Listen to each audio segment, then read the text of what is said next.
Good morning, everyone. This is our 2-minute warning. We'll be starting in just 2 minutes. Thank you.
Good morning, everybody, and thank you for joining us for today's CIP Workshop. My name is Matt Barber, and I'm the Manager of Communications and Training for Texas RE. Before we get going, I have a few housekeeping items that we need to go over. First, Texas RE's antitrust admonition. Texas RE strictly prohibits persons participating in Texas RE activities from using their participation as a forum for engaging in practices or communications that violate antitrust laws. Texas RE has approved antitrust guidelines available on its website. If you believe the antitrust laws have been violated at a Texas RE meeting, or if you have any questions about the antitrust guidelines, please contact Texas RE's General Counsel. Notice of this meeting was posted on the Texas RE website, and the open portion of this meeting is being held in public.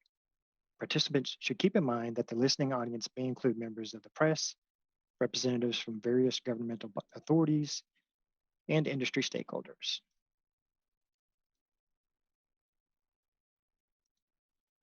Throughout today's workshop, we will be asking for your input via various Slido polls.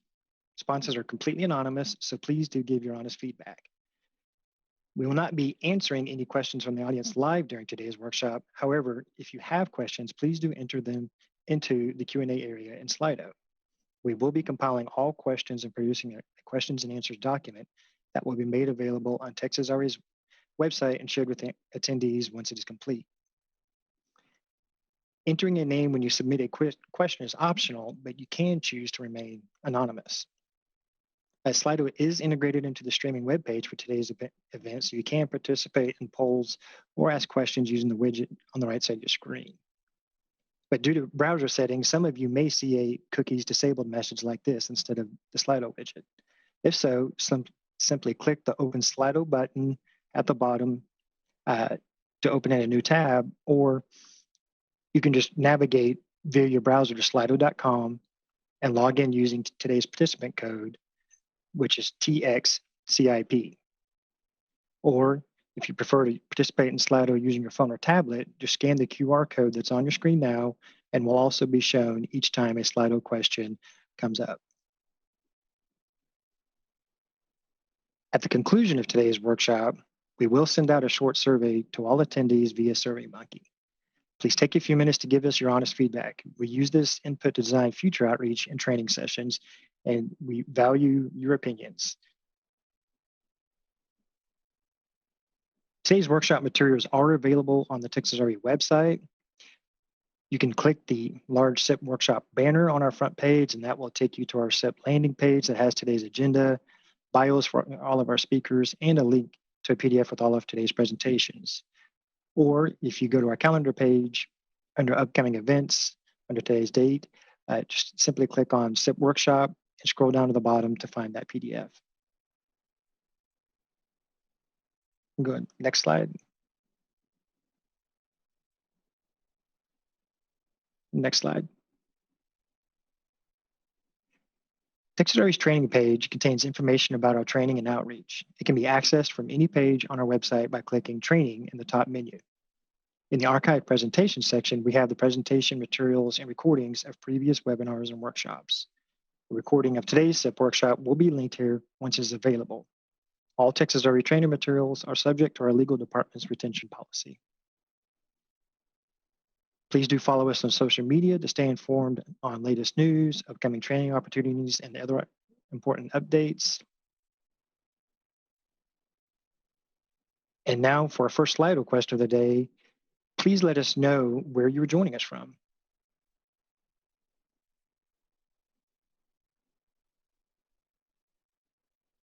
And folks, we'll give you a brief period of time to start entering your answers. I already see some coming in. We've got folks from Dallas, nice, Austin, local, glad to hear from you. We've got people from Saskatchewan, very exotic. We have Canada. All right, this is an international talk with, or international workshop, I should say. And oh, Matt, they are coming in quite precipitously. I can't keep up. But suffice to say that we've got folks from all across North America, from coast to coast. That's east, west, and north, south. So very nice. Glad to have you on with us. Absolutely. Glad to hear that we are having people from across the ERA enterprise. And with that, it is time to get rolling with the CIP workshop. I'm pleased to introduce our lead-off presenters, Zach Brinkman from Reliability First and John Graminsky from WEC. Good morning, and welcome to the Supply Chain Risk Management presentation. I would like to thank Texas RE for their invitation as the ERO continues to work hand in hand in effort to enhance the reliability and security of the nation's grid. My name is Zach Brinkman, and I am the manager of the CIP Compliance Monitoring Team here at Reliability First. I've been with RF for over 3 years, and prior to becoming the manager, I spent 2 years on the audit team. Presenting with me this morning will be John Graminsky. John, would you like to introduce yourself? Yes, good morning. Thank you, Zach. My name is John Graminsky. I'm a senior CIP auditor with WEC, and I'll be working with Zach this morning on our CIP 13 presentation. I'll be talking a little bit about CIP 5.6 and CIP 10.3. Thank you. All right, thank you, John. Next slide, please. To kick this off, let's take a look at some background information. I'm sure the majority of you know this already, so I won't spend a long time in this area. In FERC Order 829, FERC directed NERC to develop a new or modified reliability standards that address supply chain risk management for industrial controls systems associated with BES operations. The newer modified reliability standards is intended to mitigate the risk of cybersecurity incidents affecting the reliable operation of the BPS. After that, the standards drafting team went to the drawing board and drafted CIP 13s in modification to CIP 5 and CIP 10. Documented in FERC Order 850, FERC approves the supply chain risk management reliability standards, CIP 13-1, CIP 5-6, and CIP 10-3. The new and updated standards have had an effective date of October 1st, 2020, which was pushed back from the original due date due to COVID implications. Next slide, please. The learning objective for today is to understand the purpose, expectations, challenges, and best practices of the CIP 13 standard, which includes developing a supply chain risk management plan, or SCRM plan, as you'll hear me refer to throughout the presentation, the implementation of the SCRM plan, and the review and approval of that plan. John will then cover the expectations, challenges, and best practices of CIP 5-6 and CIP 10-3 as it relates to supply chain. Please note that the best practices discussed here today are best practices and are not necessarily required by the standard. With the objective-based nature of the standard, there are multiple ways to address the supply chain risk. You will need to develop an approach that works for your entity. Next slide, please. The overall purpose of the supply chain standard and requirements is to mitigate cybersecurity risks through the reliable operation of the BES by implementing security controls for the supply chain risk management of BES cyber systems. Although the word mitigate is not in the requirement language, it is the purpose of the standard. Next slide, please. So let's get into this a little bit here. So for CIP 13 R1, to simply put it, is develop and document a supply chain cybersecurity risk management plan. Next slide. Some challenges that you may face when developing this plan could include the failure to identify and assess and mitigate cybersecurity risks.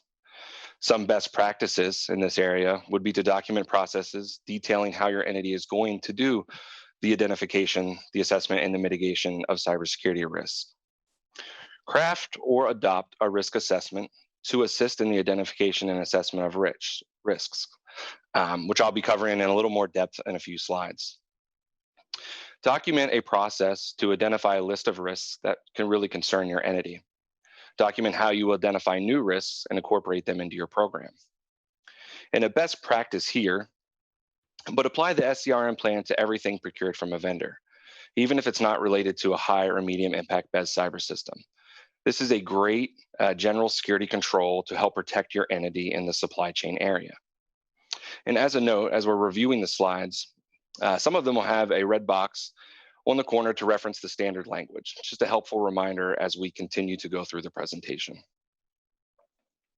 Next slide, please. Within, so now we're going to dive into CIP 13 Part 1.1.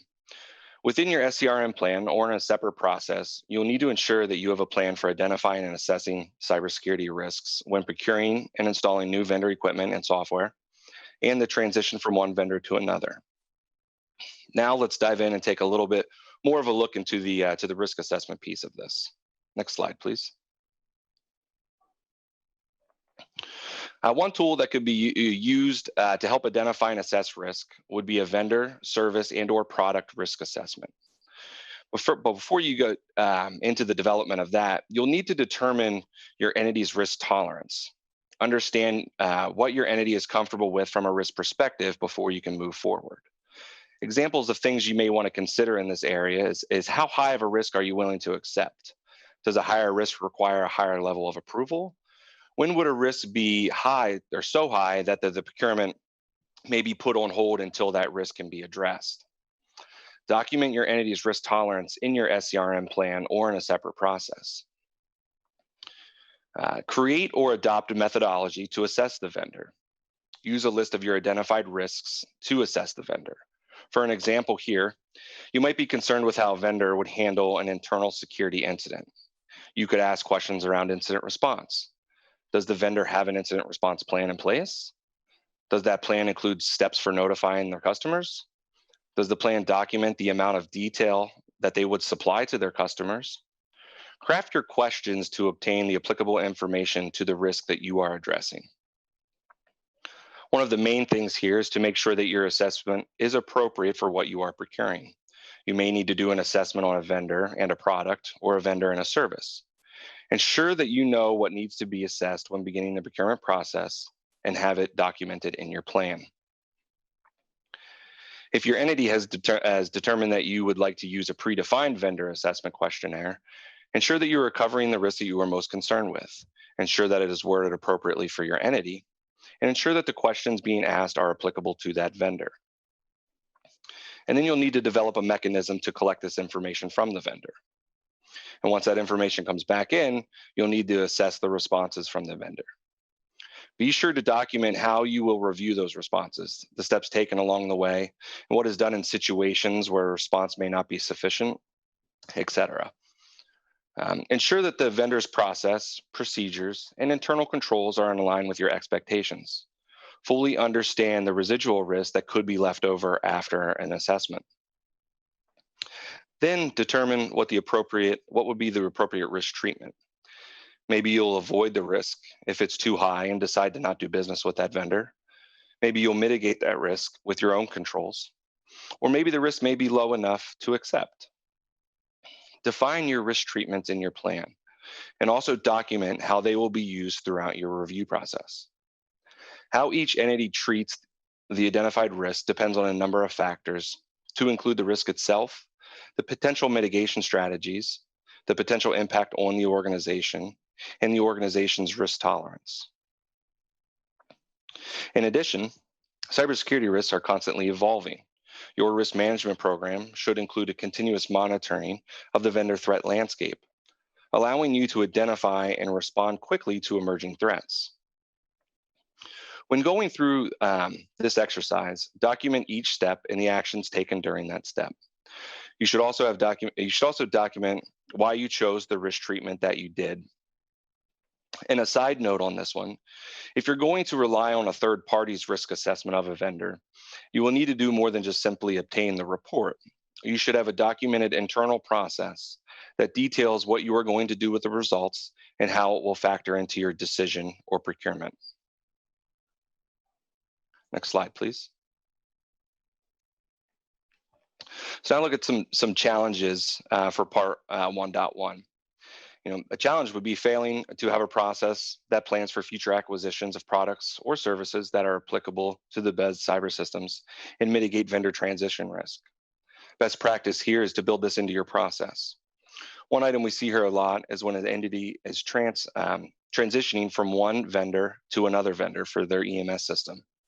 What are the risks associated with this transfer that most concern you? Ensure that you have some documented controls in place to help address this risk. Some examples of things to consider here could be your server or PC strategy, your storage strategy, or your SCADA and EMS strategy. Build these strategies into your plan to help prepare you for the future. Next slide, please. All right, so now let's look at CIP 13, R1 Part 1.2. This is for one or more processes used in procuring BES cyber systems that address the notification by the vendor of vendor identified incidents and the coordination of those responses. Notification by the vendor when access should no longer be granted to the vendor representatives. Disclosure of the vendor known vulnerabilities. Verification of software integrity and authenticity of all software and patches provided by the vendor. And then the coordination of controls for vendor interactive remote access or system-to-system remote access with the vendor. We're going to step through each one of these in a little more detail, but first we're going to take a look at some of the challenges that you may face regarding CIP 13 R1 Part 1.2 at a high level. So next slide, please. Some challenges that you may face include failing to address all the required process types in the SCRM plan. Ensure your plan covers everything required in the standard in enough detail where a new employee could pick it up and clearly understand your process. Another big challenge here is vendor noncompliance. As I continue to go through this presentation, I will list some possible mitigations or best practices that you can put in place to address this risk. Some best practices here for Part 1.2 is address all required process types in your documentation. Establish controls to ensure that a vendor understands the cybersecurity expectations. During procurement, contract negotiations, document the rationale, mitigating controls, and/or identify possible deviations. Develop your mitigations with the assumption of vendor noncompliance. Build these controls into your plan to ensure that you're doing all that you can to address this risk. Essentially, mutual distrust to the point of zero distrust. Next slide, please. So now we're going to look at Part 1.2.1 and 1.2.2. This is the notification by the vendor of vendor identified incidents and the coordination of responses for those vendor identified incidents.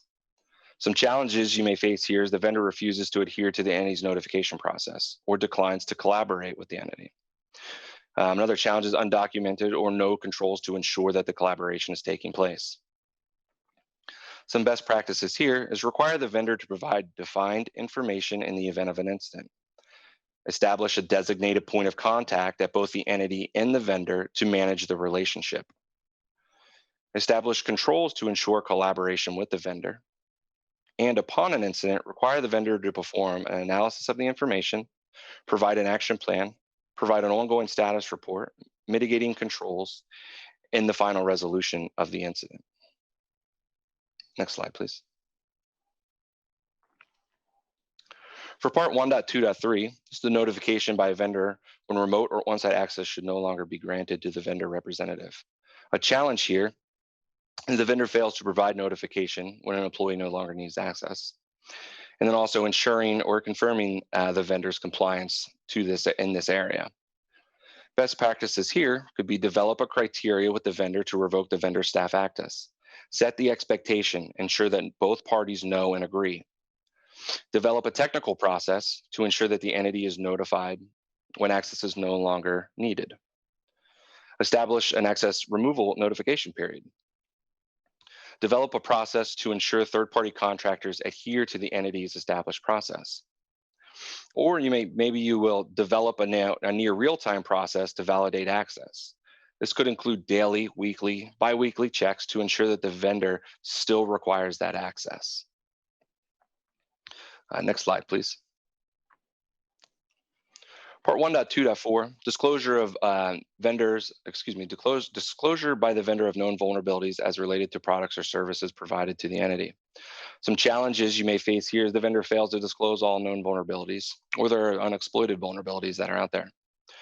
Some best practices here is require the vendor to provide documentation of their vulnerabilities that could include a summary description, potential security impact, root cause, and recommended corrective actions. The provided documentation should also include a description of each vulnerability and its potential impact.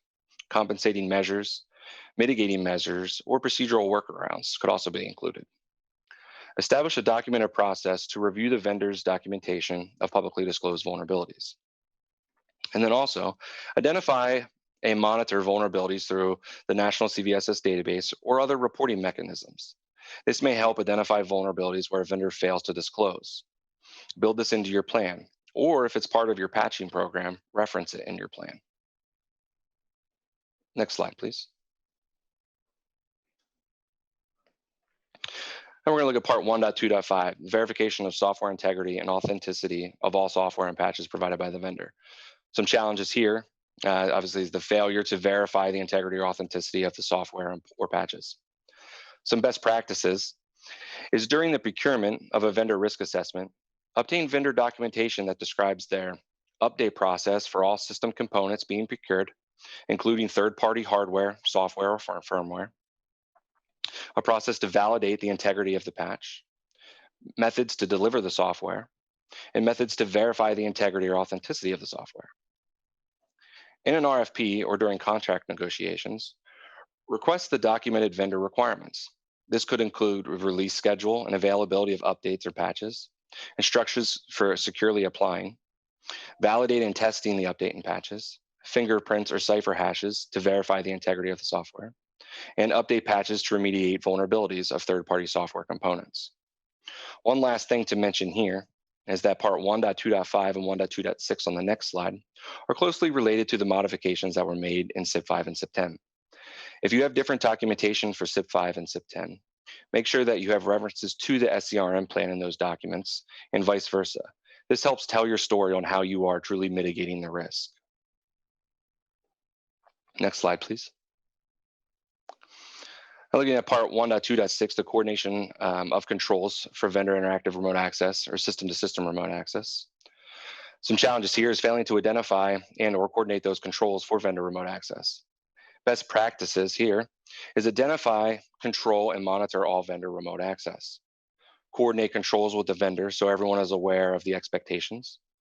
Request specific vendor information, including IP addresses, ports needed, or minimum privileges, and use those details to restrict the access to that as what is required. And then require the vendor to maintain user logs, access credentials, records, and other connection information. Next slide, please. So what are the auditors going to expect? So for part 1.1, the primary evidence is the documented SCRM plan. Some supporting evidence is the list of applicable procurements of vendor products or services during the audit period. This is what the audit team will use to select the samples to verify the implementation in R2. For all subparts, include any documented external processes or procedures as it relates to the SCRM plan. For part 1.2.1 and 1.2.2, some supporting evidence may be documented controls to ensure notification and coordination, documented notification initiators, and documented steps to take when notified and actions after the notification. In part 1.2.3, documented controls to ensure notification and steps to take when notified. In part 1.2.4, documented controls to ensure the disclosure of all known vulnerabilities, and documented steps to take when those vulnerabilities are disclosed. In part 1.2.5, documented controls to ensure software verification and steps to take if that software verification fails. In part 1.2.6, documented controls to ensure the coordination of vendor remote access or system-to-system remote access. Any mitigating control that you have put in place in the event that there's no collaboration between you and the vendor to help address the risks should also be included. We are all in this together, and the regions are here to help. So if you have questions, the worst thing you could do is not ask. So reach out to your region if questions come up in this area. Next slide, please. So now we're going to move into CIP 13R2. CIP 13R2 is to implement the SCRM plan and document that implementation. Next slide, please. Some challenges that you may face here is failing to implement the processes identified in the SCRM plan. Some best practices include the contract language and vendor performance reflect the requirements and parts, but do not solely rely on the contract language to demonstrate your implementation of a requirement and part. Think about the other controls that you've put in place to also address those requirements and parts. And then also document the step-by-step implementation of the SCRM process. Collect and file this documentation for further review. Ensure that you are collecting evidence along the way to be able to tell your full story. Next slide, please. So what do the auditors expect to see for CIP 13R2?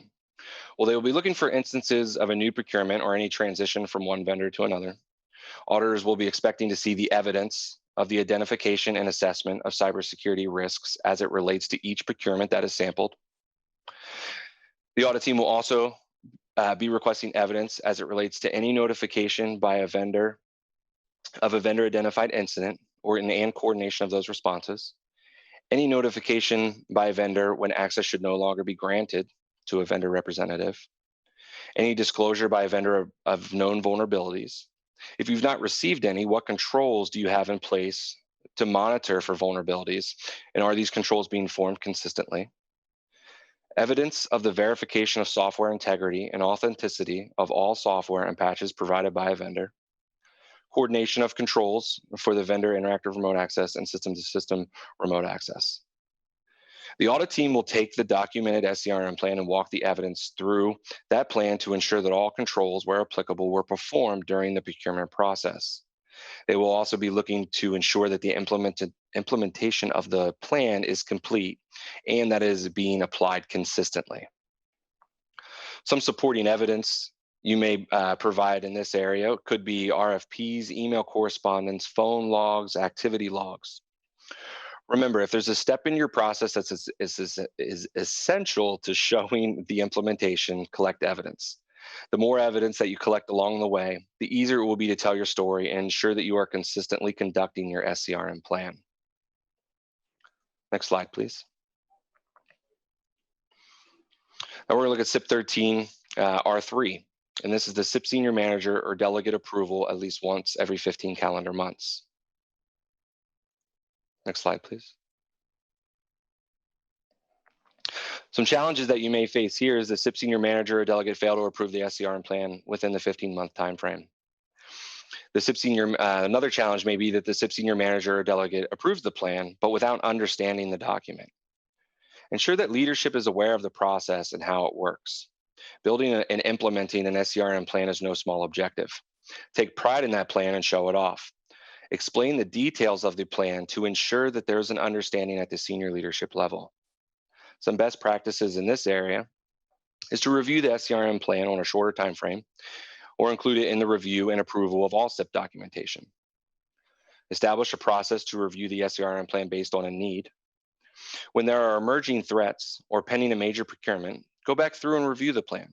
See what controls you have in place to protect against or identify and assess emerging threats. Update your SCRM plan with unique new risks as a result of previous procurements.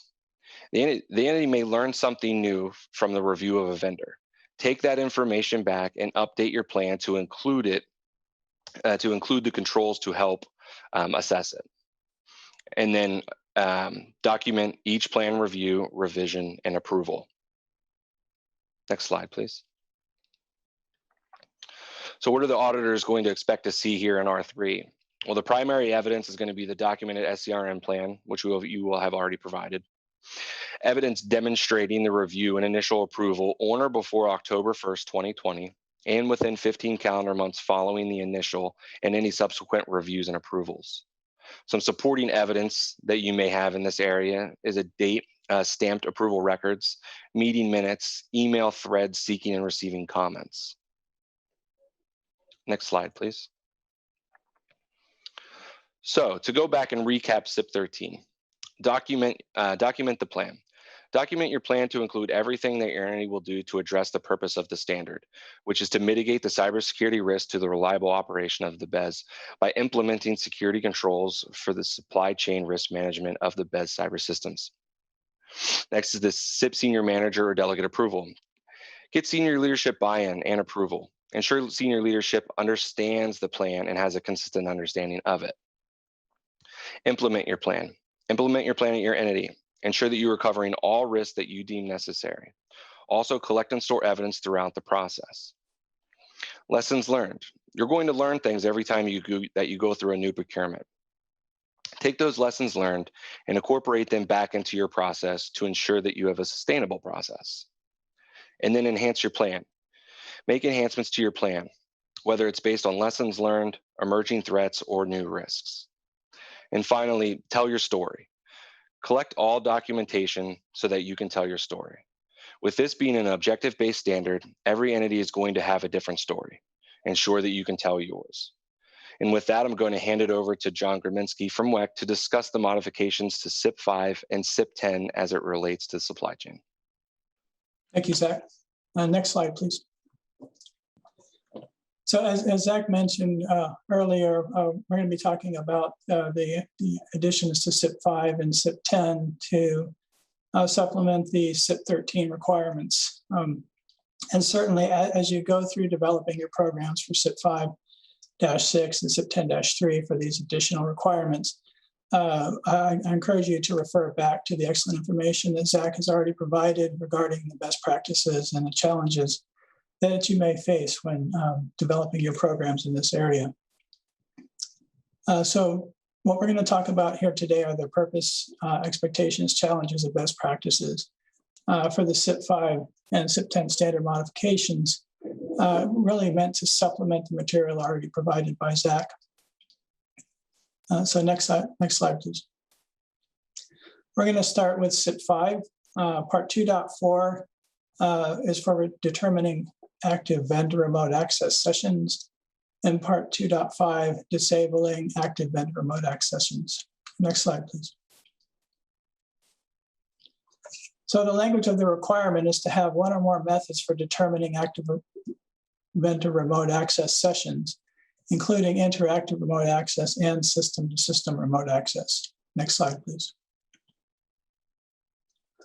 Some possible challenges and best practices. Some possible challenges is a failure to identify which remote users are vendors, to determine active vendor remote access sessions, and to navigate multiple technologies. We're looking at interactive remote access and system-to-system remote access. In addition, there's web conferencing technologies that play a role here. So it really helps to become familiar with these technologies and how these technologies might be used in enabling vendor remote access. Some best practices to document processes to identify vendors who are permitted remote access to applicable systems, and to identify which specific remote access methods are available to each vendor. To determine when vendor remote access sessions are active, and to develop internal controls to ensure the processes are followed. Developing a program and developing processes to follow within that program are an important first step, but without the internal controls to ensure that those processes are followed, it becomes a risk to failure for the program in general. So you're going to hear me talk about internal controls a lot throughout the presentation. Next slide, please. So what do auditors expect for Part 2.4? We're looking for documented methods for determining active remote access session, vendor remote access sessions. Evidence may include, but is not limited to, methods for accessing logs or monitoring information in intermediate systems to determine active vendor remote access sessions. Now, this is something that an entity might use for interactive remote access by looking into the intermediate system to determine what active vendor remote access sessions are live within the intermediate system. Methods for monitoring activity in a firewall or using activity or open ports to determine active system-to-system remote access sessions. As it says here, this is more common for system-to-system sessions where a firewall might have information about active sessions into applicable systems. And then methods that control vendor initiation of remote access, such as vendors calling and requesting a second factor in order to initiate remote access. That's more of a proactive approach, where in order for the vendor to get in, they have to contact you first and you're monitoring their access. These are examples. That there are certainly other options available to you depending on how you develop your program. Next slide, please.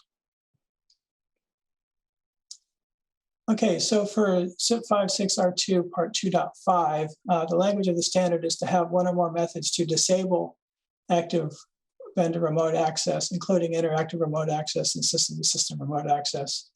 And one determination that we like to point out here is that the requirement is to disable active vendor remote access sessions, not merely to create a situation where a vendor can't dial in or disable a vendor's access for future remote access. What we're talking about here is actually being able to disable the active vendor remote access session that's happening right now. Next slide, please. So some possible challenges and best practices. Challenges are a failure to determine active vendor remote access sessions. This goes back to Part 2.4. If you can't determine that the session is there, there's not much chance you're going to be able to disable it. And then, of course, to be able to actually go out and disable that vendor remote access session. And then, again, to navigate multiple technologies, interactive remote access, system-to-system, and web conferencing. Some best practices include documenting processes to identify when it is necessary to disable an active vendor remote access session. You get some help on this in CIP 13. You're supposed to be able to have some agreement with your vendor to contact you in the event that the vendor has been compromised in any way. This would be a great clue that it's time to disable any vendor remote access happening from that particular vendor. Document processes to identify clear roles and responsibilities for disabling remote access sessions. When the time comes to disable a session, make sure that your staff knows who needs to do what and when, and to develop internal controls to ensure that these processes are followed. Next slide, please. So for Part 2.5, what do auditors expect? Well, we're looking for your documented methods for disabling active vendor remote access sessions. These may include, but are not limited to, methods to disable vendor remote access at the applicable electronic access point for system-to-system remote access sessions, or methods to disable vendor IRA at applicable intermediate system for IRA remote access sessions. And next slide, please. Okay, so to recap for CIP 5, we want to identify vendors that require remote access to applicable systems, and then identify the types of vendor remote access that is required. And then develop methods to determine active vendor remote access sessions and develop methods to disable those vendor remote access sessions. Certainly develop internal controls to ensure that your methods are followed. Look for opportunities to put technical controls and/or procedural controls in place to ensure that if the need arises, you're able to determine what those vendor access, remote access sessions are and be able to disable them. And then finally, to implement your methods and monitor them. Next slide, please. Okay, so moving on to CIP 10 R1 Part 1.6. Part 1.6.1 is to verify the identity of software sources, and Part 1.6.2 to verify the integrity of software obtained from those software sources. Next slide, please.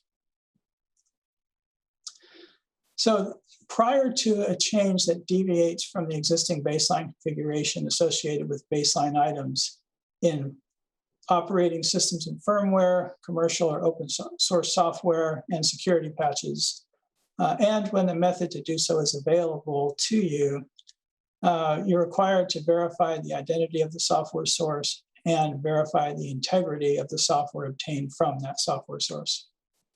Next slide, please. Some possible challenges and best practices. Some challenges are a failure to identify which software is applicable. Make sure that you're looking at software from parts 1.1.1, 1.1.2, and 1.1.5. And also only when a change to the existing baseline is made. A failure to verify the identity of the software source is another possible challenge, as well as verifying the integrity of the software obtained from the software source. Some best practices, document processes to identify your applicable software and baseline changes. This goes right into the rest of your CIP 10 program, so that information should be readily available to you. You want to identify methods for verifying the identity of the software source and identifying methods for verifying the integrity of the software. And once again, develop internal controls to ensure that these processes are followed. Next slide, please. So what do auditors expect? Well, primary evidence are the documented methods for verifying the identity of the software sources and the integrity of the applicable software. And of course, evidence of implementation, which may include a change request record that demonstrates the verification of identity of the software source and integrity of the software was performed prior to the baseline change. This can be something out of your change management system, a work order, a job ticket, something that shows that you went through the process to identify the source and verify the integrity of the software. In addition, a process which contains, which documents the mechanisms in place that would automatically secure the identity of the software source and integrity of the software. You have automated systems that can help you in this respect. One example might be, for example, Microsoft WSUS server on site, where you go out and you get Microsoft software updates. You verify those updates, you verify the source and the integrity of that software and place it on your internal secure server. At that point, every update that you make to an applicable system does not require additional documentation, does not require you to go out and re-verify that source and re-verify that integrity. But you are required to make sure that you document that in your plan to show that this is a process that you're using to comply with part 1.6. Next slide, please. Okay, so to recap for CIP 10, part 1.6, you need to verify the identity of your software sources and verify the integrity of software obtained from the software sources. Certainly develop internal controls to ensure that your methods are followed, and implement your methods and monitor them. And that's the end of our presentation. Thank you very much, Zach and John. That was a great presentation. And now it's time to switch gears to our first panel of the day, which will be a discussion of the security aspects of supply chain. I'm pleased to introduce our panelists, Bill Peterson from CERC, Brian Allen from NERC, Lee Felter from MRO, and our panel leader, Kenneth Carver from Texas RE. Take it away. Good morning, everybody. Thank you for joining us today. So I want to kind of set the stage for the security panelist portion here. And basically, we're going to be talking about internal controls, best practices, risk, instead of just compliance.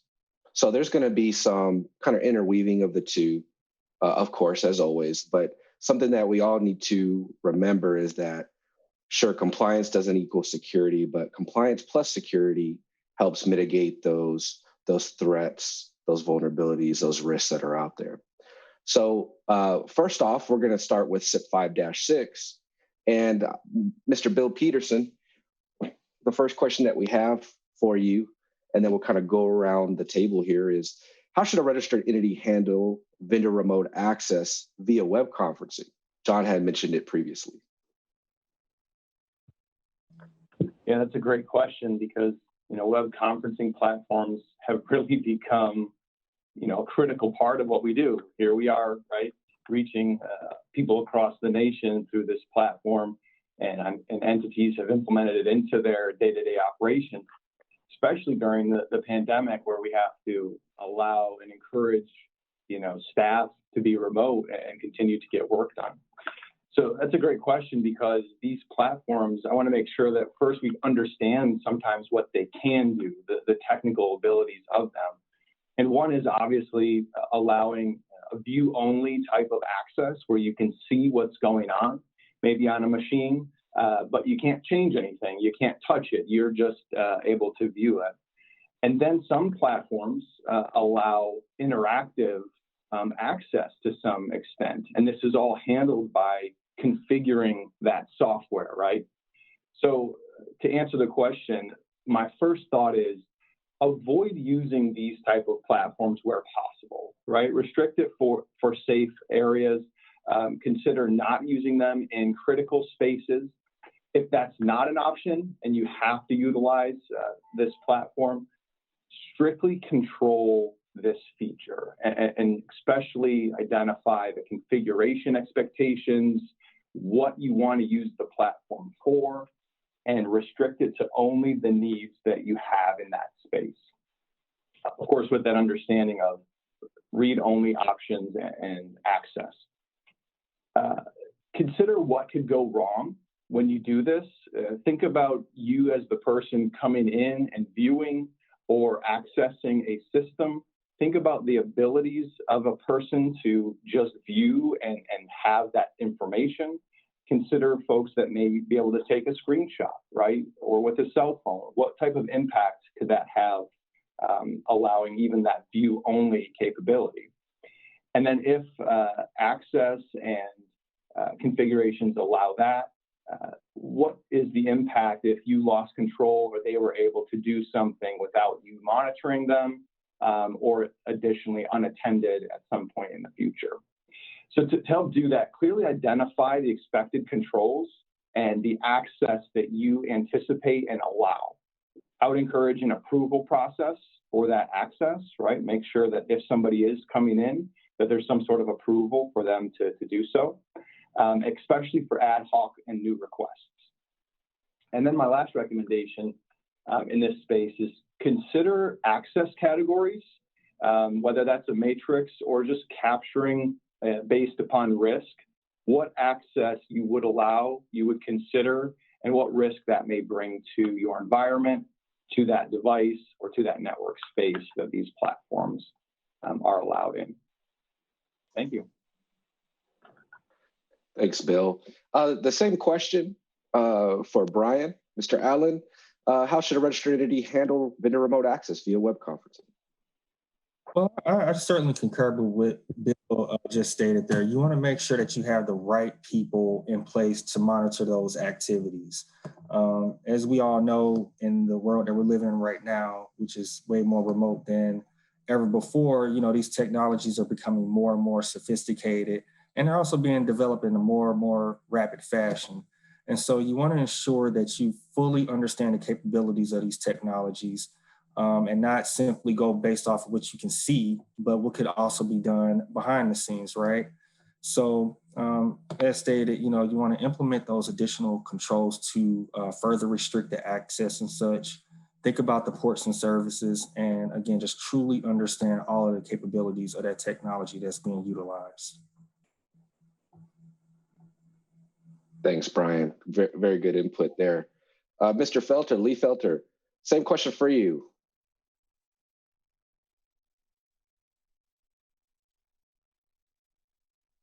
Sounds like you're muted there, buddy.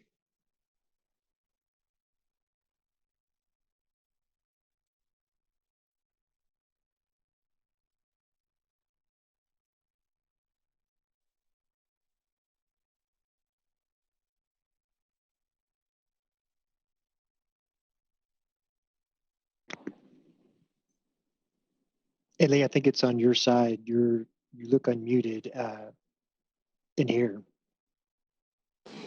Yeah, I'm sorry about that. Do you have me now? I just switched to my overall webcam speaker. Yep, there we are. Yeah, unfortunately, I don't know what happened there, but I might have background noises. There's some construction going on now, unfortunately. Sorry about that.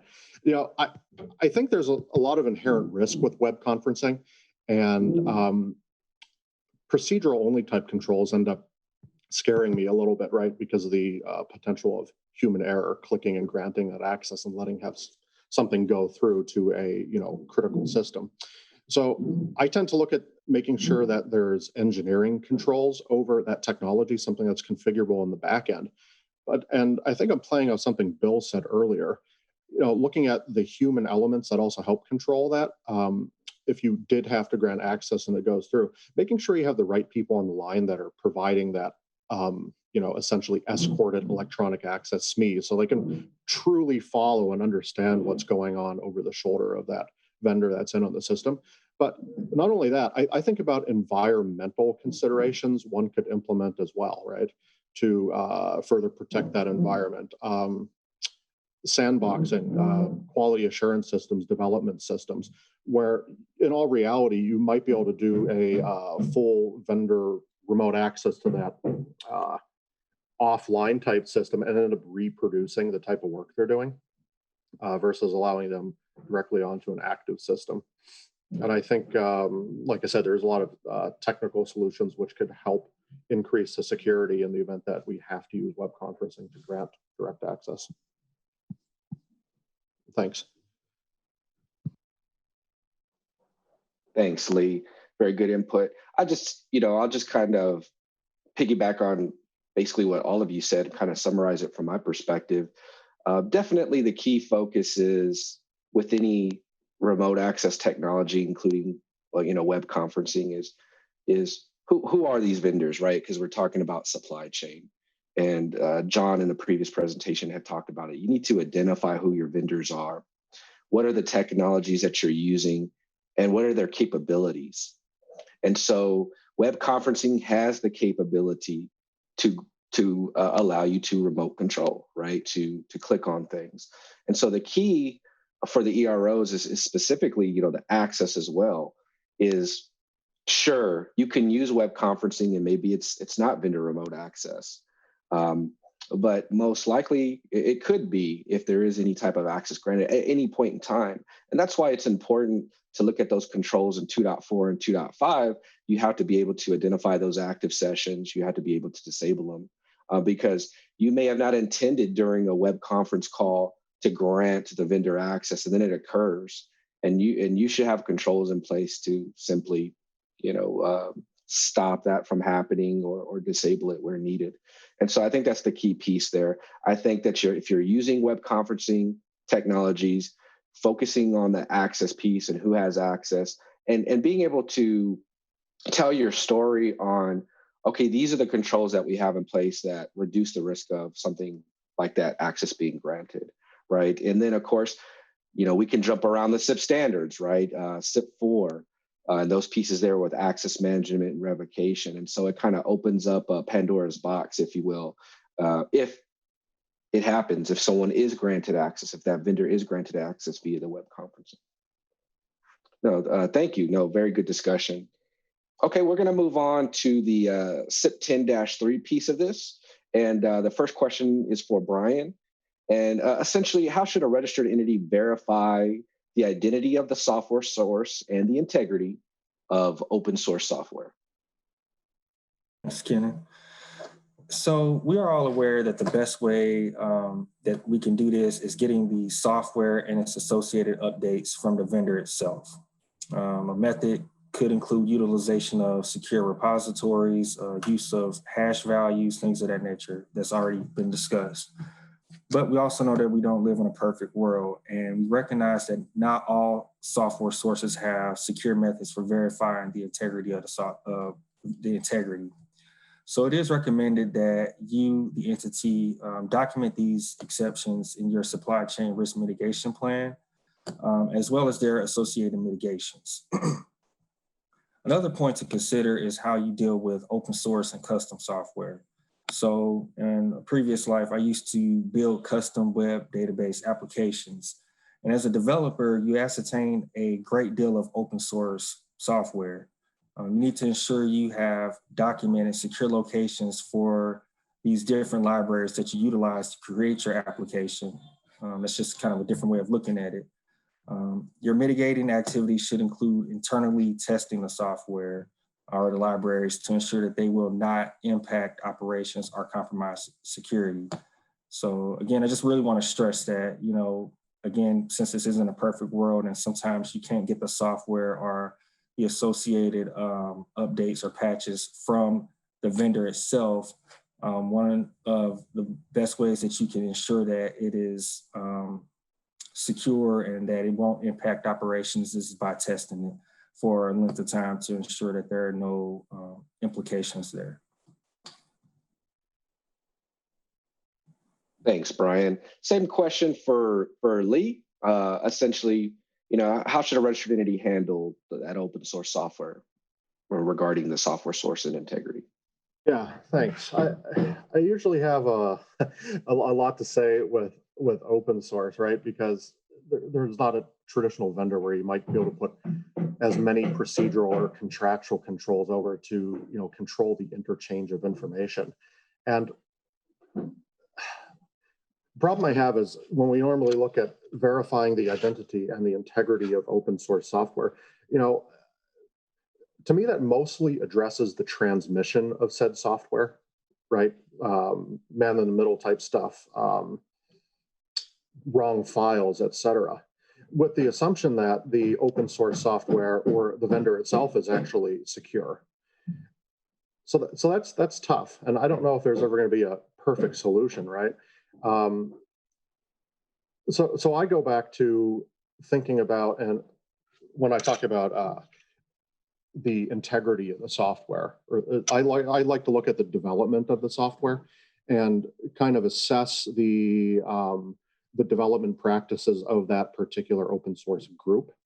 Code development tools, code development social platforms, what other third-party libraries, inclusions, code snippets, and what type of access is used in that particular development environment, you know, to get that open source product.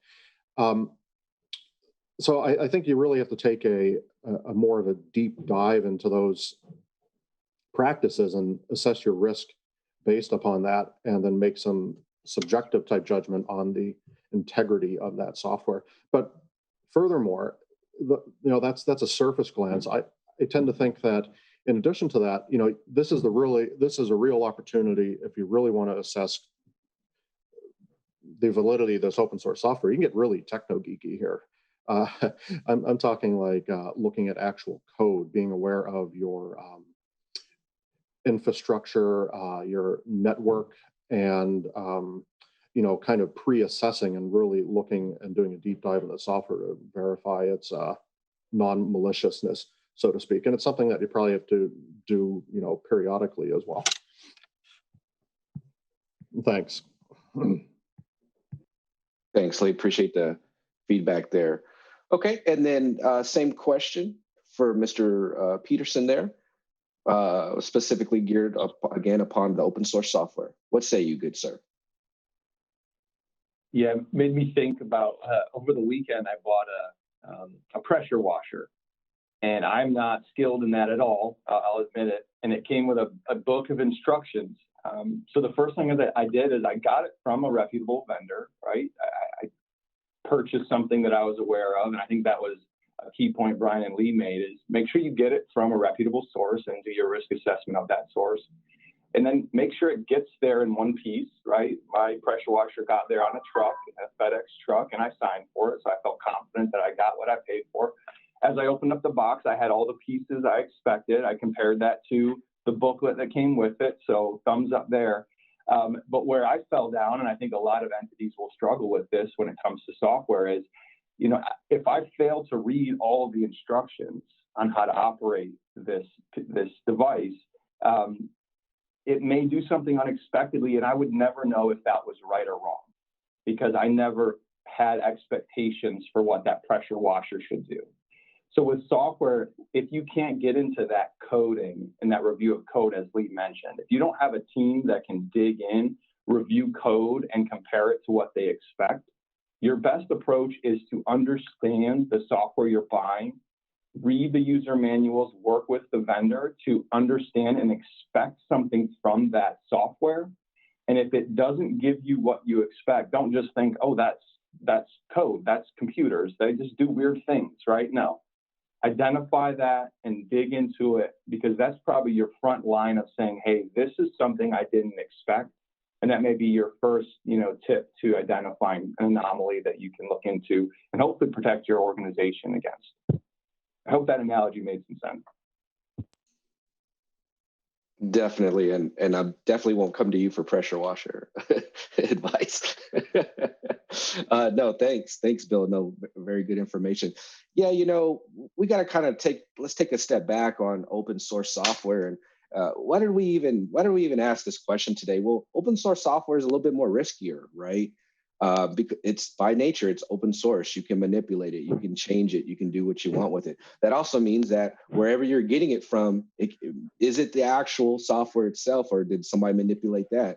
We're talking about freeware, shareware, that sort of stuff. And so, the purpose of this software verification is you're looking for malware, you're looking for is it counterfeit, is it manipulated, right? And so it's important that if you are using open source software, it's riskier, and you may have to be creative on how you're actually going to identify those sources and the integrity of that, right? So you may be going to maybe we're only going to go to this mirrored site or this URL to get the specific software. Maybe we're going to bring in that software, put it in some sort of repository ourselves, assign it a hash value, double check that hash value.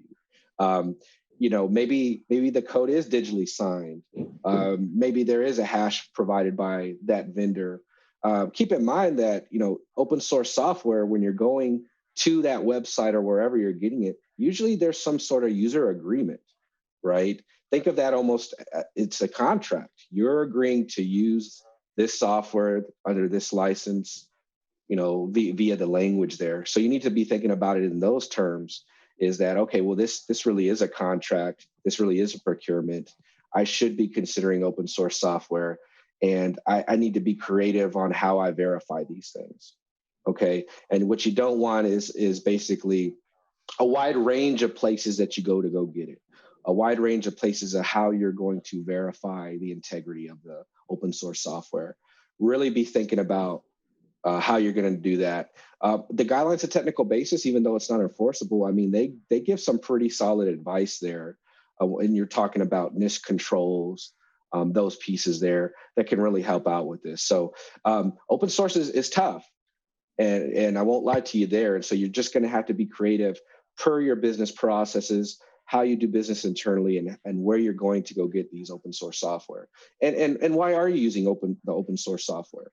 Do you really need open source software? In some aspects, yes. In other aspects, maybe you don't need Notepad++, right, on the operator console. So just be thinking about some of those key controls there. Thank you. Kenneth, can I Can I tag on? Yes, please do, Lee. Yeah, it just made me think, like, yeah, we have to assess whether or not we need that open source software. But when I initially responded, I was thinking about open source where you download it and install it, like program on a computer, right? But the other scenario I think about is open source, which is from a legitimate commercial vendor, right, as a subcomponent of that. And it just made me think about when I was discussing that risk assessment, assessing the open source development, but also, fully understanding all of the subcomponents and libraries, et cetera, like code snippets, pieces that might be on that commercial product, and almost having a secondary control where an entity, if they knew that, right, could perform a secondary control on the information the vendor is providing and go a level deeper and look at the open source that's part of that already.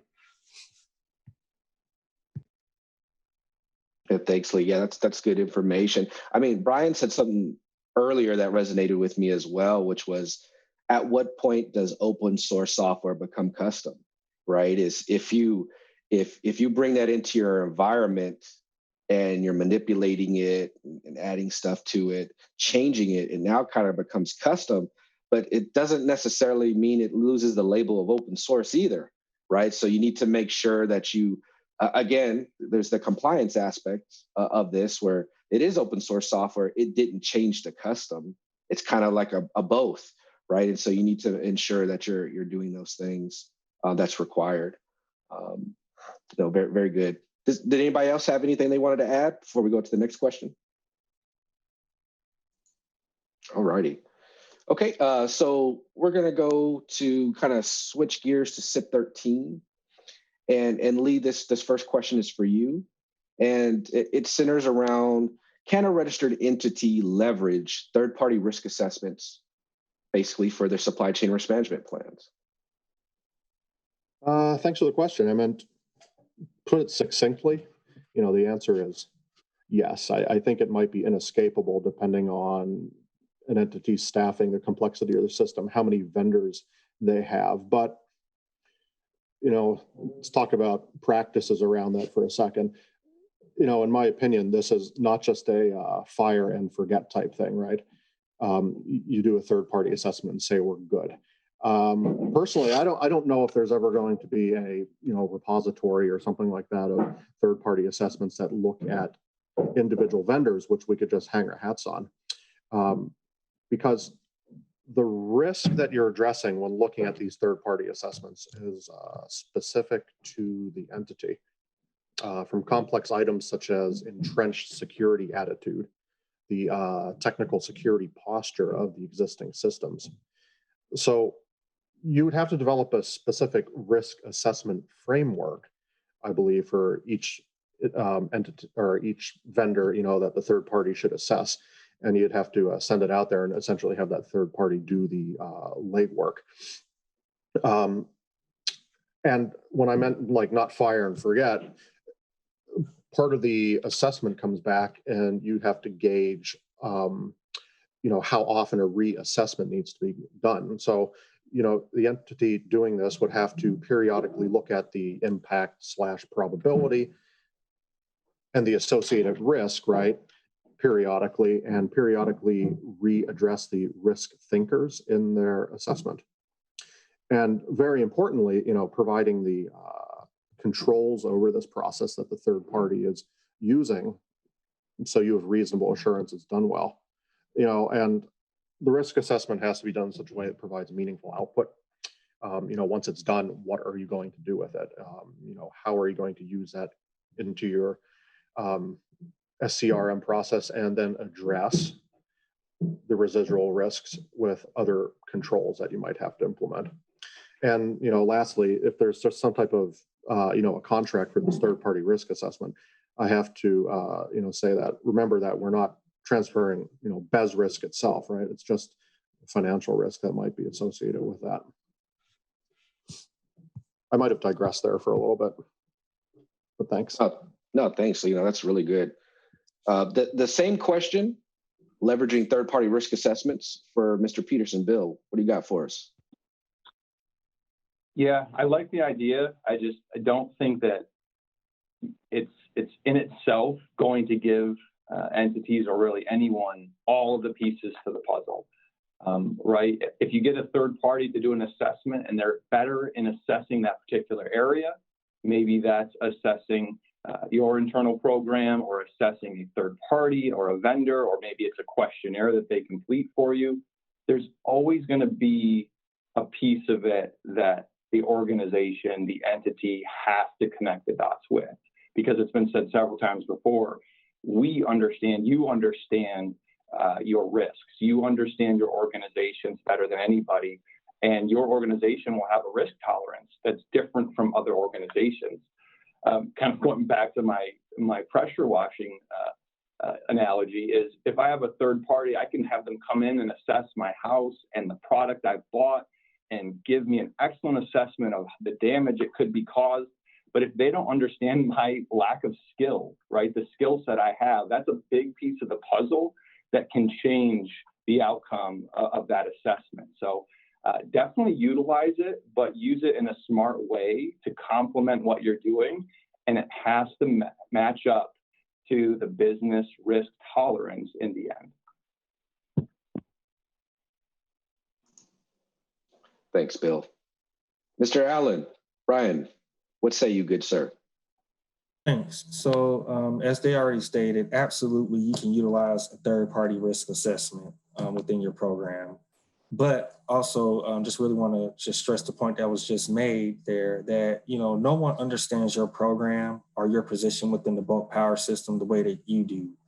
And so you need to ensure that your third-party risk assessment is not your end all. It needs to be a component, a part of your overall risk strategy, and not the strategy itself.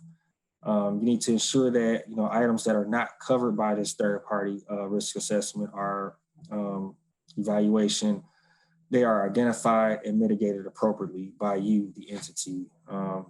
Again, we just can't stress that enough, that you need to understand and also document within your supply chain risk mitigation plan how this third-party risk assessment is being utilized and how it fits within the entire program and not it is the program. So other than that, everything else that was just said is exactly what I think as well. So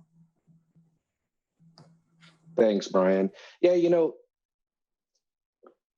I'm going to come at this at a different angle. And so I think that leveraging third-party risk assessments, that is a good control, right? It is something if you want to leverage that as well. But there's a couple of things to think about that maybe we haven't thought about is, are the vendors performing the third-party risk assessment? Are they applicable to CIP 13, right? They're providing you a service, right? You have to think about it. Specifically, you may have contractors as well. Another scenario where they're at a different company, they're doing compliance on your behalf, the administrative pieces, and they're performing the risk assessment for you, right? So you have to think of them as vendors. And did they get vetted through your supply chain risk management piece there? But sure, and I keep using the term leveraging because the risk assessment that is performed, again, it's pretty clear in the language about it's cybersecurity risk to the bulk electric system. That's key, right? And at this point, it's best cyber systems and more applicable systems coming later. But if a third party is doing a risk assessment on a well-known vendor, I won't speak anybody's name, but that provides numerous products and services, but it's more of a vendor that provides it to any industry, right? It's not specific to the electric or ICS environments.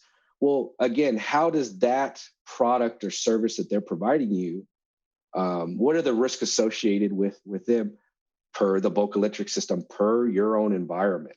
And so that's a little bit of a slightly different take that you need to kind of consider. And again, a third party may not know your environment, may not know your business processes, and they're simply performing a risk assessment based on public information or what they know that's out there. So I think that leveraging these assessments are a really good idea. You should, if you want to use them, use them. Maybe they're gonna identify things you didn't know about or things that you do know, and then you should still perform your own risk assessment and use what you got from that third party, supplement your own risk assessment, and have a really robust, cybersecurity risk identification and assessment. And when you do that, I think that, again, going back to the purpose and mitigation of risks, all those good things there, that you're really going to have a robust program and be thinking about these vendors in a particular way and the risk that they pose to you. Okay, and so kind of leaning on that topic of risks, we're going to kind of switch over to another question. And Bill, this question is for you. And there's a couple of scenarios here. So feel free to address all the scenarios or kind of address one, or if something comes back to you, Bill, we'll kind of circle back around to you. But essentially, what if there's a vendor that poses a significant risk to me as a registered entity, right? And how should an entity identify and assess those risks? So a couple scenarios to kind of caveat that is, well, what if I only have one vendor for a particular hardware or software or service?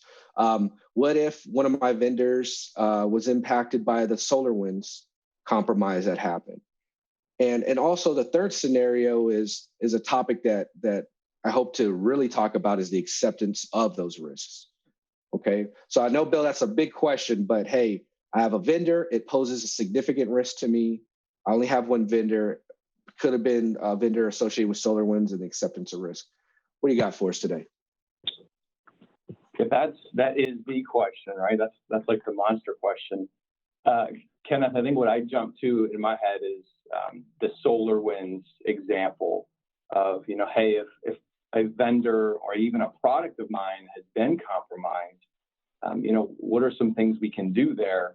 And I don't want to address necessarily just the response, but I thought maybe we could walk through a little bit about what could have happened in that scenario.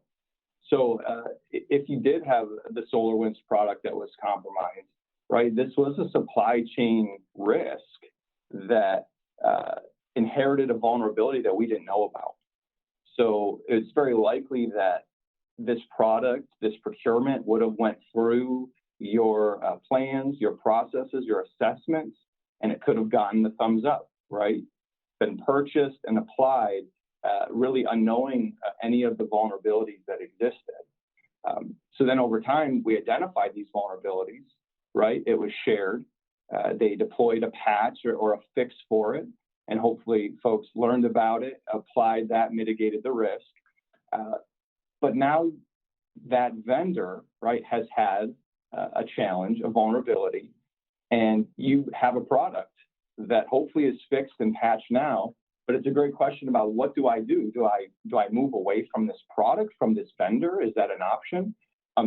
Yes, it's absolutely an option. But if that is going to impact your operations in a way you can't recover from, then that needs to be considered, right?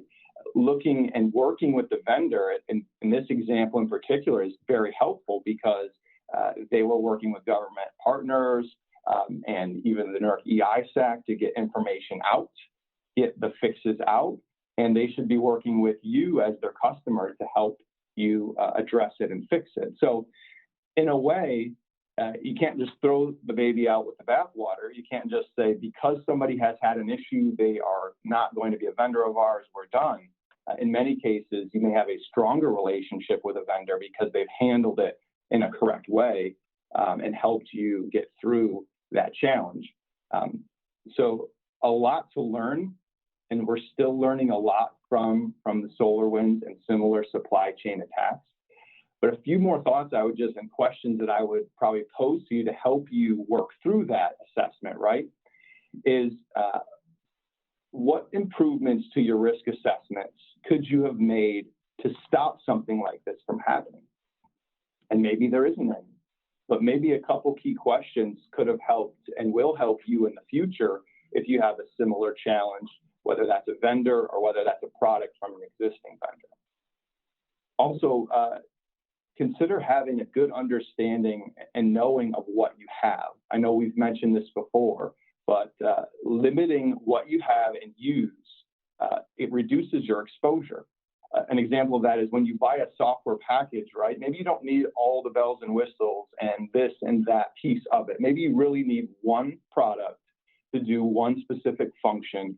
And just because you can get a deal, right, with this entire software package, avoid that.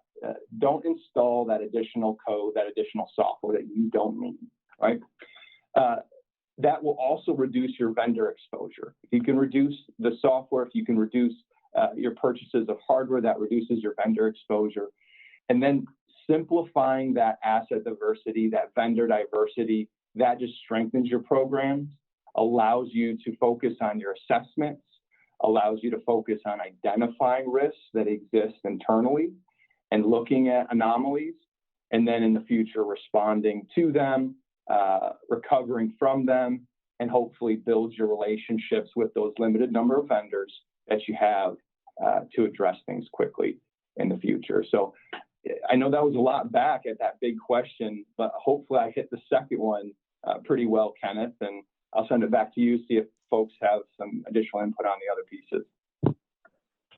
Thanks, Bill. Yeah, really good discussion there.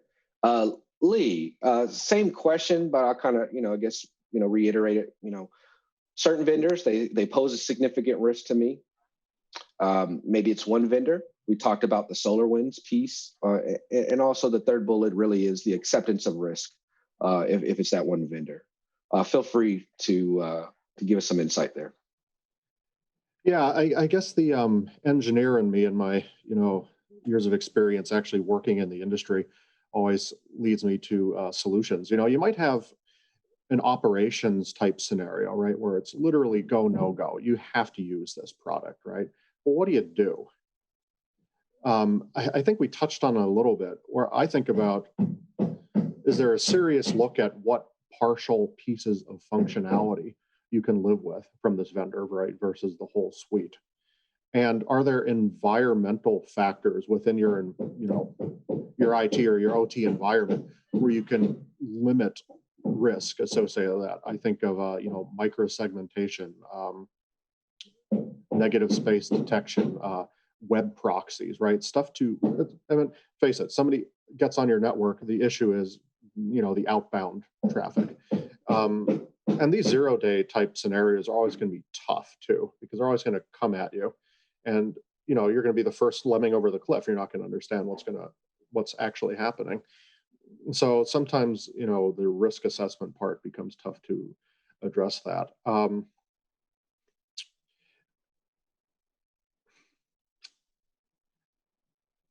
When I talk about the engineering solutions, I'm talking about understanding how your entity would react during the time of malicious activity. I mean, I guess nobody really talks about CIP O&P too much, but I think about predefined scenarios in your detection program where something is anomalous and you have plans and systems set up where you can quickly fall back to previous revisions, previous patch rollouts, as opposed to, initiating a disaster recovery type scenario, which, might take multiple hours. So what is the thing you can do in that immediate time frame? Spin up a segmented backup server, eliminate parts of functionality. Like, I can think of engineering solutions in the past where it's literally different pieces of equipment, but being prepared on how to address those emergent risks and scenarios as they evolve is something maybe we should start talking about. How to be proactive. Very well said, Lee. And good job with the, that information that you gave everybody, given all the banging going on your wall. Oh yeah, you guys hear that? Yeah, there was no escaping. Good job, good job. Ryan, same question for you. Vendors posing significant risk. We talked about the one vendor scenario, SolarWinds, and acceptance of risks. Yeah, so I'm going to kind of approach this from a different perspective. I think when we're talking about a vendor that poses a significant amount of risk, we're thinking of like a single source, this is the only vendor that we could utilize. And how do we get around that? And it could be for a myriad of reasons. It could be your geographical location kind of forces you to utilize this vendor where security is not their strongest suit. And so how do you get around that? The approach that I've thought of is, you want to document why you have to utilize this vendor, right? And depending on how your plan is written, you can include a clause in there that says, hey, for these more riskier single source vendors, the way that we approach this is by getting our CIP senior manager involved. They have to sign off on this to demonstrate that we are fully transparent and aware of these risks. And it's a company-wide decision, everybody's fully aware of it, right? And then you can also go about documenting the reasons why other vendors are not a viable option within your shop, right? And then lastly, ensure all of those risks have documented mitigations in place. Even if the risk is accepted, when we talk about accepted risk, and from my perspective, we're saying that, okay, we don't have a mitigation that directly mitigates this head on, right? That doesn't necessarily mean that that's the end of the story. What you need to also consider is what other things do we have currently in place or other things that may not address this risk head on, but can also continue to mitigate the impacts of this risk, right? And those could be things that are already currently in your program, things of that nature. So it's just, you want to make sure that you're, cognizant of all of those different factors. And, as this is an objective-based standard, there's a wide variety of ways that you can address it. So. Thanks, Brian. Yeah, these scenarios where registered entities basically have to use or utilize a vendor that has a high risk for that registered entity, right? Nothing says you can't, choose that vendor or go forward with that vendor, right? And nothing says that the registered entity can't change vendors if there's a possibility there as well. And so the key piece there is what Brian said is definitely on that mitigation of the risk. And so let's tackle that acceptance of risk a little bit more. So acceptance of risk is not just simply, oh, they're a high risk vendor for me, I accept it and I walk away. You're accepting that risk because you have internal controls in place. You have other methods in place that reduces the likelihood of the risk of your company organization being compromised or impacted, right? So it's important that when you're telling your story or if you are accepting risk, it needs to be clear on what controls are in place, not just simply accepting the risk and moving on. You're going to get a lot of questions, right? You'll get a lot of questions from a security internal controls perspective and a compliance perspective because of the purpose of mitigating those risks. Acceptance of risk is a form of mitigation of risk. It is, but it's only that because you have controls in place. Kind of stepping back is a little bit on the one vendor scenario. Again, maybe because I'm using legacy systems, maybe it's my RTUs or my relays that I'm using, and they're the only vendor providing them.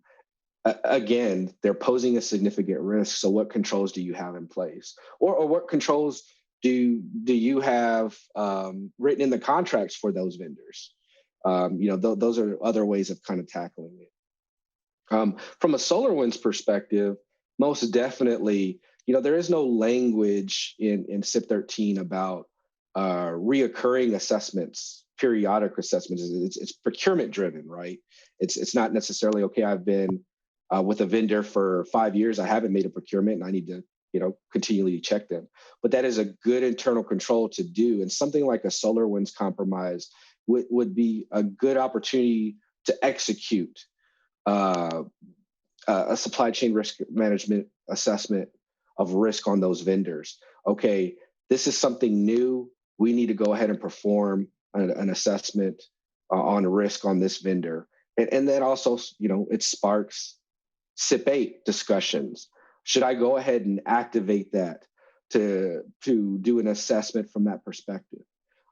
Again, all these things are kind of interwoven. And again, you got to think about it from a 1.2 perspective as well.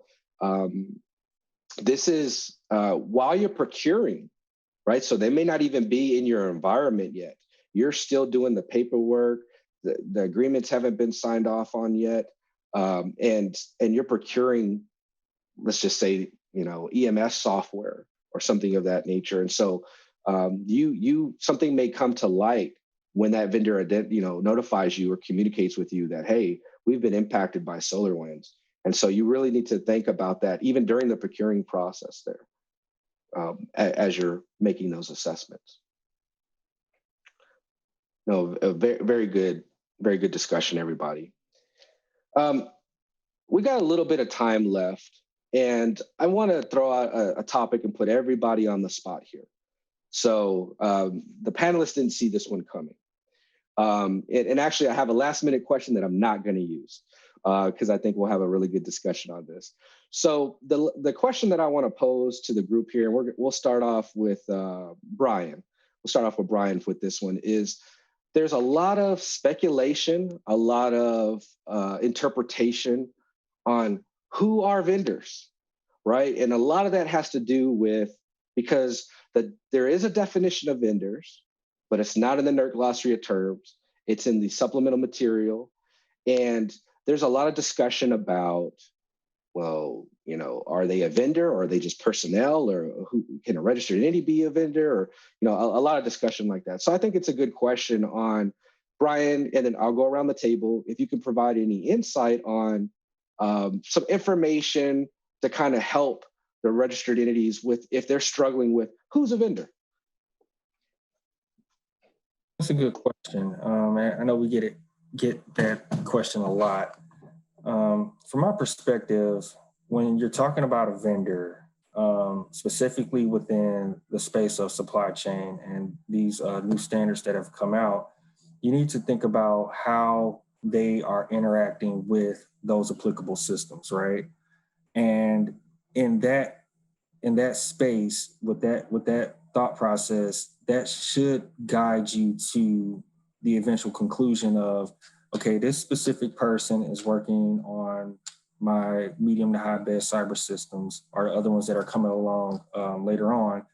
And the way that they are interacting with these, and it doesn't necessarily have to be specific to the actual procurement, but the way that they are interacting with these, those new requirements apply. And so it is a little bit gray in some regards, but you want to make sure that you are very cognizant of exactly how they are interacting with your systems, and then determining how you need to apply those requirements in CIP 5,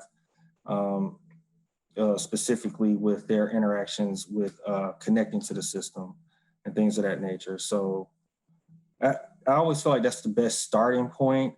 There's a lot of nuances that, we hear, and it's a very wide variety of different scenarios that, could come into mind, and, what happened over the course of, the years is, we get more and more mature in these new standard requirements. So I think that's a good starting place is, okay, this specific vendor or this specific person, this specific company, how are they interacting with my medium to high bed cyber systems? So. Thanks, Brian. Bill, what say you? I say I'm really happy this is a security panel and not a compliance panel with that question, because we don't have to get into the definition of words and things as much. So my thought on that, Ken, is I would look at it, and I think this meets the intent of the standard and what we're trying to do, as a vendor can be anybody that you are procuring something from, whether that's a service, whether that's a product, that you don't understand the risks or the vulnerabilities that you're inviting into your current environment. And I want to put it that way because we've received a lot of questions. Hey, we buy things from ourselves. We're so large, we buy things from our own organization. Are we considered a vendor? Well, if you don't understand the risks that you are inviting into your environment, whether you're purchasing it from yourself or from this third party, then potentially, yes, I think you should do an assessment. So high level, I think if you look at it that way, is if we're inviting a new product, a new service in, that's introducing something that we aren't familiar with, we don't understand the risks that are coming in, that should trigger, this entire effort of assessments and a risk process. So that's my thought. Thanks, Bill. Hey, same question for you, Lee. We got a little bit of time left. I'd like your insight as well. Yeah, I'm happy to give it. I had to chuckle a little bit when you gave that, and I can't disagree with anything that anybody said. In fact, Bill's story now just kind of played into what I've coalesced around in my mind regarding, what is a vendor. I could say anybody's a vendor, right? But living in the other space for a long time myself, I can say that there are material differences, right, between what may be a vendor and what may not be a vendor. Maybe somebody that is just providing a service, like an embedded engineer, for example. But I kind of firmly think that the risk from the security perspective, where Bill talked about, do we understand it, do we not understand it, might be a good basis to start with that. I also fall back on what is materially something that you're going to procure from a vendor, right, that actually impacts the BES directly. I'm talking, services associated to specific BES equipment or the actual equipment itself, right? Like I said, there's a material difference between that and, say, something we really understand, which might be, hiring a quote vendor to supplement engineering staff within a design organization. Thanks, Lee.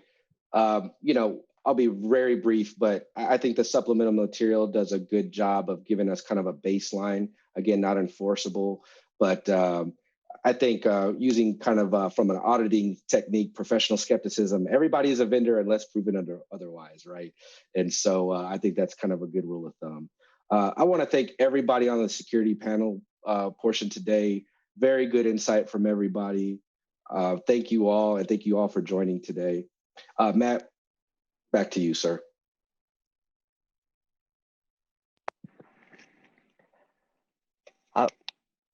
Well, Kenneth, thank you so much. Folks, we have arrived at our first break of the day. We are running right on schedule. We're going to take a 15-minute break. Thank you all for presenting, and we will see more presenters when we get back. So 15 minutes, and we will return at 11:50. Thank you.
Okay. Hi, this is Krinken Rollator. I work at Texas RE. I am a CIP cybersecurity and physical security analyst. I will be co-presenting the CIP 12 standard. I'm co-presenting with Jess Searing. Would you like to introduce yourself, Jess? Yes, good morning or afternoon for some of you. I'm Jess Searing. I am the CIP Compliance Manager for Midwest Reliability Organization region, and I have been with MRO for a little over 5 years. And back to you. Okay, great. Next slide, please.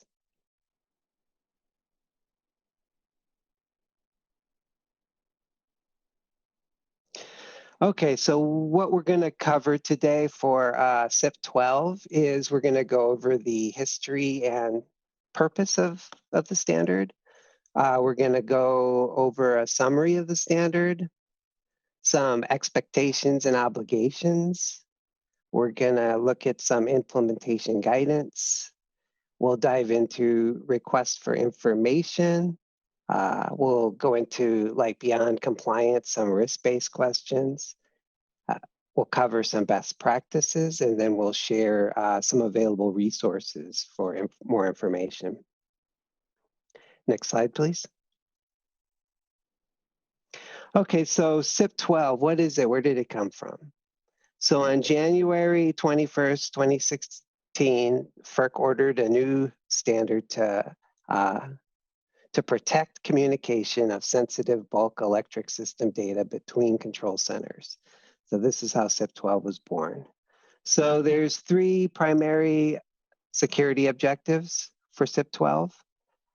To mitigate the risk of confidentiality, integrity, and availability, threats against real-time assessment and real-time monitoring data transmitted between control centers. So the cybersecurity triad. Next slide, please. Okay, so we have a Slido question.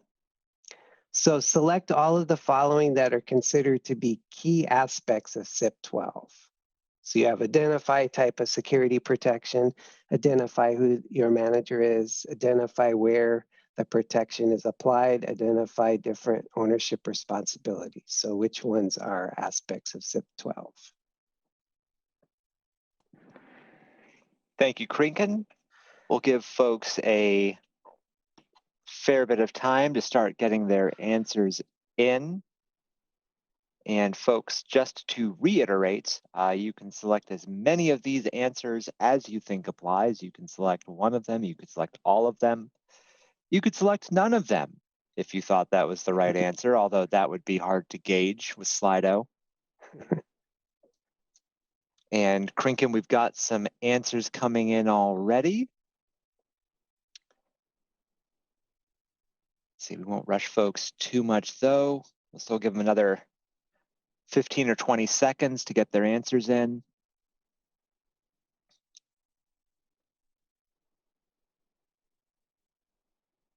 But it does seem like we have a lot of folks gravitating around the same cluster of answers here.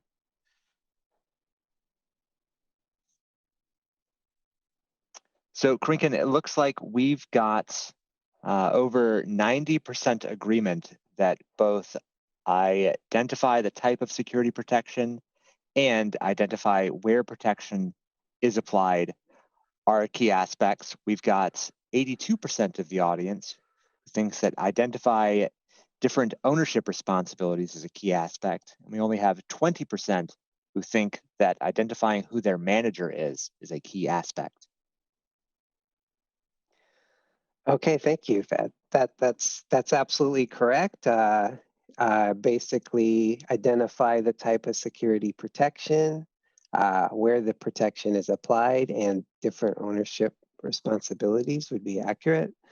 Let's go to the next slide, please. So yeah, let's go over the summary of CIP 12, R1. Basically, you need a plan to mitigate risk of confidentiality and integrity. And this is to mitigate the risk for real-time assessment monitoring communications between control centers. And a real easy way to remember this for 1.1, 1.2, and 1.3 are identify. Identify, identify, identify.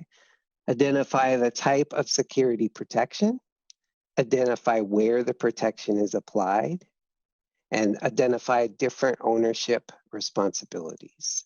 So that's R1, and the security objectives, of course, are confidentiality and integrity. Next slide, please. Okay, so there's a newer version of CIP 12 already being worked on by the standard drafting team. And if you noticed, we covered 2 security objectives, but the availability was left out. So R2 adds the availability aspect of the cybersecurity objective. So next slide, please. So yeah, so a summary of CIP 12R2 is very similar. You need to mitigate the risk for availability. And once again, identify how do you protect communication availability. Identify how do you restore data flow. How do you maintain continuity. Identify different ownership responsibilities. So this centers around the security objective of availability and continuity. Next slide, please. Okay, so what are the compliance obligations and expectations? What will auditors be looking for? So registered entities, understand communications that are applicable. Of course, document your plan. And always remember, document your plan, not just listing out the policy, but have procedures, have a plan in place. Provide evidence showing implementation. That could be logical protection, physical protection, or both. And when it comes to logical or physical, if you just have logical and not physical, we may ask questions. How do you mitigate physical if you only have logical, and vice versa? Consider additional protections, even if they consider themselves not applicable for the protections. You must, of course, you must address the security objectives. Unauthorized disclosure of data, modification of the data, and availability risks all need to be met in terms of security objectives. Next slide, please. Okay, so this is another Slido question. Name some examples of physical or logical implementation. Thank you, Krinken. Once again, we'll give folks a fair bit of time on getting their answers in for this question. This one will be one of several where we will not have multiple choice. It is up to the audience to enter anything that they believe might be an example. It can be things that you've implemented yourself or things that you've read about. We're getting a few answers trickling in already, Krinken. Good. Let's see. We've got data encryption, PSP encryption, firewalls, a locked cabinet. I'm going to take a wild guess and say that that one is physical. I'm not the SME here, so I don't know. Oh, here we go. Yeah, they are coming in very quickly. Card readers, IPSEC, fencing, security guards, dogs, cameras. Any of these jumping out that you'd like to talk about, Krinken? No, those are all great examples, yeah, great input. Go to the next slide, please, and we'll kind of cover a little bit of that.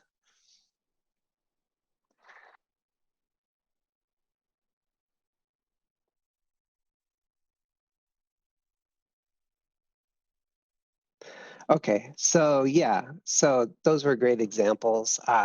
So implementation guidance, what sort of implementation, what kind of things will we be looking for, or should you have available? You know, some of these might be like a control center floor plan with security measures, physical security measures to protect communication links. You know, you might have biometric readers, and you saw in the example, some of the other examples, lock cabinets, fencing, cameras. Logical implementation, you know, you might have device configuration, security control monitoring, so the monitoring control aspect of it. And of course, very important, encryption. Encryption's one of the better controls. And, you know, we might want to see details of like what kind of encryption and how do you do key management and that sort of thing. Next slide, please. Okay. All right, so what additional protections is your organization considering going beyond CIP 5 ESP and CIP 6 PSP protections? Thank you, Krinken. And once again, folks, we have an open text answer. Go ahead and enter your answers, whatever they may be. We would like to remind everybody that this is anonymous, so if you get it wrong, we won't know. So don't be afraid to take a chance. If you think you've got the answer, go ahead and throw it in there. And we'll give folks a bit of time to get those answers in. Let's see, we've got some folks who are still trying to figure it out. We've got some folks who are saying that they actually don't plan to go beyond those protections. We've got post-quantum cryptography, which sounds impressive. Bees? I definitely would have some questions on those. Yeah, I wouldn't want to be the auditor who had to go and inspect the bees. Let's see, we've got MFA access monitoring, IPS, IDS, etc. Secure password generation and secure storage. Encryption on top of VPNs. Network layer encryption. None. We don't have anybody else who entered bees, thankfully. Attack cats, okay. ICCP.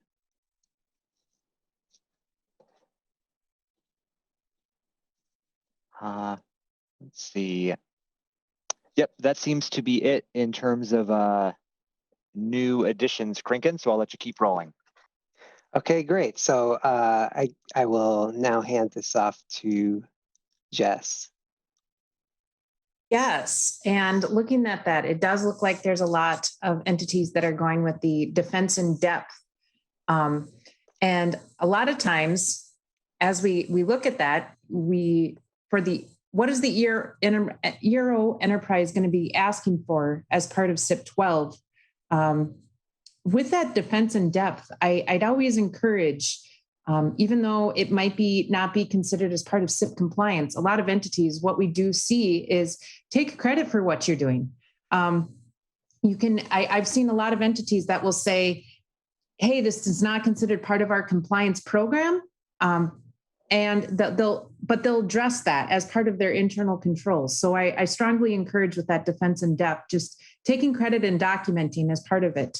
But getting into the level 1 request, the first part is part of the CIP evidence request tool, or ERT as many know it. The CIP 12 R1 L101 is asking for provide each documented plans that addresses the applicable requirement parts in CIP 12 R1. So essentially, anything that you have on paper that says this is what we're going to do as part of the CIP 12, just provide that as the basis. So auditors will get that understanding of what you as an entity are doing to ensure that CIP 12 compliance. The next one on the level 1 tab is CIP 12 R1 L102. And this is asking for provide evidence of the documented specification for data necessary to perform real-time assessments and real-time monitoring per IRO 10 and or TOP 003. So this is really making sure, for many, I'm sure you know that CIP 12 is considered to just, the main intent was for that ICCP traffic. But not all entities are utilizing ICCP for that IRO 10 and or TOP 003 traffic. So this is just making sure that each entity has looked at all of those communication paths between the control centers to make sure that you're addressing the protections around those applicable ones. So regions probably are going to ask questions about other potential communication protocols and whether they were considered. Internal controls, is it one person who's just going through that, or do you have multiple departments to make sure that those are truly understood?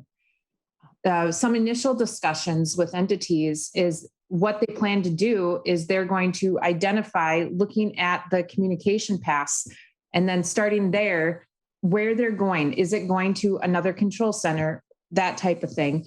And then asking the other side of that, what is the information being utilized for? And that's how they were going to start for that CIP 12. This does require coordination with the other side of the connection, but it helps in understanding more about the system.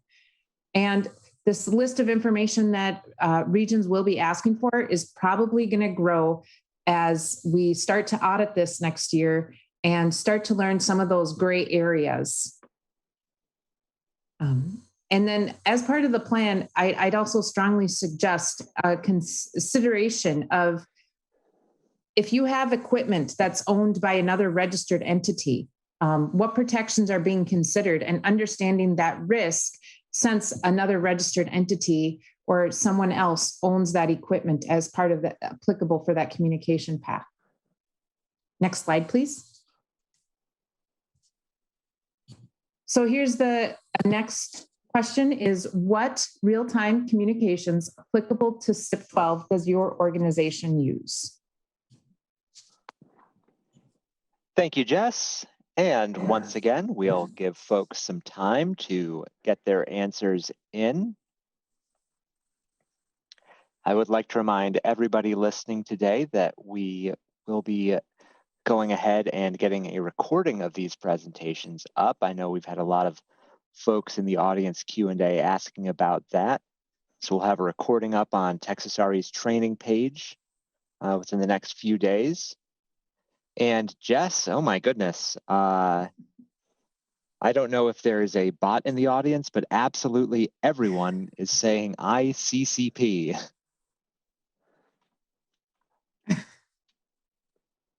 All right, we've got a vote for Teams.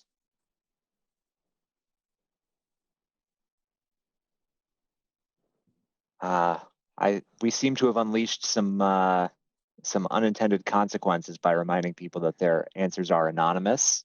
Someone is saying carrier pigeons. Let's see, multi-site data between two control centers, alert and monitoring protocol in place with vendors. A lot of votes for ICCP. They just keep rolling. It seems to be a big player in the industry. Well, Jess, it looks like, yeah, we just keep getting ICCP, so I'll turn it back over to you. Yes, and like I said, ICCP traffic was the intended protections for CIP 12 when it was initially created. Next slide, please. But what communications should also be considered? We put ICCP on here, but consider other different protocols, PMU, OPC, VRTU, just anything that should be considered. Like I said, some entities initially have reached out and going through those communication paths. that cross that EAP boundary and understanding who's on the other side and what type of information are we transferring. With that responsive RTU, there is one note that only communications applicable is information exchanged between control centers and not between a control center and a corresponding generation or transmission station. So this is the control center to control center communications. And further in the presentations, we have a few diagrams that we'll be walking through to understand more of what is applicable and what's not. But we know that this is also, there's case-by-case basis as always. So I always would strongly encourage you to reach out to your regional entity and ask those questions, get the discussion rolling. I know that we always want to try to understand these earlier, and this is not an enforceable standard yet so we have until next year to start these conversations and truly understand these situations. Next slide, please.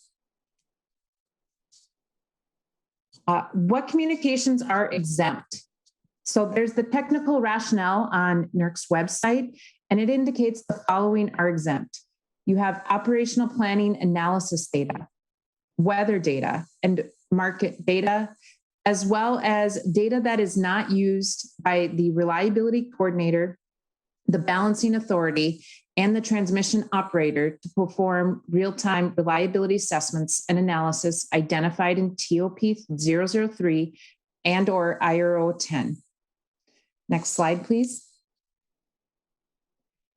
Moving on to that next information that the ERO is going to be asking for. We have the level 1, and now we have the level 2. So we have the CIP 12 R1 L201, which asks for each BES asset and sample set SS 12 R1 L201 for real-time assessment and real-time monitoring data being transmitted between control centers, provide the following evidence. The identification of the security protection used to mitigate the risks posed by unauthorized disclosure and unauthorized modification. Identification of where the responsible entity applied security protection for transmitting. And if the control centers are owned or operated by different responsible entities, identification of the responsibilities of each responsible entity for applying security protection to the transmission of real-time assessment and real-time monitoring data between those control centers. So this is going to be looking for sampling those control centers and then saying, how are you protecting that data, and provide the evidence of how that is being done. Next slide, please. And just to build on that a little, since level 2 is limited to control centers, there's going to be a small population. Most entities, what they have is their primary and backup control center. Due to this small population, the regions are most likely going to do a full population and sample all of those. The NERC sampling guidelines indicates that if there's 9 or less, that it's going to be a full sample selection of that. So just be prepared that based on that BES assets tab, the control centers, if you have less than 9, that all of those control centers will be sampled. Next slide, please. So what are some of the risks that we're probably going to regions are going to dive in deeper on? And one of the things where you have equipment owned by others, this is a common one of how is the entity protecting that equipment? Is it understood who owns what? If another region's equipment is within your PSP, how is that access controlled? That type of thing. Another question, if you're only using physical controls, what about those logical risks? Encryption was a lot that was used that was going to be indicated in this previous Slido of how the protections were going to be done. What about the physical controls? If someone could get access to that server, or that I'm assuming the ICCP server based on that's the most response, if they get access to that, how how is that really being protected? Because they could change that encryption configuration. And then vice versa, if you're only using logical controls, what about the, oh, I'm sorry.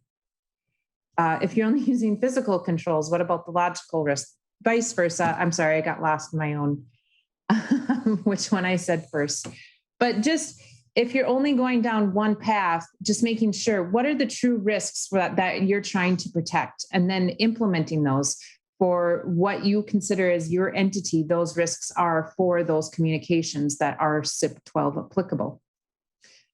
Next slide, please. What are some of the best practices to assist with telling the stories? Measures from the standards indicates that evidence may include, but it is not limited to, documented plans that meet the security objective of requirement R1 and documentation demonstrating the implementation of the plans. So as always, we start out with the plans. Auditors will first review those, get a sense of what the program is and how everything is being protected. And so then that's typically you got your level 1, the understanding. And then when we do the sampling and we get to our level 2 as part of that CIP evidence request tool, we start to look at the demonstration of the implementation of the plan. And as always, we say, just try to tell us your story so we understand. And as an auditor, anyone who knows, it's much easier to tell that story when you have that system generated evidence. It tells a better story where you have, this is the configuration, and then the auditor, then the next question is going to say like, okay, with that configuration, how do you know that that configuration is completing what you want it to do? That type of thing. Some examples that we've been indicated preliminarily is the physical protections is providing that PSP diagram showing the physical protections. And there is an ERO endorsed implementation guidance that I would also suggest be reviewed, which is on NERC's website for additional thoughts or ideas. Next slide, please. And now getting in, this diagram is just for demonstration purposes. This is not based on any specific entity. And this was taken from the technical rationale document. So, but in this example, you have entity alpha and entity beta. You have entity alpha's primary control center, entity alpha's backup control center, and then you have entity beta's control center. So looking at these connections, all 3 of those connections would be applicable to CIP 12 for considerations of what those control centers are communicating and whether they are IRO 10 or TOP 3 applicable communications that would then need those protections. So entity alpha is going to have to consider from the primary control center, they have to consider the communication between the primary and backup control center, both ways. And then from the primary control center and the backup control center, both of those connections that go to entity beta's control center. So, and if entity beta, if they take that information and entity beta is then passing that same information to another control center, that is not something that needs to be considered as part of entity alpha. That would be part of entity beta's CIP 12 if it was applicable to them consideration. So next slide, please. Here's another diagram that is meant to try to show some of those considerations of what is in scope and out of scope. This is from the technical rationale document that is posted on NERC's website. But you can see that there are this is meant to be a high level summary. As indicated, there are always some scenarios that are going to need additional consideration that may fall into CIP 12 applicability, but this is just meant to be a high level summary. But you can see at the top, the in scope are that RC control center, the GOP control center, the BA control center, and the TOP control center communications. And some of those that where the intent for SIP 12 to not be applicable are those transmission owner field assets, the GOP control room, the generation owner field assets. So that field communication to the control center is not meant to be applicable to SIP 12, and it really is that control center to control center communication. So again, but if there are certain scenarios that you would like for consideration of whether it should be, as always, I recommend you reach out to your region. Next slide, please. Some additional things to help with telling the story. Just documenting how you share the information with others and determining whether it's applicable or not.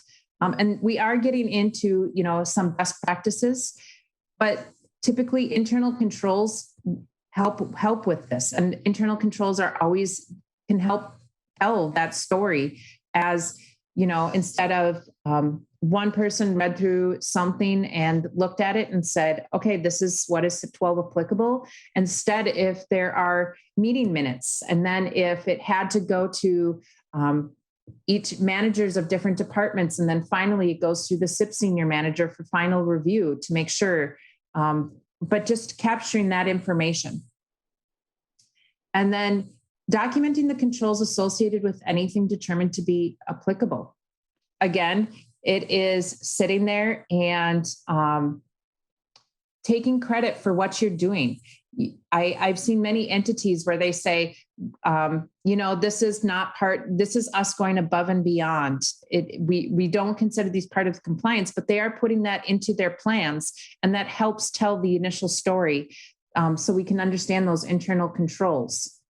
And system generated evidence, it always, configuration of something, it's always more beneficial to help tell that story of this is the configuration, and then saying, here is how we know that this configuration that we have set up is doing what we expect it to do.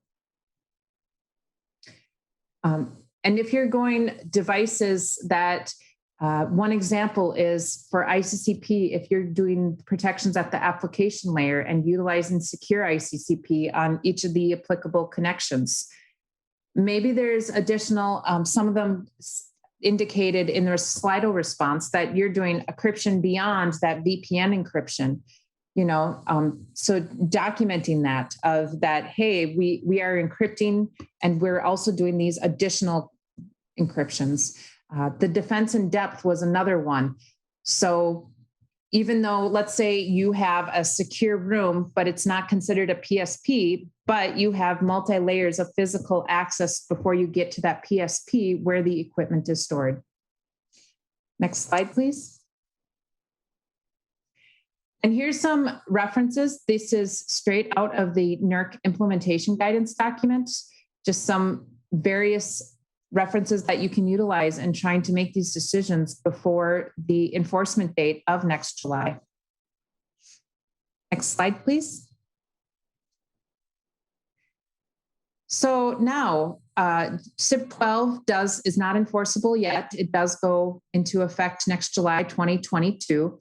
So what additional information or outreach would be beneficial in helping when SIP 12 does go into effect that the regions could provide for clarity on some of these gray areas? Thank you, Jess. And folks, we'll actually keep this question up for a while. We'll, of course, be recording these answers and using them to influence what it is that we make presentations on in the future. So we'll keep this up, and I will turn it over to Matt. Thanks, Thad, and thank you, Jess and Krinken, for the great presentation.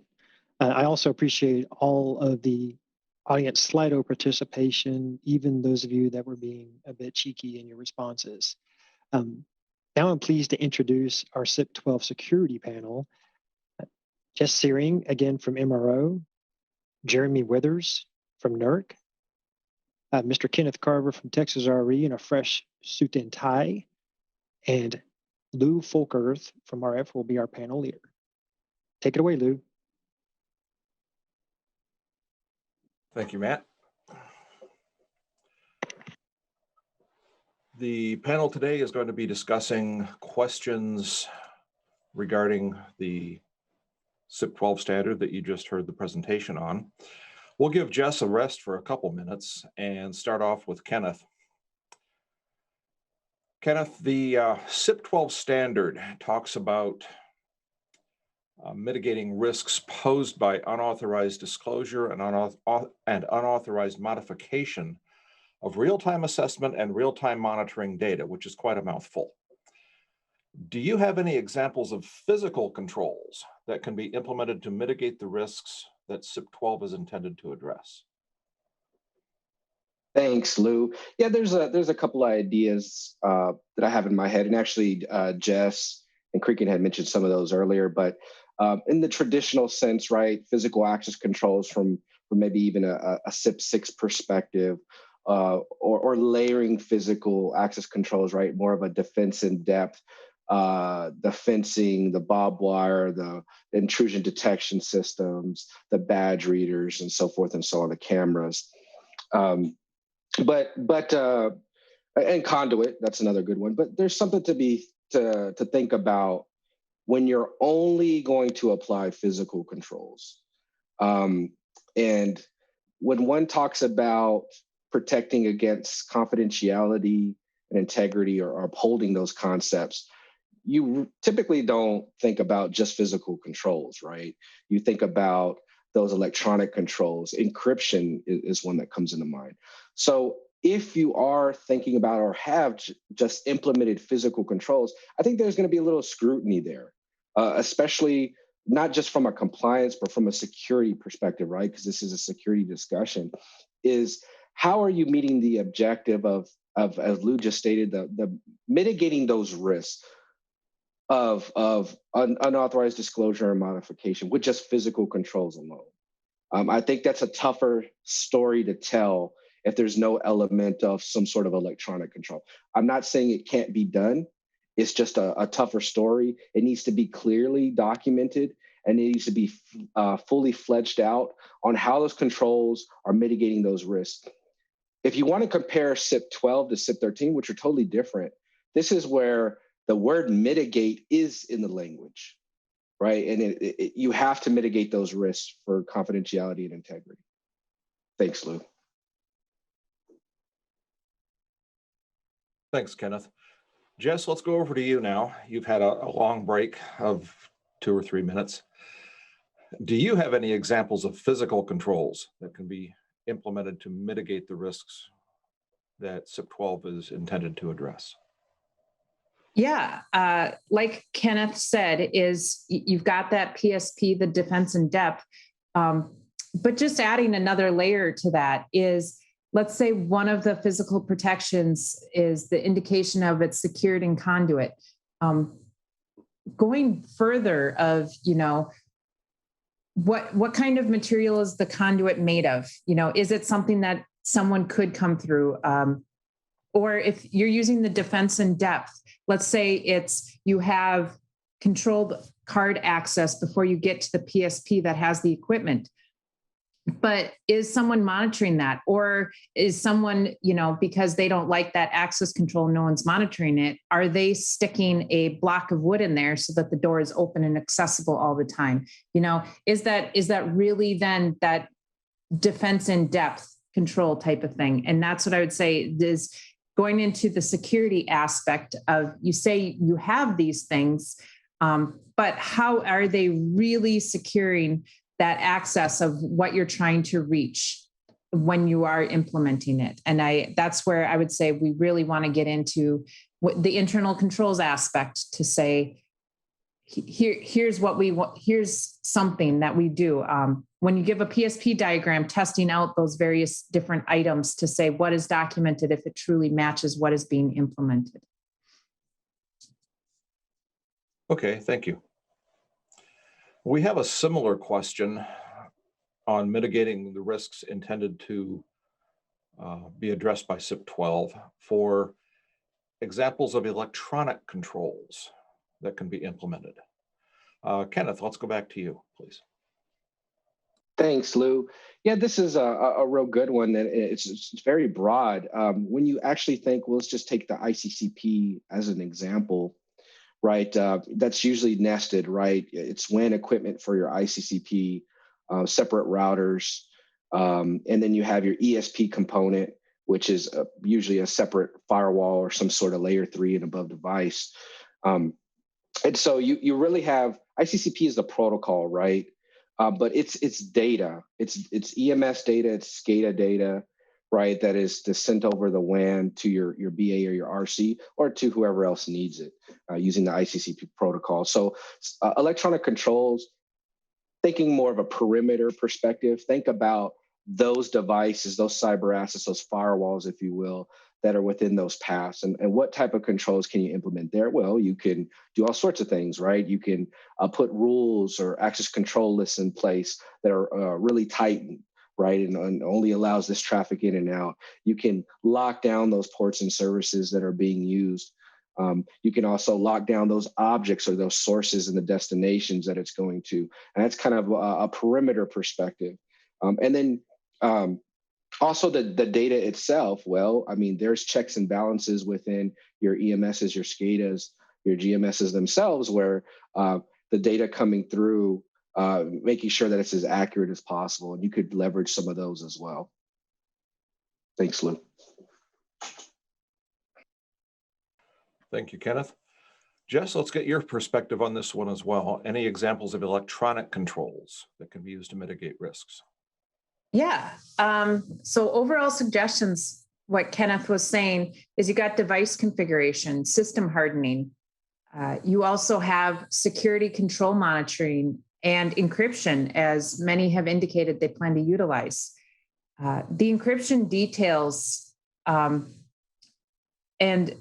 just what encryption, are you doing the encryption at layer 3 or are you doing encryption at the application layer 7? Those OSI layers to mitigate that risk of unauthorized disclosure. You also have for security control monitoring. What are you truly monitoring? Are you looking at baseline configuration changes when if you're utilizing an IPsec tunnel? Just, some of those things. And another potential thing is application level integrity of the transmission, a CRC check to mitigate the risk of any unauthorized modification of that information being transferred. Okay, thank you. Jeremy, it's your turn. Although not required, how can a registered entity protect oral or verbal communications? Yes, sir. Thank you, Lou. I think this obvious answer here will be using encrypted phones. But however, my understanding of encrypted phones is that has to be, both parties have to utilize it for that technology to work. But it may work for control centers that are owned and operated by the same entity. But if you have to communicate with an entity that's outside of your footprint or that's not under your ownership, that may not work. But I also think about some scenarios where control centers are located in buildings that they don't necessarily own, they're leased and they have other occupants. And there may be some high traffic areas in those buildings near the control center, in those areas. And the entities may want to do maybe a walk down close to the perimeters to make sure that oral communications aren't heard outside of those perimeters. And if they do find some issues, maybe look at some mitigating things such as white noise machines or checking the ceiling tiles or other soundproof technologies. Okay, thank you. Kenneth, let's throw the same question to you. Although not required, how can a registered entity protect oral or verbal communications? This reminds me of kind of the O&P side, right? The 3-part communication piece there. And I think that's a good control there. On top of that, some of the things that Jeremy said about location. Where am I at? Where am I speaking? What type of physical barriers do I have? Is my control center a room it should be that's safe for me to talk out loud, that sort of stuff. Maybe there's a verification of who the other party is on the other phone. Like, who are you? What is the password? I mean, you can get really creative with some of these. Registered entities should have dedicated phone lines. if they're using the phone to talk with their BA and RC. So those are some of the things that I can think of off the top of my head that could help protect those oral communications. Thanks, Lou. Okay, thank you. Jeremy brought up the subject of encryption. Jess, to what extent is the use of encryption sufficient to mitigate the risks that CIP 12 is supposed to address? The usual auditor response is this is going to depend on the facts and circumstances. But some examples of the questions that we're going to ask is, what a part of the transmission between the applicable control centers is the encryption applied to? What is that demarcation point where the encryption is controlled? What is the method and level of encryption? I mean, is it an outdated encryption standards according to FIPS? If keys or certificates are involved, is there a process to support the management of those keys or certificates? If the security protection involves 2 or more entities, is management between the entities of the keys included within the plan? Does the process include who has access to the keys or certificates? All of these are questions that I would say that that's going to be the first line to start even additional conversations as part of that encryption, to ensuring that there is the appropriate protections around those communications. Okay, thank you. Kenneth, do you have anything to add to that question that Jess has just answered on the use of encryption to mitigate risks for CIP 12? Yeah, no, I agree with everything what Jess said. Definitely, it kind of depends on the algorithm that you're using and the strength of the encryption. But I do want to make it clear, right? Because we're talking about 2 concepts here: confidentiality and integrity. So encryption and loan just depends on what other pieces you have enabled, may not cover you for the integrity piece, because now we're talking about the security concepts of non-repudiation, right? To verify that where I'm sending this data, right, is where it's supposed to be and it's not modified. And so you're talking about certificates, you're talking about digitally signing stuff, some of those concepts there. So you just have to be careful if you are using encryption, be able to tell the story of, this is the type of encryption we're using. There may be some limitations there, right? ICCP, it could be, let's talk about that a little bit. Jess mentioned it earlier in her presentation. It could be the use of IPsec. It could be secure ICCP. There could be other methods that we're talking about here. So you just want to make it clear, whatever type or method of encryption that you're using, that you are covering those 2 concepts of confidentiality and integrity. And then also for the future, right, we have the discussion of availability, right, and which means many other things, but that completes that CIA triad. So keep that in the back of your minds. Thanks, Lou. Thanks, Kenneth. Jeremy, let's come back to you. Does this standard apply to the situation where there is RTU data coming back to the TOP control center from a single generating site that is a generation owner or generation operator, and that does also not have a control center? So let me go over that one more time. RTU data coming back to a transmission operator control center from a single generating site that does not also have a control center. Yes, sir. So, Lou, in the way the question is read and the way I interpret the question, this would not apply for this situation. As Jess mentioned earlier, and it's been stated that CIP 12 is applicable to control centers, and this site with the RTU data, with the field asset, would not meet the definition of control center in the way I'm interpreting that question. Okay, I'll jump in on that one too and agree with what you're saying. This in general is not going to be applicable because the GOGOP does not have a control center. The standard applies to control center communications only.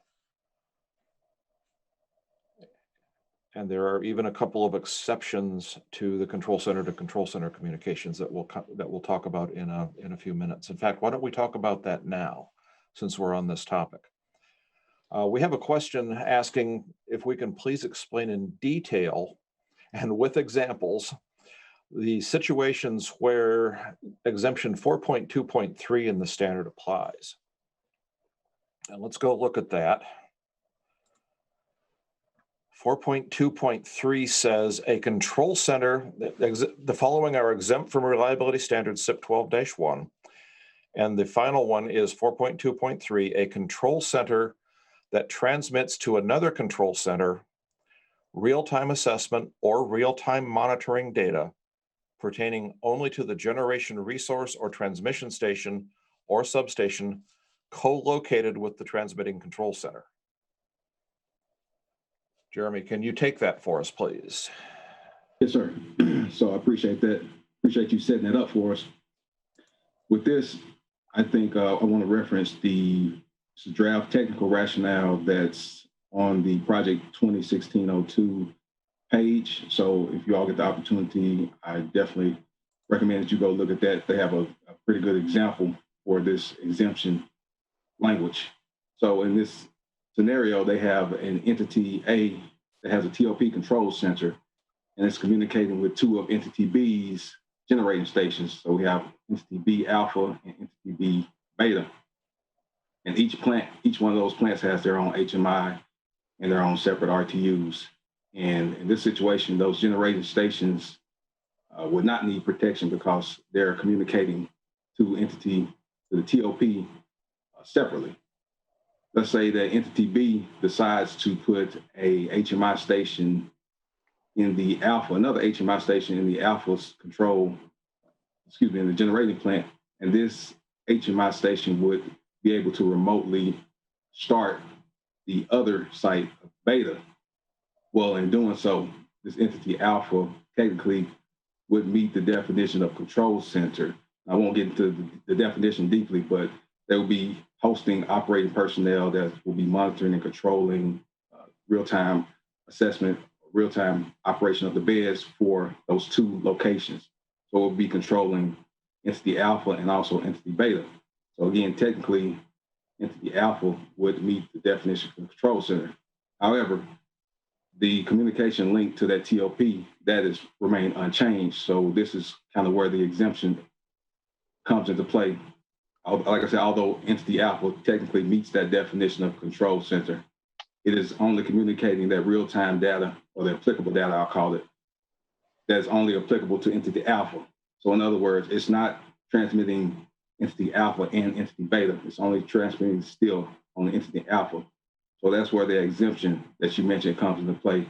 Now, if, for instance, they installed another RTU and it was transmitted to entity alpha and entity beta's data, then it would not fall into that exemption because it would be transmitting for more than one of those locations. And even another simple scenario, if a TOP control center is communicating to an RC control center, it would not meet that exemption either. Okay, thank you. And again, I encourage everybody to look at that technical rationale so they can get a deeper picture of what I just went over. Yes, it's difficult to explain verbally. The picture really does a much better job, and it's available on the NERC website as part of the posting for the standard. Hey, Lou. Yes. I would say, you know, from a security practice, again, we're outside of compliance here, but from a security best practice, I think that the data should be protected, right, for the reliability and security of the bulk electrical system. So from a compliance perspective, it's, you know, Jeremy did a good job explaining it. From a security perspective, I think that a registered entity should be thinking about or implementing controls around that, around the confidentiality and integrity pieces there to protect all the data.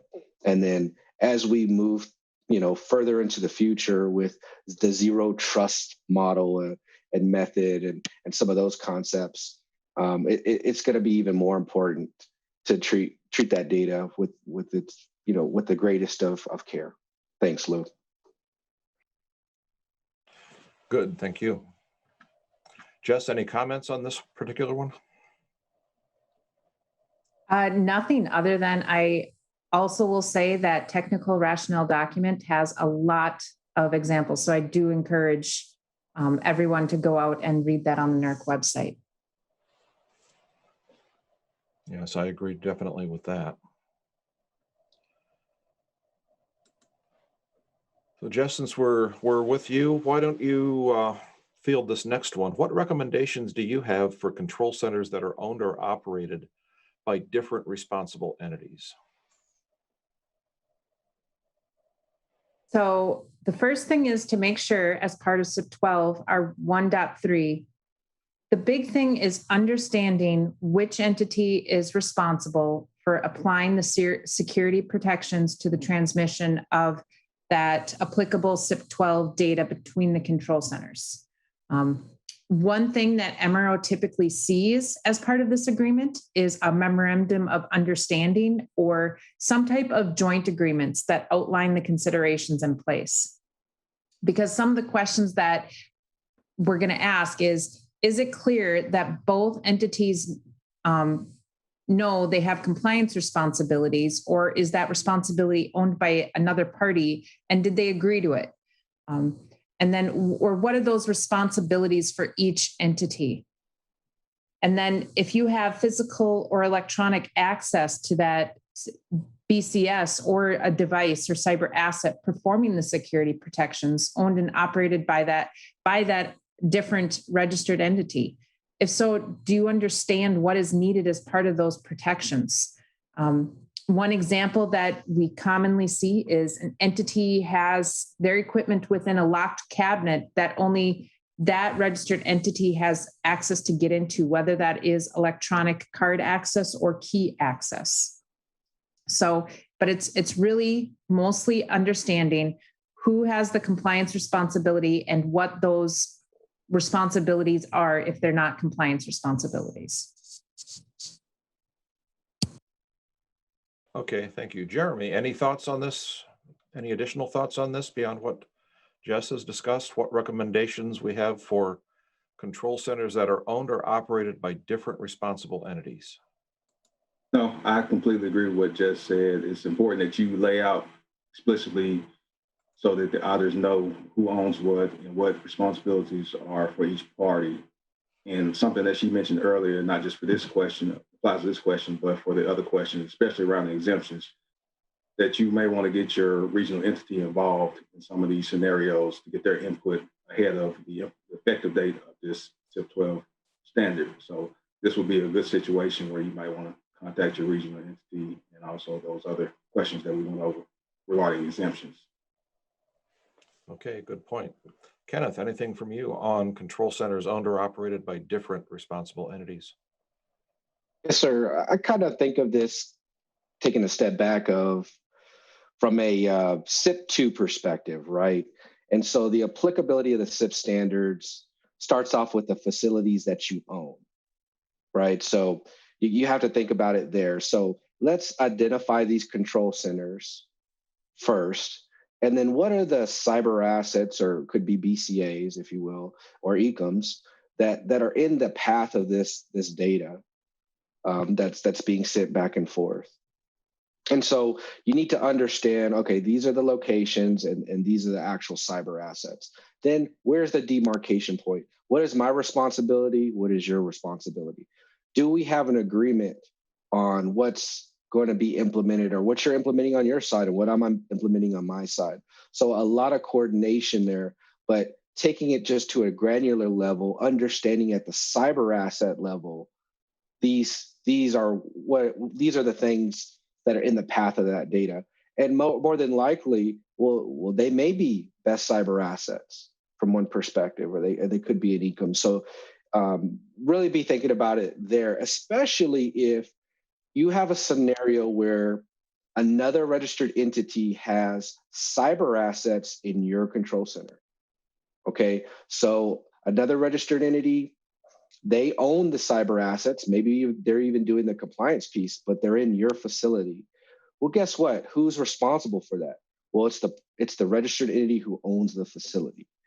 Okay, so you need to make it clear that the agreements are being implemented and everybody understands the responsibility of who's taking care of what. So it's just coordination and communication that needs to be happening in identification, making it clear within your network diagrams, making it clear within your processes and your procedures.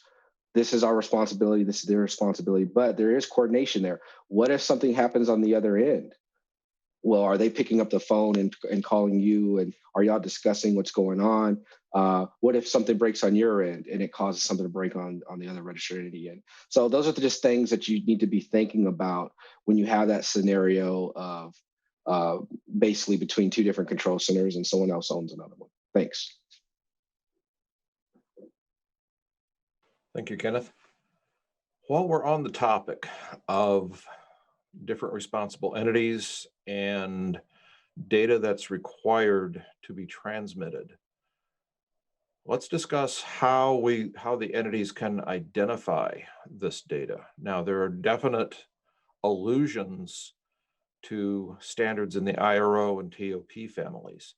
The enforceable language of the requirement does not mention those tie-ins, but they are very strong. We're using the same terminology and we're using some of the same glossary definitions. So the TOP and IRO standards basically apply to balancing authorities and transmission operators for the TOP and reliability coordinators for the IRO standard. Basically say the same thing, is that these entities farther up the electrical food chain, if you will have it that way, will set information that they determine to be real-time assessment and real-time monitoring and are supposed to communicate that down. Jeremy, do you have any comments on how that might happen or any concerns about that happening?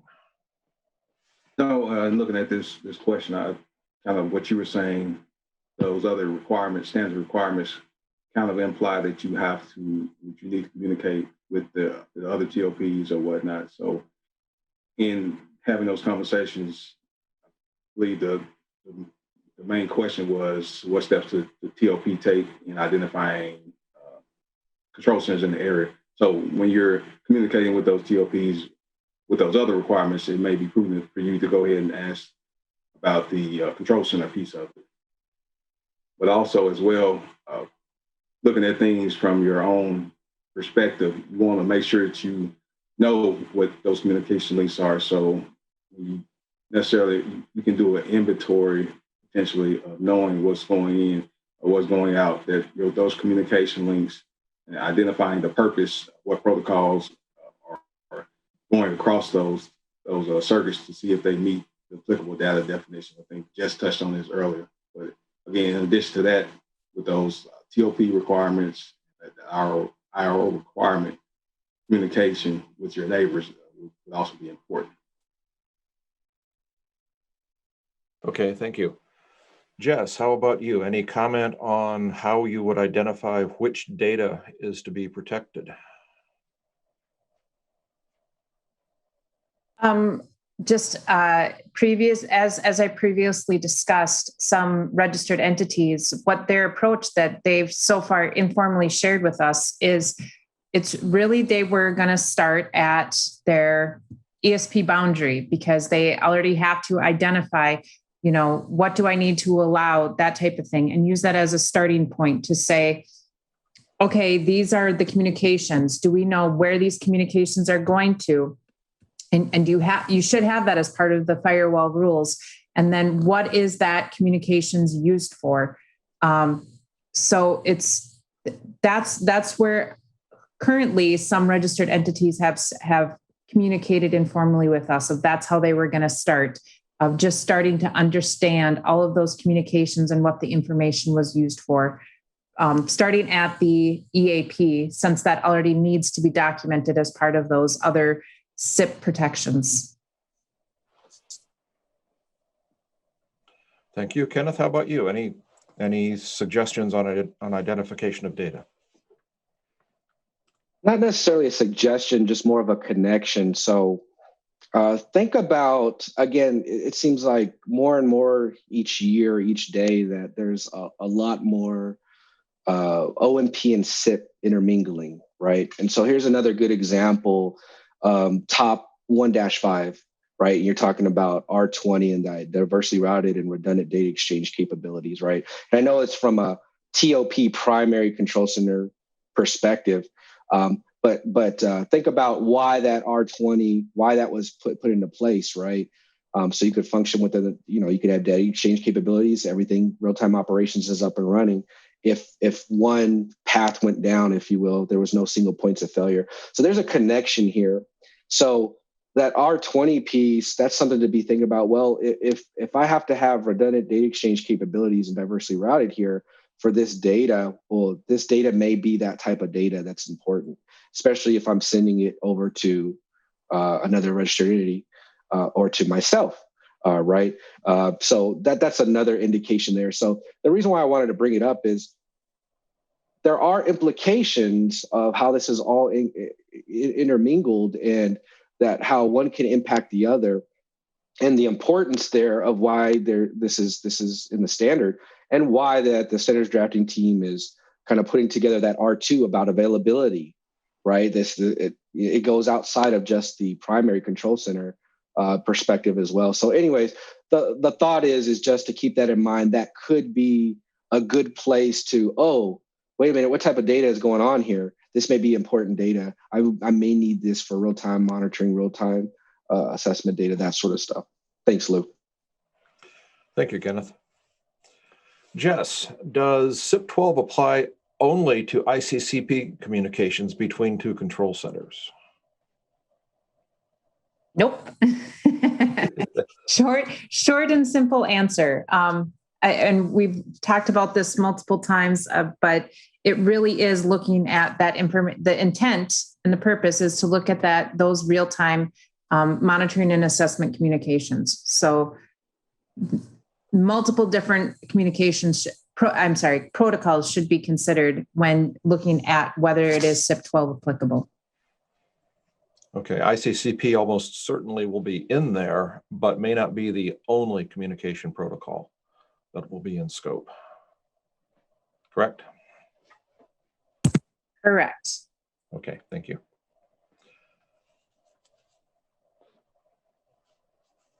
Jeremy, I think you partially answered this earlier, but let's do it more formally. What steps could a transmission operator take to identify who in their area owns or operates a control center? Yeah, you're right, Lou. I thought I answered it earlier. It was more informally. But I was actually asking a different question earlier, kind of an ad lib one, but. Gotcha. Okay. But like I said earlier, and we kind of touched on this in several different answers throughout these questions, but identifying those communication links and seeing what they feed into, where they're going to, and identifying those circuits that are in scope. And like you touched on, some of those TLP3, TLP18, RO10, those requirements in which you have to talk to your neighbor about agreed upon how the real-time data is going to be received, those type of deals. That may be a good opportunity to talk to them about the control centers, what control centers are in that area, or also reach out to your TOP or your RCs. Okay. Aren't the TOPs also required to notify the entities they communicate with of what the assessment and monitoring data is supposed to include? So shouldn't they know who has control centers already? Yes, sir. In that position? Okay. So I think that's what you're saying. Like you were saying, it's not necessarily explicit, but I think in them doing so, meeting that requirement, I think it's TLP3, they would probably end up doing that anyways. Control center. Gotcha. Jeremy, this one's a complex one.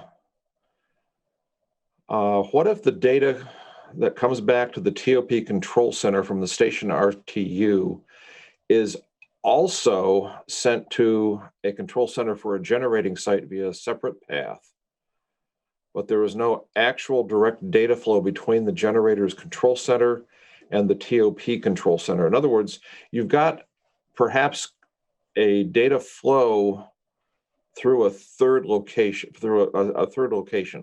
So in your original example from the technical rationale, we had the alpha and beta sites. This would go through maybe a gamma, going from alpha through a gamma to reach beta. And the gamma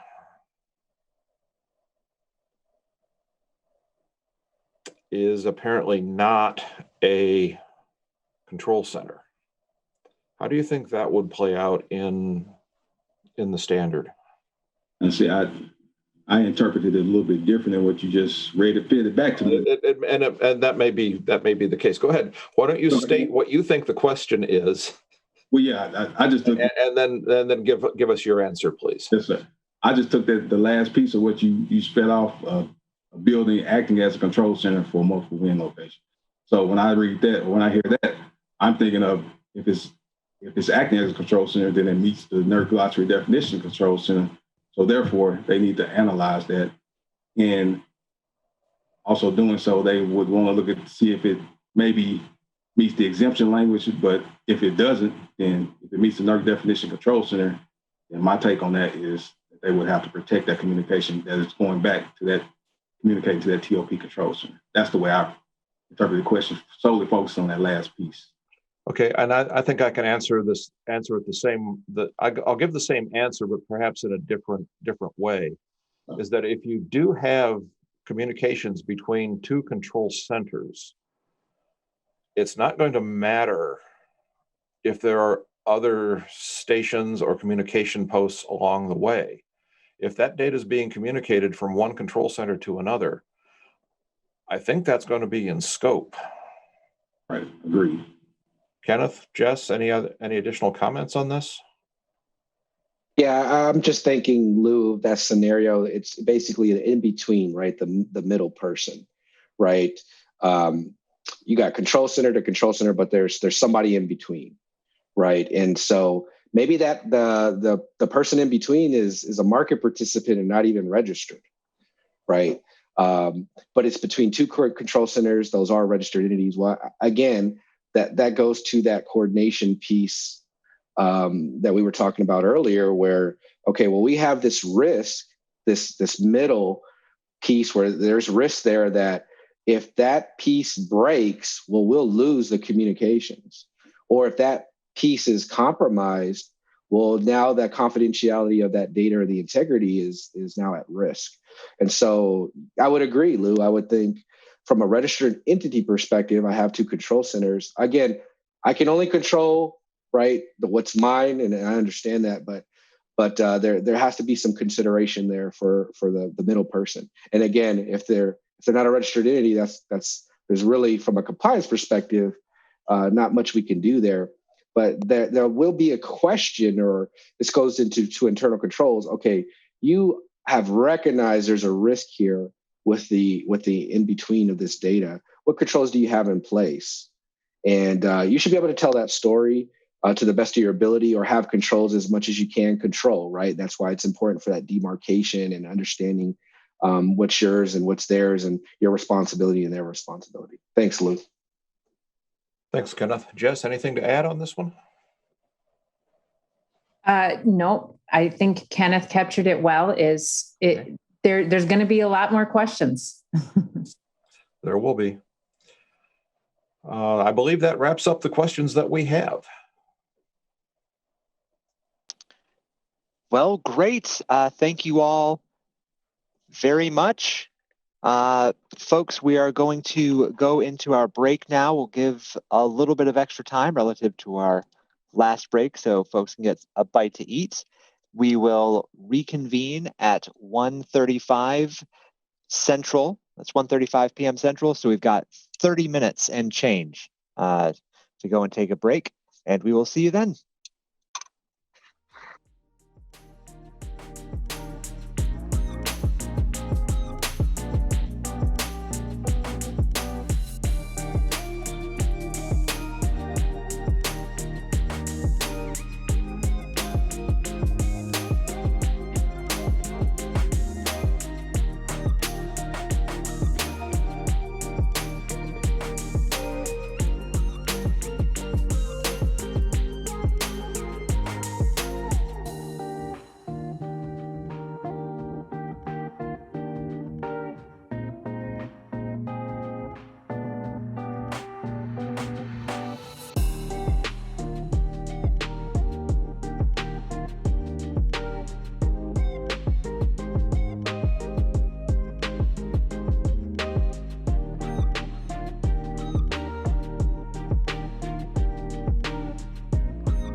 Hope everybody had a good break, but it is time to get going with our CIP 8 compliance presentation.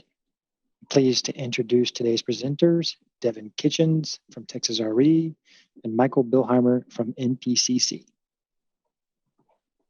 Right. Good afternoon. My name is Devin Kitchens. Michael Billheimer and I are going to be presenting on CIP 8-6 today. We'll give you a brief overview of my background, and I'm going to pass it over to Michael so that he can do the same. I joined Texas RE in 2018. Prior to that, I worked as an IT business analyst and a IT risk management specialist in the financial sector. My primary responsibilities when doing IT risk management were centered around disaster recovery and business continuity planning. More specifically, I was responsible for developing the tabletop scenarios and then actually exercising said tabletop scenarios. So some of my expertise falls in that area. Additionally, I'm a member of the Texas Air National Guard, where my Air Force Specialty Code, or AFSC, is cybersecurity, previously known as information assurance. That's where I got my start evaluating NIST controls. I'm going ahead and pass it on over to Michael so he can give you his background information. Hi, I'm Michael Billheimer. I'm a senior CIP analyst with NPCC. I joined NPCC in 2018. Prior to that, I worked for an entity in the Northeast, and one of my duties was to perform the CIP 8 incident response drill annually. Pass back to you, Devin. All right, next slide, please. Okay, so the agenda for today. What I'd like to do is tie the CIP evidence request tool, or CERT, as I'm going to call it probably from here on out, back to the standard language, highlight some important changes to the standard, provide some tips, resources, and common issues, and then common violations as well. Lastly, we'll try to finish with exercise improvement ideas. The overall goal that we have here is to improve the information that will provide information that will help improve your compliance program, basically. See how we can facilitate that. Next slide, please. All right, so right here we have the standard language for CIP 8 R1 Part 1.1. Each responsible entity shall document one or more cybersecurity incident response plans that collectively include each of the applicable requirement parts. So the very first part, Part 1.1, one or more processes to identify, classify, and respond to cybersecurity incidents. What I've done here is underline cybersecurity incidents, cybersecurity incident response plans, because that's specifically what's going to be called out in the CERT. So that's why I'm drawing attention to it there. Next slide, please. All right, so the CERT. As I mentioned before, it says provide each documented plans that address the applicable requirements, parts, and CIP 8R1. And then if reporting is prohibited, provide evidence of that. So one way to look at the CERT is the test questions to the exam, right? So that's going to guide you through what we're going to be asking as auditors. But of course, we're going to ask more questions that are centered around risk and internal controls. But the bare minimum to provide compliance is going to be found through the CERT. So what I would recommend would be performing a mock audit using the CERT as your guide. This should help you to determine how your evidence aligns with what's required by the standard. And then, why? Why would you do that? The reason I would do this is it's going to give you a good idea of the state of your compliance program. And so an old accounting adage that I like to reference here would be, you can't effectively manage what you can't measure. So by getting the state of your compliance program, you're going to know where it's at, and you're going to be able to help manage it. I would also encourage you to define what constitutes as acceptable evidence. The reason for this is knowing what your evidence is crucial to telling your story and ensuring compliance. Next slide, please. All right, so the big thing that changed with this version from version 5 to 6 is the applicable systems column for the standard, right? So previously it was high and medium best cyber systems, and now there's the associated EACMS or ECOMS, more spelled out, electronic access control and monitoring systems. I like to call them ECOMS for short. It's just easier to say, but all of which is primarily the same thing, just depending on who you're speaking to, how they'll address it. But the key point is that that's now in scope. That is associated with this standard and is required. So the main reason why I'm hinting on this is a lot of entities I found struggle with classifying what an ECOMS is. So fortunately, an ECOMS is a NERC defined term. So we have that. You can go to the NERC glossary and there'll be more details there. But that isn't the only thing that I'd use to define what is or isn't an ECOMS.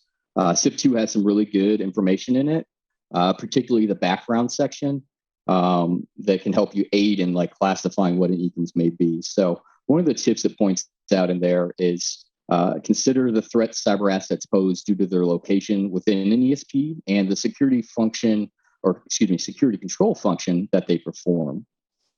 So with that said, that may bring in something like your SIM or your IDS into the scope as to what an ECOMS is, right? Additionally, there's other examples that's in that background section. They point out Radius servers and Active Directory servers as well. So what I would encourage entities to take a look at that information and others the next time they're performing their best cyber systems categorization for CIP2. And the real reason for that is if you're not classifying something as an ECOMS, you may not be affording the appropriate levels of protections that are necessary for it. And also they wouldn't be being looked at for compliance purposes, particularly for the standard. So that'll come into play later when we discuss attempts to compromise. Next slide, please. All right, so right here we've got R1 part 1.2, and I've got some of the abridged language, just gonna highlight the important pieces of this and what it's asking for. So 1.2.1 asks you to evaluate, define, attempts to compromise. And so I've got that highlighted here. Then the next piece here is 1.2.2, reportable cybersecurity incidents or an attempt to compromise per 1.2.1 criteria. So you got to determine what those are. And the reason why I'm putting particular emphasis on this is that previously, the only thing that you had to define was what is an incident that is reportable or not, right? So what cybersecurity incidents are reportable and which ones are not reportable. And now what's being roped in is attempts to compromise. That's why I've got those highlighted on those two lines. And then what's completely new is the notification requirements separated out into a separate part, right? So requirement 4 is now where all the notifications happen, as opposed to before where you had your hour timelines filled out in this area. The other thing you'll notice here is that attempts to compromise is a lowercase term, right? So that means it's not a NERC-defined term.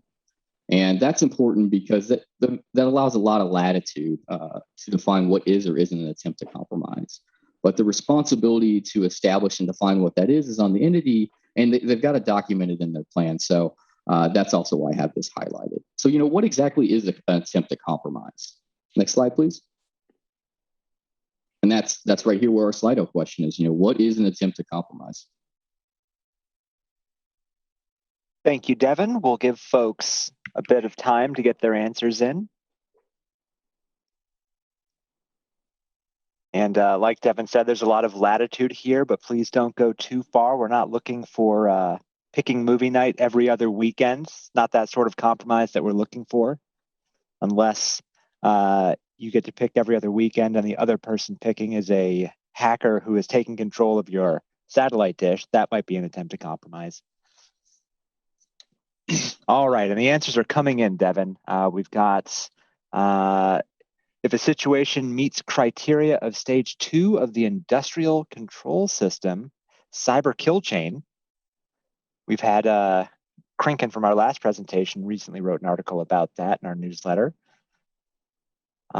Brute force attacks, potential breach, phishing attempts, an attempt to access or compromise the firewall, firewall penetration, hacking attempt.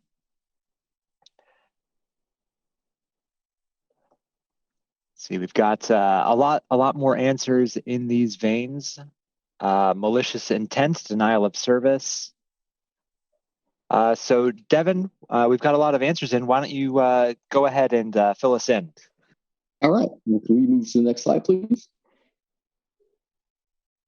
Perfect, and all of those answers fall right in line with kind of what I would consider what an attempt to compromise is. But just as a starting point, You don't have to start from scratch. SIP already asks you to do a lot of things. And so what I'd like to point out here is on the upper left-hand column of this slide is unauthorized. So just keep that in mind, because SIP's going to ask you to do these things if they're authorized. So for instance, vulnerability scanning, that's going to be SIP 10. You do that. Port scanning, SIP 7, ping sweeps, that's going to fall under SIP 5. You're going to have event logs review, privilege escalation, login attempts, that right there, that falls into SIP 7. And then unauthorized physical or electronic access, the physical access specifically would fall under SIP 6. Then you got remote access and tunneling, that's going to be SIP 5. SIP 10 again, that's baseline changes, right? So if those are authorized, that's definitely something that you would want to keep in mind. But if they were unauthorized, on the other hand, like for instance, you had unauthorized vulnerability scanning, that might be something that is an attempt to compromise. But port scanning as well, that could be a malicious actor trying to identify attack vector, right? So unauthorized is the key piece of that. So having a strong SIP program will help you to identify what activity is just normal activity, maybe for your network or trying to meet compliance, or what an attempt to compromise is. Another idea here that's not required by the SIP standard, but maybe something you want to consider is possibly baselining your network activity, because if you don't know what normal is, how can you identify what abnormal network activity is, right? So just having a really strong SIP program is going to help identify things that are, false positives, but also maybe an attempt to compromise. So there's already a lot of things going on here, but on the other side of this slide, I've got detected malware, malicious communications. Those are also things you're going to be looking at through SIP compliance, but those are things that I would consider to be an attempt to compromise, right? So I'm just trying to provide some information and insight as to different approaches to take when defining what an attempt to compromise could be, and that you don't have to start from scratch. There's already things that are already going on to meet compliance with SIP that could help aid in defining these things and or identifying them, right? Next slide, please. All right, so tips, right? My biggest tip here would be use some kind of objective criteria with thresholds when defining what constitutes as an attempt to compromise, because it's up to you as an entity to define what this is. So having that criteria is going to be helpful for you. Another thing I'd like to point out is there's other authoritative resources here that are helpful for not only developing a plan, but identifying things that might be attempts to compromise. So first one I have listed here is going to be from SANS, their incident handling guide. That's really good for developing a plan for incident handling, so cybersecurity incidents in particular. It also has some good detail about what may be an attempt to compromise. We've got NIST, the Computer Security Incident Handling Guide. That's another great resource. On here, I've got this listed as the NCIC or the NCCIC. That's actually the DHS system now, but the Cyber Incident Scoring System. There's a really systematic approach that they have to assigning priority levels to security incidents. So what they do is they have a lot of categories, and they're all weighted. Some of those categories are like function, the functional impact, or the observed activity. And so they weight these, and then when it totals out, they assign a priority level. So there's really good context in there that may be able to help define what is or isn't an attempt to compromise. So I'd highly recommend that. And then lastly, the NERC glossary of terms, that's just helpful in general for the other side of this, where you have reportable cybersecurity incidents, since that is a term that is defined, right? So I'm going to go ahead and pass this over to Michael, and he's going to take it over from here.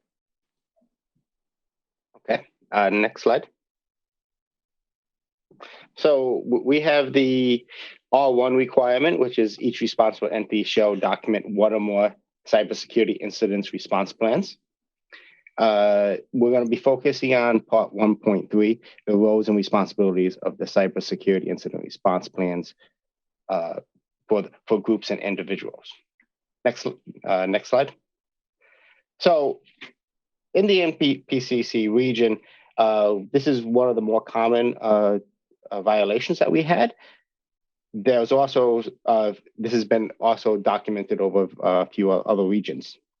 So in this instance, the entity listed the roles of people responsible for the cybersecurity incident response plan, but fail to define them adequately for each specific responsibilities. To correct this, the entity updated the plan and described the roles and responsibilities.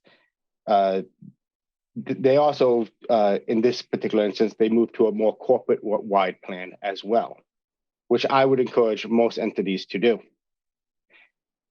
Next slide.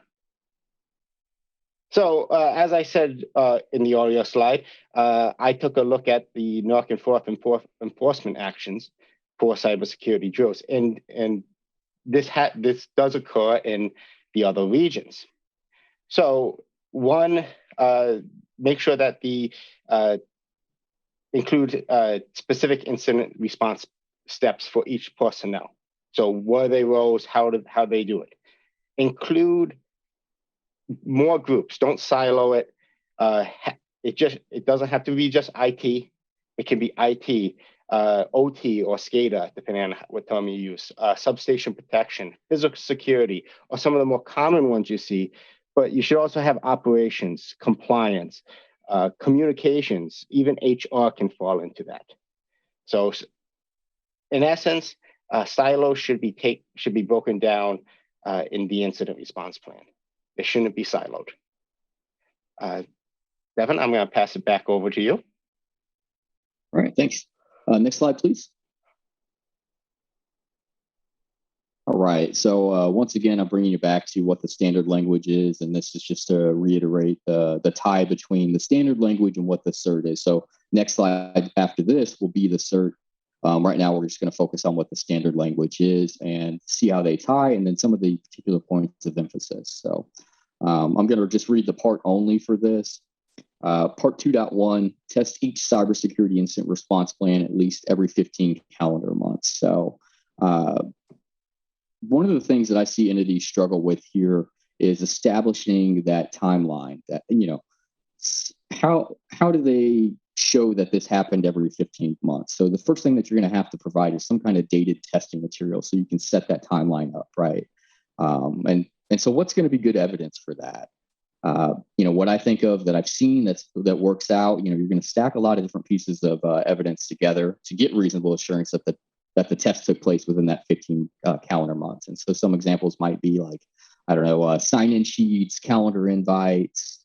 And then after that, we're going to want to see, you know, evidence that one of the options listed here took place, right? So we're going to want to see that the test actually covered either an actual reportable cybersecurity incident, it was a paper drill or tabletop exercise of a reportable cybersecurity incident, or an operational exercise of a reportable cybersecurity incident. And I've repeated reportable cybersecurity incident several times because that's what's in the standard, but also to place emphasis on that it's important to test on a reportable cybersecurity incident.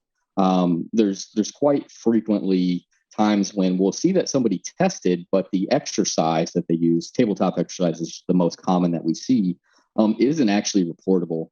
Michael will talk more on this later, but you know, I wanted to highlight it to bring attention to that as a potential pitfall, and then also to relate how the CERT matches up here and aligns with the standard language.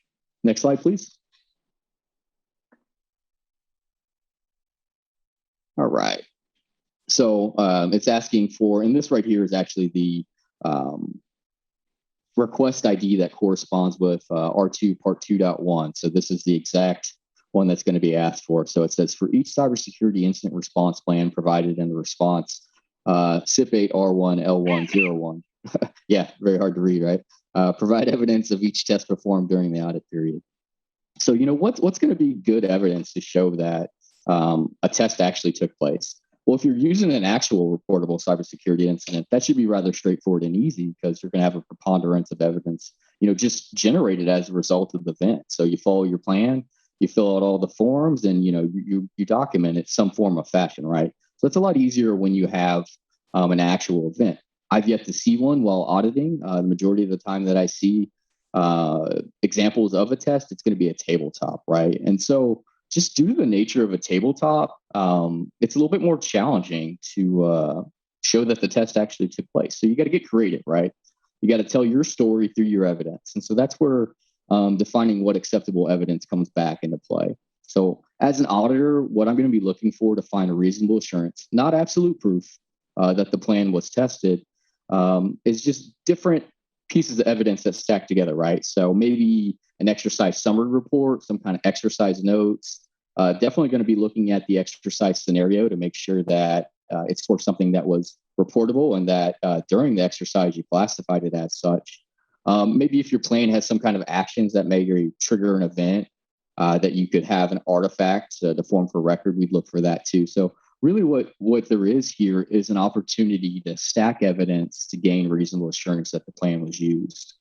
So just take that in consideration the next time you're testing to make sure that one, you're covering, if it is a test, not an actual event, a reportable cybersecurity incident, right? And if it was an actual cybersecurity incident, that it was reportable. So that's what's needed to meet compliance with this part, and that's what the cert's asking for.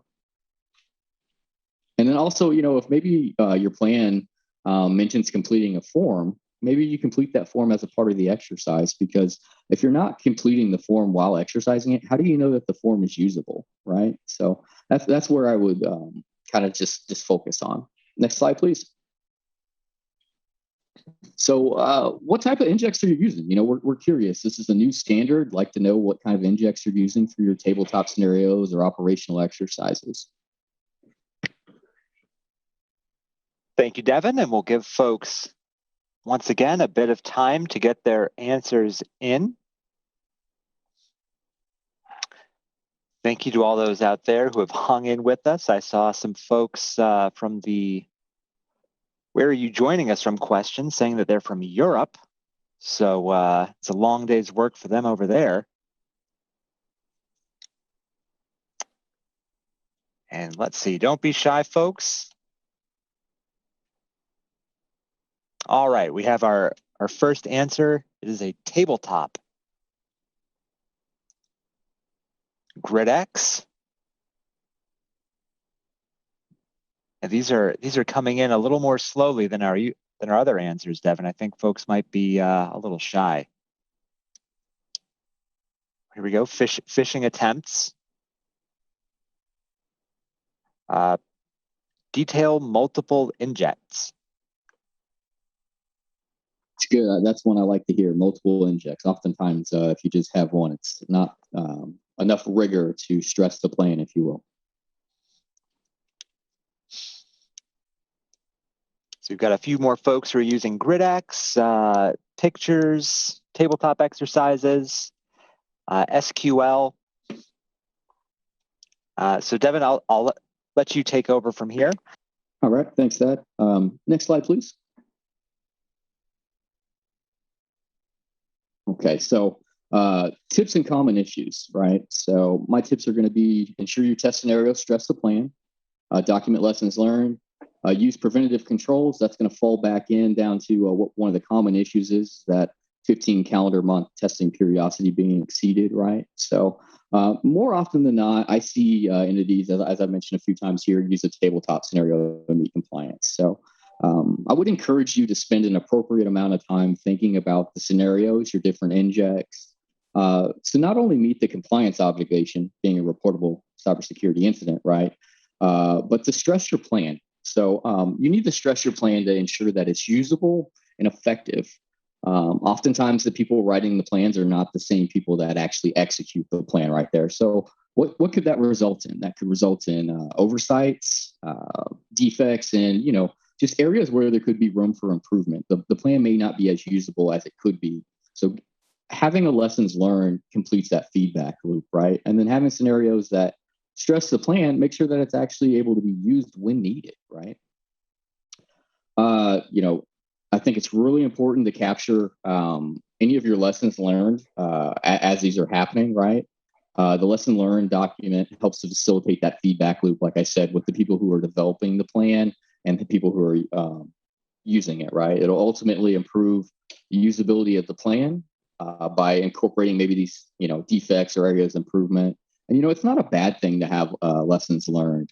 I think maybe that's a reason why potentially some of those things are left off. It's not a bad thing. Lessons learned are needed to evolve and enhance any plan, right? So it's good to have those. And then what you also wanted to do is document if there weren't any lessons learned, right? You just fill in that blank, say, hey, we didn't have any lessons learned, because that leaves nothing to question about did you or did you not assess if there were lessons learned. And that comes in later on for meeting compliance with this standard. Lastly, one of the more common issues that we see is that the periodicity is met here, right? Not met, I should say. It's exceeded. So entities aren't testing within that 15 calendar months. So, what I would suggest is setting up some kind of preventative internal controls like automated alerts, reminders, just to ensure that that testing requirement isn't exceeded, right? So make sure you have enough lead time when setting these reminders up, because oftentimes when you're testing, especially like what Michael pointed out, you're involving multiple departments. You're going to need to coordinate with them, get it scheduled. You got to have enough lead time in there to make sure that all of the parties that have a stake in this are available to test, and that you can do a good exercise, right? Or if something happens where you can't do it on the scheduled date, you don't want to miss it because of that. So just leaving lead time in there, having the reminders are good things. You don't have to have anything fancy to create a reminder. You could have simply a calendar reminder that's set up with the group, as you don't want to have a single point of failure being one person's Outlook inbox, right? There's better preventative controls out there. If you've got ticketing systems or anything like that, I would suggest using it. But you want to keep budgetary constraints in mind, because not every entity has the same size and the same budget where they can use those type of tools or have them available to them. So simple Outlook calendar reminder generally would suffice, as long as you have people taking action on that and having enough lead time in advance to make sure those tests take place and that the right stakeholders are involved during the testing. Next slide, please. So I'll take over this one. This is another common violation of CIP 8 in the MPCC region. But again, this is another common one among all regions. This issue occurs when a entity doesn't test the incident response plan to an actual reportable, and that's another keyword there, cybersecurity incident. Now, with the new standard, that definition has grown. So you can have ECOMs in there now, and some attempts to compromise in there as well. So in this case, to correct that issue, you need to include the mitigation would be to perform another drill. So you would have to conduct another drill once you find out that the initial drill did not meet the requirements. Some other issues just to cover is that for the testing, one is you can use an actual incident, but make sure that incident is reportable as well. Next slide. All right. So this is going to be for requirement 3, part 3.1. I'm just going to read through this, and then I'll put a couple emphasis points on things that are important here, right? So 3.1 says no later than 90 days after completion of the test or actual reportable cybersecurity incidents, you've got to do these 3 things. You've got to document your lessons learned, update your plan, and then notify each person or group with a defined role of the updates, right? So previously I mentioned, lesson learned and how that completes the feedback loop. So it's also to meet compliance. It's something you have to do. So, you need to document that if there are lessons learned or the lack thereof, right? And so that's where that tip previously has benefits that are twofold. Also, if you've made updates, right, or if you have lessons learned and those haven't been updated in the plan, well, then those lessons learned aren't really effective, right? And then if the people that need to know about those lessons learned don't have the updates to the plan, they're not effective either. So these 3 kind of go hand in hand, right? So they're important to do. I've seen this accomplished many different ways, but the 90 days is the marker that you have to meet. So maybe staggering the lessons learned, maybe that's completed within 30 days. And then the update plans are done within 60, and then the notification is done within 90. That's one approach that would work to, break this up so that it's not all one daunting task. But I would recommend updating them sooner rather than later, just because if there's an incident in the meantime between those updates, those changes haven't been pushed out to the people that need to use them. And then another thing here that I'd like to point out for the notification is what's a good way to show and establish that the notification occurred and that happened within the 90-day time frame. So another effective method would be, using a digitally signed email. A better method, though, would be ticketing systems. And I go with digitally signed email because right there it offers non-repudiation as well, not only the timestamp, right? And it's something that pretty much any entity would have the ability to do. So that takes into consideration the budgetary constraints, right? But a ticketing system would be better just because you have a workflow and there's other evidence and artifacts that could be associated with that and stored in that ticketing system. So those are the points I would take away from this requirement here. Next slide, please. And I'm going to pass this over to you, Michael. Thank you, Devin. So this is in this CIP 8 violation. This is for R3, part 3.1. So again, as Devin pointed out earlier, it's a failure to document any lessons learned and update the response plan with the lessons learned and notify each person or group with the defined roles in the response plan within 90 days. So again, this is important because if you don't correct things as you go along, and that's what your lessons learned is doing, it's correcting deficiencies in your plan that you have discovered. You have to update the plan. You have to inform everybody of those updates, and you have to do it in a timely manner.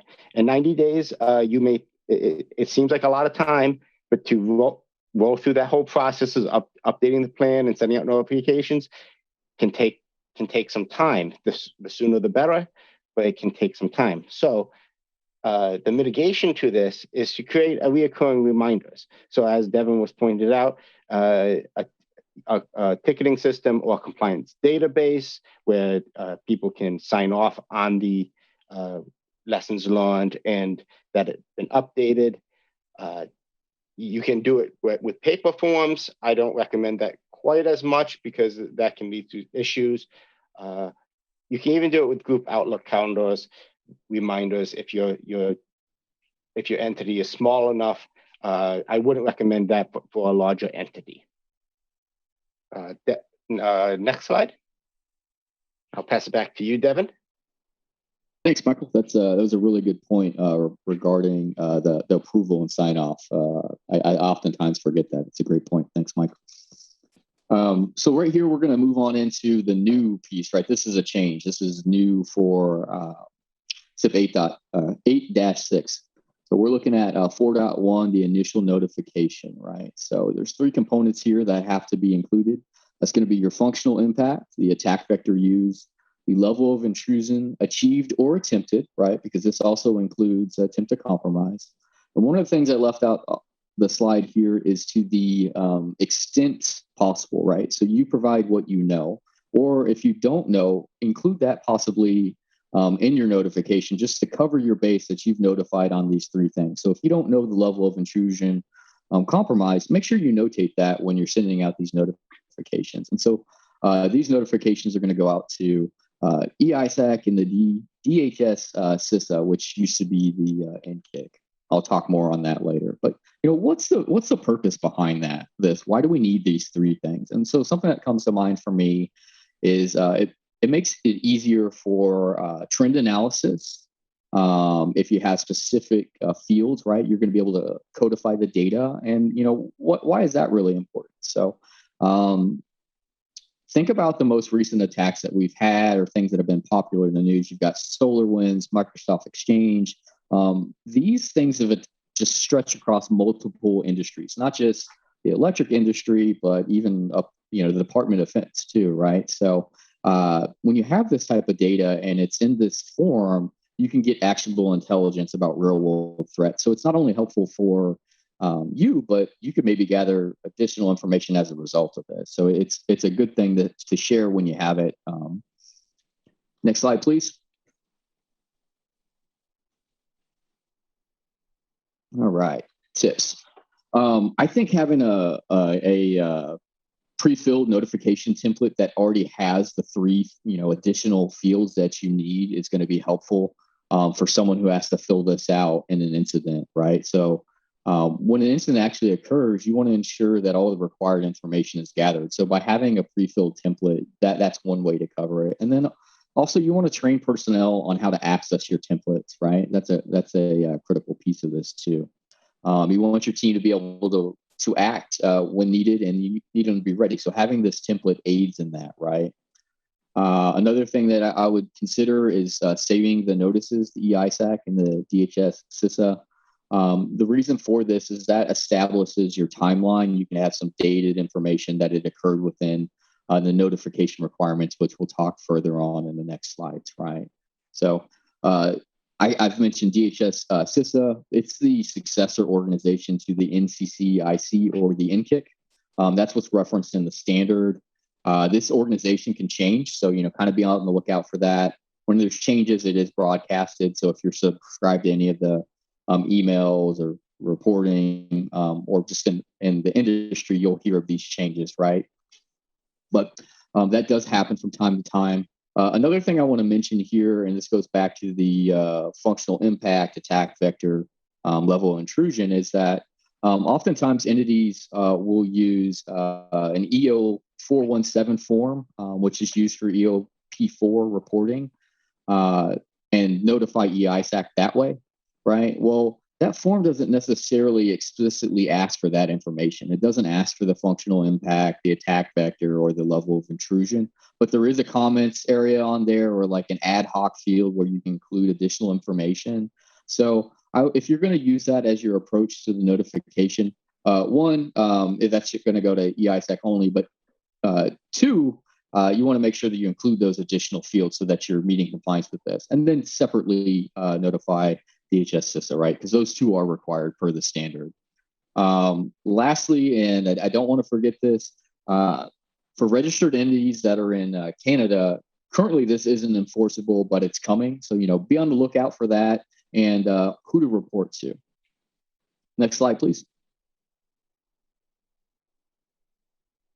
Okay, and this is the next piece here about the reporting requirements and the timelines, and that's kind of how this all ties back together here. So I've got some abridged language, and the first thing I kind of see when I look at this is two distinct paths, right? So you've got reportable cybersecurity incidents and then attempts to compromise, and then depending on which path you go down, your reporting requirement changes. So reportable is 1 hour, attempts to compromise, that's the next calendar day, right? Emphasis on calendar day here.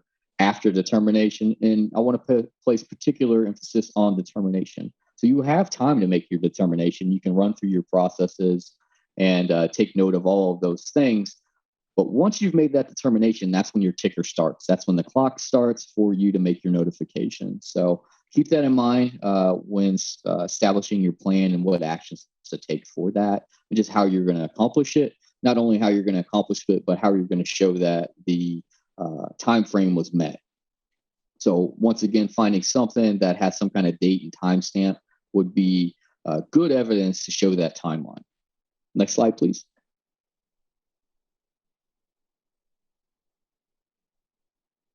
All right, this is just kind of it's going to go all the way till we're done with R4 for my tips. The new tip here is create a workflow, right?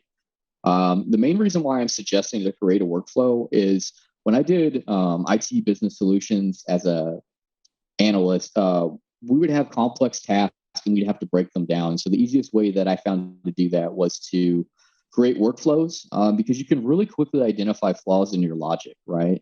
So I would suggest creating a workflow. Alternatively, you can make a checklist of items, just something to make sure that all of the requirements are taking place and it's not going to be missed during the time when you're needing them, right? Next slide, please.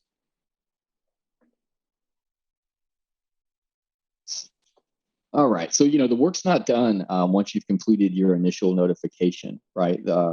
According to Part 4.3, you have to provide updates, if any, within 7 calendar days of determination of a new or changed attribute. You got to send those updates to the E-ISAC and the DHS CISA. So if you find something new, you have to communicate that information. So when my tips slide, I'll kind of give an approach that may work for your organization. There's many ways to do this, but it's going to fall back in line with internal controls and things of that nature, because that's how you prevent missing something or exceeding a deadline, just having lots of reminders. Next slide, please. So creating a notification reminder, adding checklist items for follow-up actions. Those are, good internal controls to make sure that you don't lose sight of this. Because, once the events happen, people just by nature are going to move on to the next task after they sent the notification. So I'd highly recommend implementing internal controls that alert users with enough lead time to make sure the reporting requirement is met, right? So one example I can think of is possibly having a daily meeting if the investigation is still ongoing. If you have a daily meeting, you'll have 6 additional days from then on to send out your notification with any updates. Or alternatively, you could set a reminder at 6 days and have 1 day left to provide the notification. It's really up to you on how you'd like to do that. I'd suggest having some kind of ticketing system just because it's more efficient. But if that's not available to you, Outlook may work if you're a smaller organization. That's a really good point Michael had earlier. I forget to mention that Outlook doesn't always work when you're a really large organization. There's many different departments involved. All right, next slide, please. And I'm passing this on over to you, Michael. Okay, so we're going to focus on some tabletop exercises. So this is where, for me, it gets a little more enjoyable than just reciting the standards. So one, just don't focus on IT. There's a lot of departments that interact with your SCADA systems and your OT systems and your field equipment. Engage all these departments. It's just not that. I mean, as we saw with the colonial attacks lately, you have to engage with your communication department. So what are you going to communicate if you do have an attack that cripples you or gives you a significant incident? Has the communications. If you need to bring people in quickly or additional assistance, you might want to involve purchasing or your HR department in that, depending on what your setup is or your organizational structure is. So make sure you have multiple departments, multiple groups involved. Don't just focus on your OT, your protection and control department. Have your substation department in there. Have your field guys out there. Bring in different people. Just involve a whole bunch of people. And change them up over time. So just don't have the same person come in and out of the meeting. You want to be able to have some redundancy and that not just one person knows how to execute your plan. Add various components. As stated earlier, had multiple components to your exercise. So you can add a physical component. So like active shooter, maybe somebody rams a barricade, add substation. So maybe a drone, somebody lands a drone in the substation. You can even use these as distracting events. So you can have a main event and then have a distracting event where something else is happening, but it's not really the main event. Maybe it's just a coincidence. It's just to distract you from something else. Multiple things are going to happen. You also want to insert internal threats. So we all know that the one guy in the company that can cause a lot of damage, and he has to know how to cause that damage. So involve that.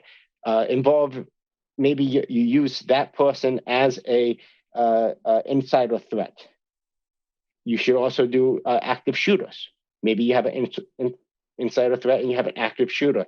I've taken out, in my past experience drills, I've taken out basically all the people that were in charge of the incident response plan. What happens when you lose your management? Or you can't communicate with them. Again, I mentioned drone attacks. Drone attacks, they occur, and drones are everywhere these days. So land one on the roof of your building. Maybe it has an explosive on it. Maybe it doesn't. Land one in the yard of your substation. If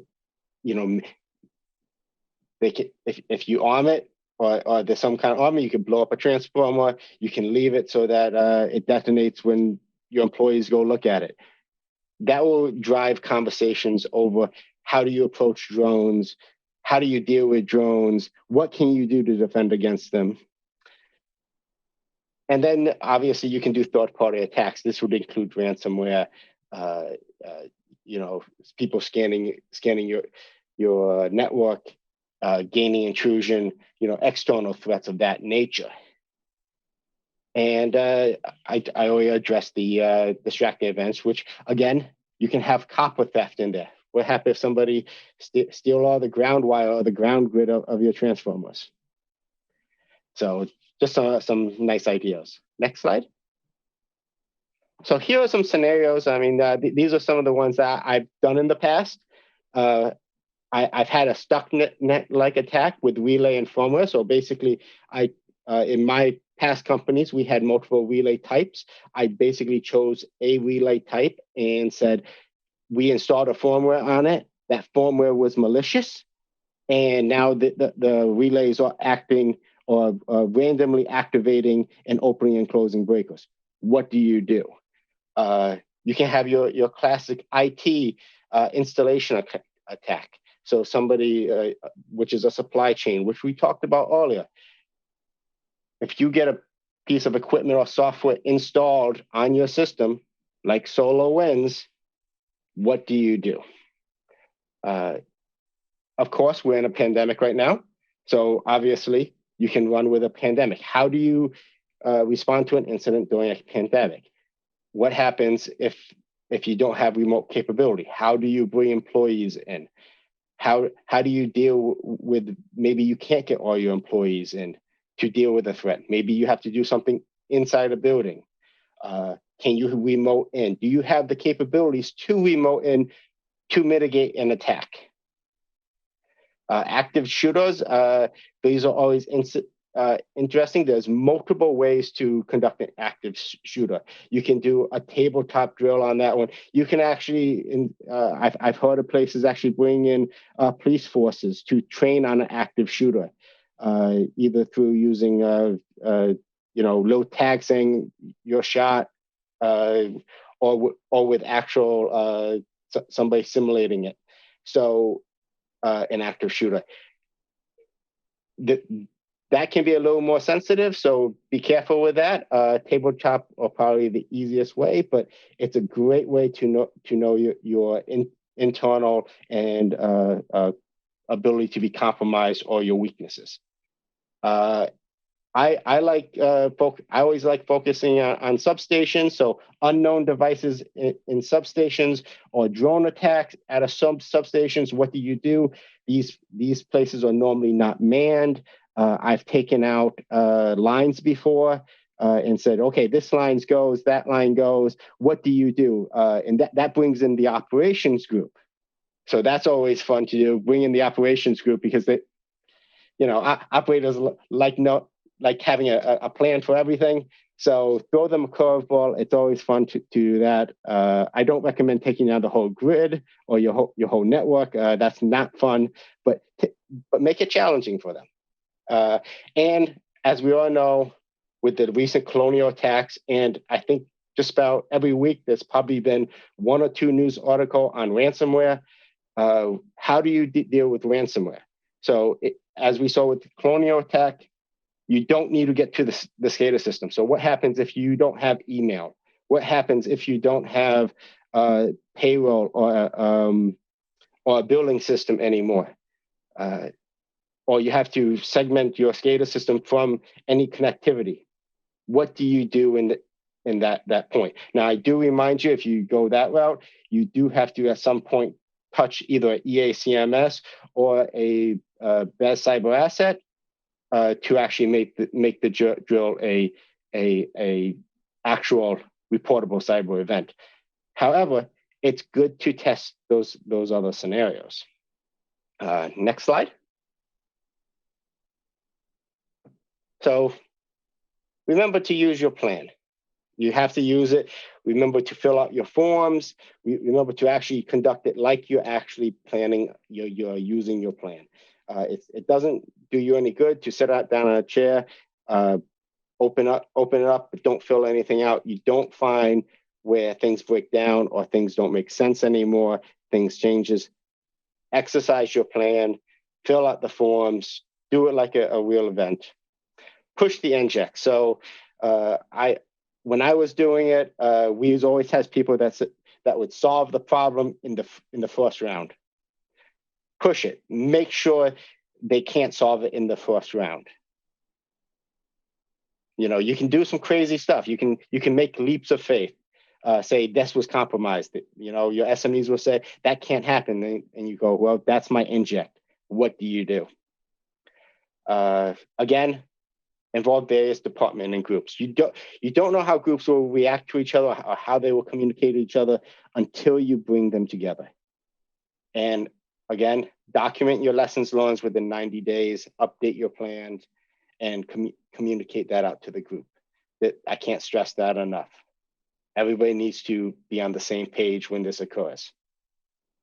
And don't do the incident response drill for compliance. Do it for reliability. That's what we're really here for, is for reliability. Next slide. Okay, this is the end of the presentation. So we provided you with some source to enhance your incident response plan. So you have the grid exercise here. We have the public reports and fact sheets, and the registration link, because GridX is always a very good test of your incident response plan. We have the CISA incident response. So we have the training and national incident response plan for a source. You can look at that for your information. We have NIST, and we have the DHS CISA reporting link there as well. So that's the conclusion of this presentation. Thank you very much, Devin and Mike. Excellent job on the compliance presentation. Up next, we have our CIP 8 security panel. So I'm pleased to introduce Mike Hagee from CERC, Brian Kinstad from MRO, Lindsay Mannion from RF, and our panel leader, Josh Rowe from WEC.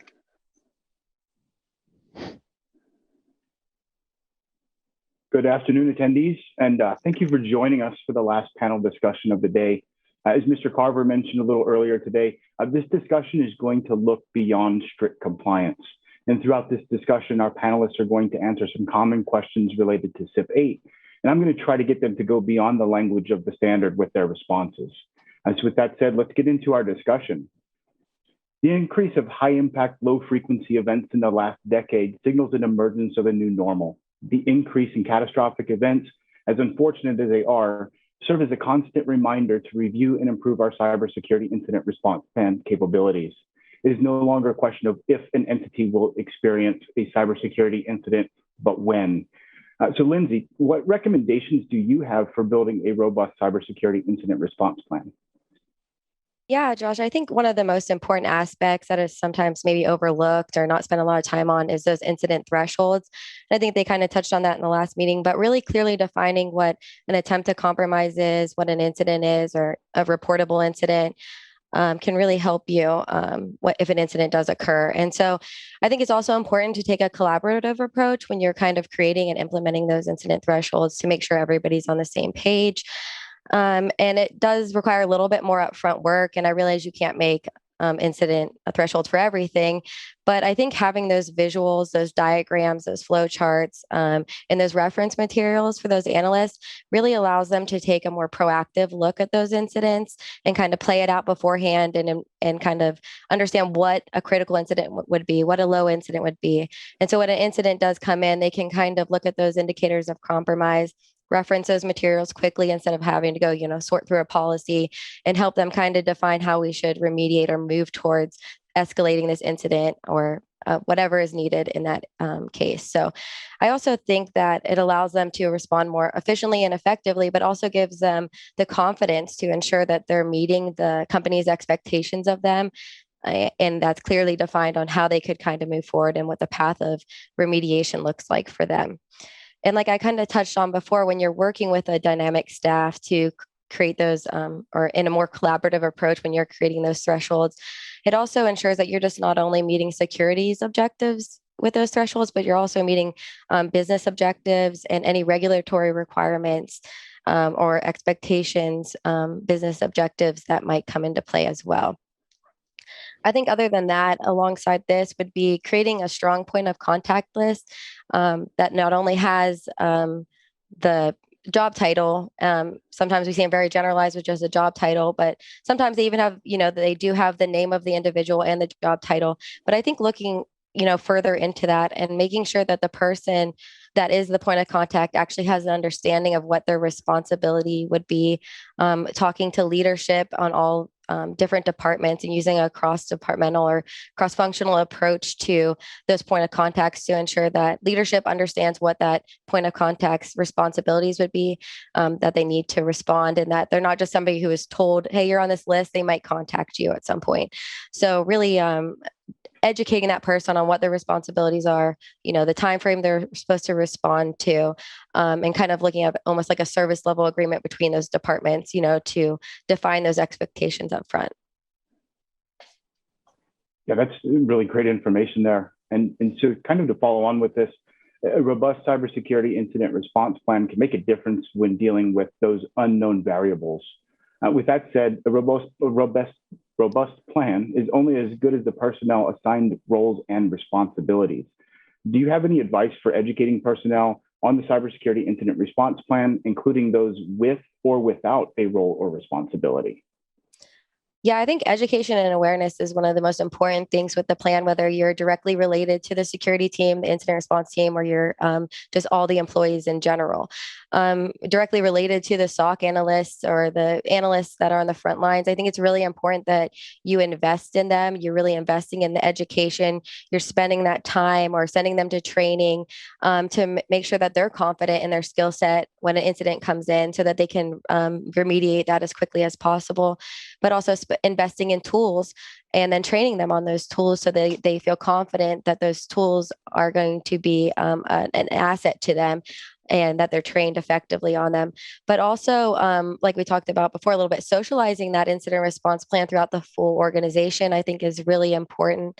And even if the incident response team's pretty busy, that's where you can maybe lean on your communications department a little bit more and establish a plan with the communications department to not only educate the corporate staff or other employees on how to report, when to report, and how that security team can be an asset to them if they're noticing they got a phishing email or their computer's running slow or they got a weird message, realizing that, how they can report this so that the incident response team can kind of help start that process a little quicker and use them as an asset.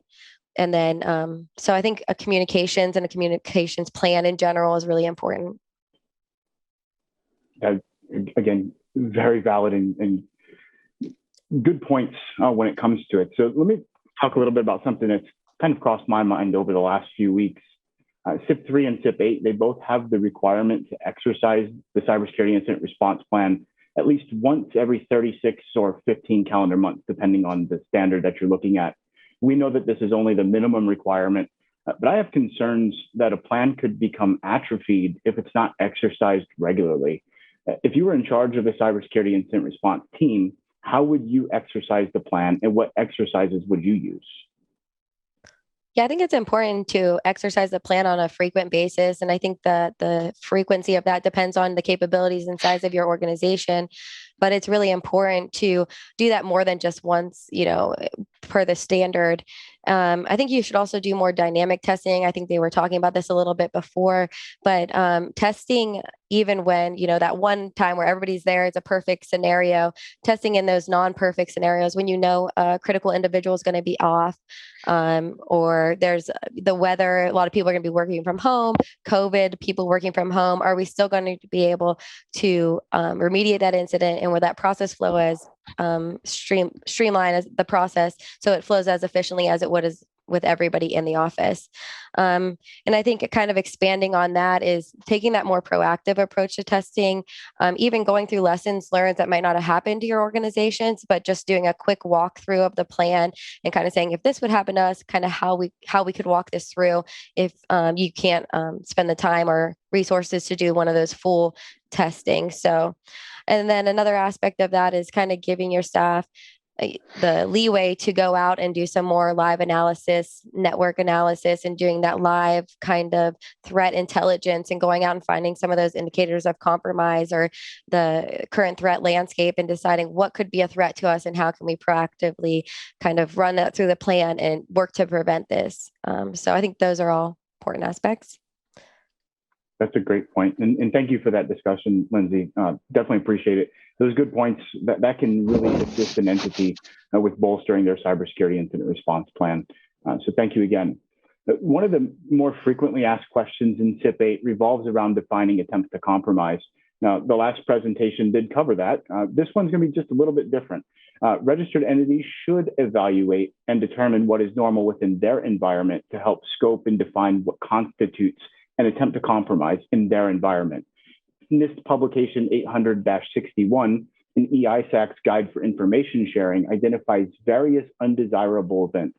Some of those are not limited to, but include sudden freezing, reboots, failures, and SCADA and EMS anomalies consistent with a physical security event. Brian, do you have any additional examples of these types of cybersecurity incidents that would be an attempt to compromise? Yeah, thanks, Josh. Yeah, I think I've got a few examples. It's kind of nice. Devin's kind of introduction to this and in his presentation, and also the Slido question kind of brought up a number of these. One of the first examples that was mentioned in the Slido response that comes to mind would be like the evidence of a brute force authentication campaign against an intermediate system. Intermediate systems are kind of new in the applicability column for CIP 8 version 6, of course, has been mentioned already today. Now, we wouldn't expect to encounter, such a scenario too often, since most of those intermediate systems are not internet-facing. But if the access logs showed repeated guessing attempts, that would be a clear example of something that should be investigated as possibly an attempt at compromise. So, that's maybe the first one that comes to mind. Maybe a second example. This might be slightly dated, but still kind of a good example. I think it was May 14th. Of 2019, a vulnerability known as Bluekeep was announced that could allow a popular remote desktop platform to be targeted for compromise. And so, if a certain type of client connection were attempted, it could trigger a memory corruption in the heap in that particular vulnerability and subsequently permit arbitrary court execution. So, really a bummer day for sure if that were to happen. With a bad guy on the other end of that. So, if that activity was observed, and let's just say hypothetically, let's say you saw that activity one day after such an announcement, and that activity did seem to align with the vulnerability mechanism that was described by the vendor, that might likely be a malicious actor attempting to leverage that vulnerability quickly before it could be patched or, defended against. And so that would be a really good example of an attempt at compromise. So kind of reinforces the need to really pay attention to, some of those late breaking vulnerabilities that are announced. Everybody's watching those. It's not just the good guys that are listening, and the bad guys are listening to those too. So, now, one of the aspects that plays into this scenario is, it's possible that an organization really hadn't had time to test patches related to the vulnerability. They're released in parallel with the announcement. So, or alternatively, maybe the organization didn't have time to update anti-malware definitions prior to that attempt. There's a whole host of reasons why there could be some delays introduced into that one. So but that would be kind of a real world example of something that could end up being an attempt. I have maybe a third one that's possibly a little more related to more current, recent events. This ransomware example that we saw with a recent gas pipeline attack. I heard about a thread in the security community, one of many, but they described kind of an interesting preventive countermeasure. It was called Vaccine, and that idea there is that's just one potential way of preventing ransomware from leveraging, and the shadow copy capability in a common operating system is one of these key things that some of the ransomware attacks leverage. If something like that countermeasure had been implemented prior to a ransomware attack, and it later actually thwarted that ransomware attempt. Hooray! We finally we headed one off. That's a cool thing. But that would be an example of something interesting that should definitely be investigated as a possible attempt at compromise. That tool had the capability to really log that attempt, and you sort of have the smoking gun there in that case. It's often hard to have that much foresight to put those kind of mitigating things in place. But if we can stitch stuff together like that, that can be a real great way of averting disaster. Yeah, that makes great sense. So let me ask you this. What are your thoughts about suspicious network traffic from a trusted partners network environment? Sure. Well, whenever we hear the word suspicious, that kind of almost reflects a whole bunch of work that's happened on the leading end of that statement. If you've gotten to the point where a subject matter expert says this is suspicious, they've probably burned some candles on over the midnight hours trying to come before they say something like that, because there's usually a lot of different ways that these attempts can go. Something that looks like an attempt after you step through it. The other slide that I'm still reflecting on from earlier that Devin had there again was he made the astute observation that pay attention between the difference between something that's authorized and unauthorized.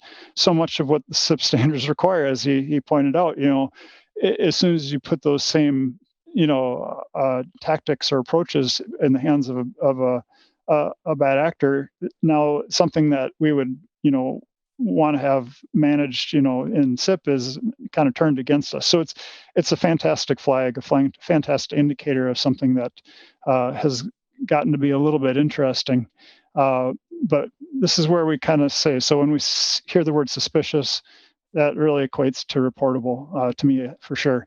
And in particular, some of these supply chain attacks, we have trusted partners that, we label them trusted partners because we have this business relationship, and why would they ever do anything to harm us? But those are still external networks, and there are still risks there. And so we have to remind ourselves that trust is really not a control. So, I'd say whenever we talk about trusted partners or trusted networks or trusted anything, just remind ourselves that trust is not a control. So do not trust and verify. Absolutely. I agree with you. And it's a really good point. Trust is not a control. Additional actions must be taken to verify the source. So let me ask you a little bit more of a pointed question here. What is the role in an IDS or an IPS in detecting attempts? Yeah. I guess, the intrusion detection system, it's an interesting label. I guess from my point of view, the name really doesn't line up closely with what those systems do. I mean, an intrusion detection system is really detecting things that are interesting. In general, they can have moments of greatness, I admit, but in general, those systems aren't really sophisticated enough to determine malicious intent. That's a pretty sophisticated AI function there. But they do a great job of picking up on things that are surprising or interesting. And so, whenever an intrusion detection system, shouts out about something or gives you an alert, I'd say that this is something that's neither innocent until proven guilty, nor is it guilty until proven innocent. It's really just something interesting, and they usually take some time to sort through and figure out, where did that come from? Oh, it was us. We meant to do that. Okay, no problem. So anyway, go ahead, Josh. I was going to say, so if I heard you right, it sounds like detections by an IDS might require some sort of an analysis or further investigation. In that event, what kind of proof or evidence should an entity be expected to have to defend the determination of an actual attempt? Yeah. Well, I think that E-ISAC might even talk about this a little later on in the final presentation, but I would hope they would agree with me that proof is really an elusive thing. And so when we're evaluating attempts, the ERO enterprise is focused on really finding reasonable belief and understanding. And it might be understanding that is above all else. if an entity understands the nature of an IDS detection, kind of what I described, here's something interesting, but oh, now we know exactly where it came from. That really goes the furthest in helping us mutually understand in turn if the interesting thing is really an attempt or not. Okay. So we've talked about the cybersecurity incidents and attempts to compromise. What about incidents that would not be an attempt to compromise? Do you have any examples of those? Yeah. Again, this was maybe listed in one of the earlier lists for possible attempts. Let's say half the organization received a poorly assembled phishing email, with really no discernible target, possibly targeting a different industry altogether. You mean like a phishing activity that hits a corporate email server? Yeah, thanks. Exactly. Yeah.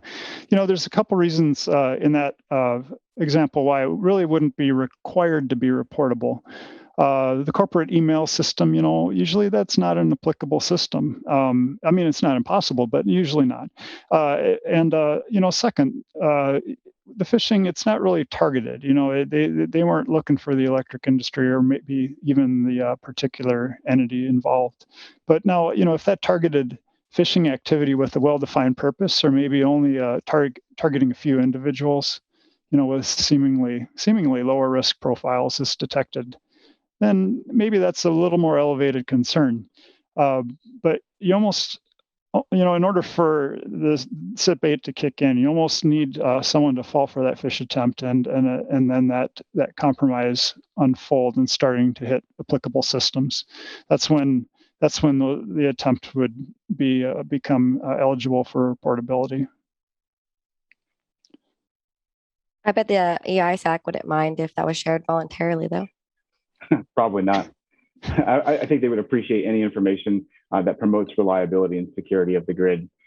And so let's transition a little bit to a topic that you may have heard about, should be very familiar. In December of 2020, news of the SolarWinds incident stood front and center on every major news outlet. And it may take some time until we fully understand the impact of this breach. And it likely will reshape how we evaluate system management tools and performance monitoring systems. Mike, I think I'm going to direct this one to you. In your opinion, how should a registered entity react to the SolarWinds incident? First off, thank you, Josh, for the question. My first step would be I'd examine our networks to determine if we even have SolarWinds, any of the SolarWinds products deployed in our networks. And if we did, then I'd look to see if we had the Orion platform. After that, I would recommend looking to see if they've downloaded the compromised update. And if so, I think at that point, you got to consider yourself to either be compromised or you have the potential to be compromised. And so I think then your CIP 8 processes would kick in for reportability if it meets the threshold. And I think in this case, if it's a SolarWinds type attack, it would meet the threshold for reportability. I think a good place to start in remediation is the DHS CISA emergency directive on the mitigating the SolarWinds Orion code compromise. And also there was a CISA alert that followed that on the advanced persistent threat against government agencies, critical infrastructure, private sector organizations. Then I would continue to follow any SolarWinds, DHS, and E-ISAC guidance that pertains to SolarWinds for any future updates as information becomes available. I mean, I think, at this point, this is the convergence of the supply chain standard as well as CIP 8 reporting standard, because I think then you also have to consider your supply chain risk management plan for responding to and mitigating any of the risks posed by the supply chain compromise. Another thing I think it would really be important at this stage would be to increase your monitoring on network traffic for anomalies, indicators of compromise, malware signatures, and attempts to exfiltrate data.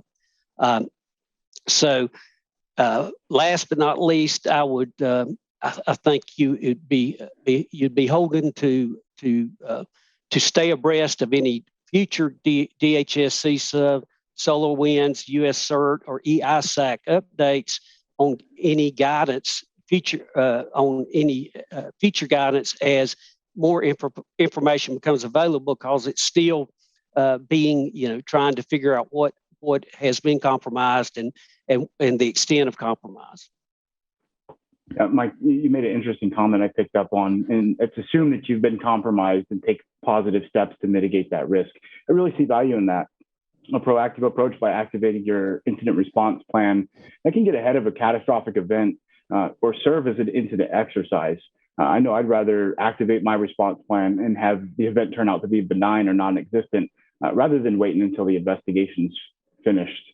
And another point you made kind of talked about the supply chain risk management, how that links together. And so, Lindsay, I'm going to toss this one your way, engage your thoughts on it. So non-disclosure agreements, they're an important legal framework used to protect the sensitive and confidential information from unauthorized release to public or potential competitors. Many of the CIP standards reference items such as contracts, vendors, third-party assessments, or where an entity may enter into a non-disclosure agreement with one of those parties. So I'm going to read a small excerpt from CIP AR4, where the requirement states each responsible entity shall notify the E-ISAC and NCCIC if they're subject to the jurisdiction of the United States or the successors of a reportable cybersecurity incident and a cybersecurity incident that was an attempt to compromise as determined by applying the criteria from R1, part 1.2.1, and when it talks about the applicable systems. So here's a good question for you. What should a registered entity do if it violates an NDAA and they cannot provide that information to E-ISAC or NCCIC? So again, I think CIP 8 disclosures may involve that confidential information that may not be yours. So entities should be mindful of this and really work with their legal team or counsel to clearly address these issues in contracts such as non-disclosure agreements with all third parties, vendors, and contractors, and work to ensure that they are satisfying their contracts relating to disclosure of confidential information as well.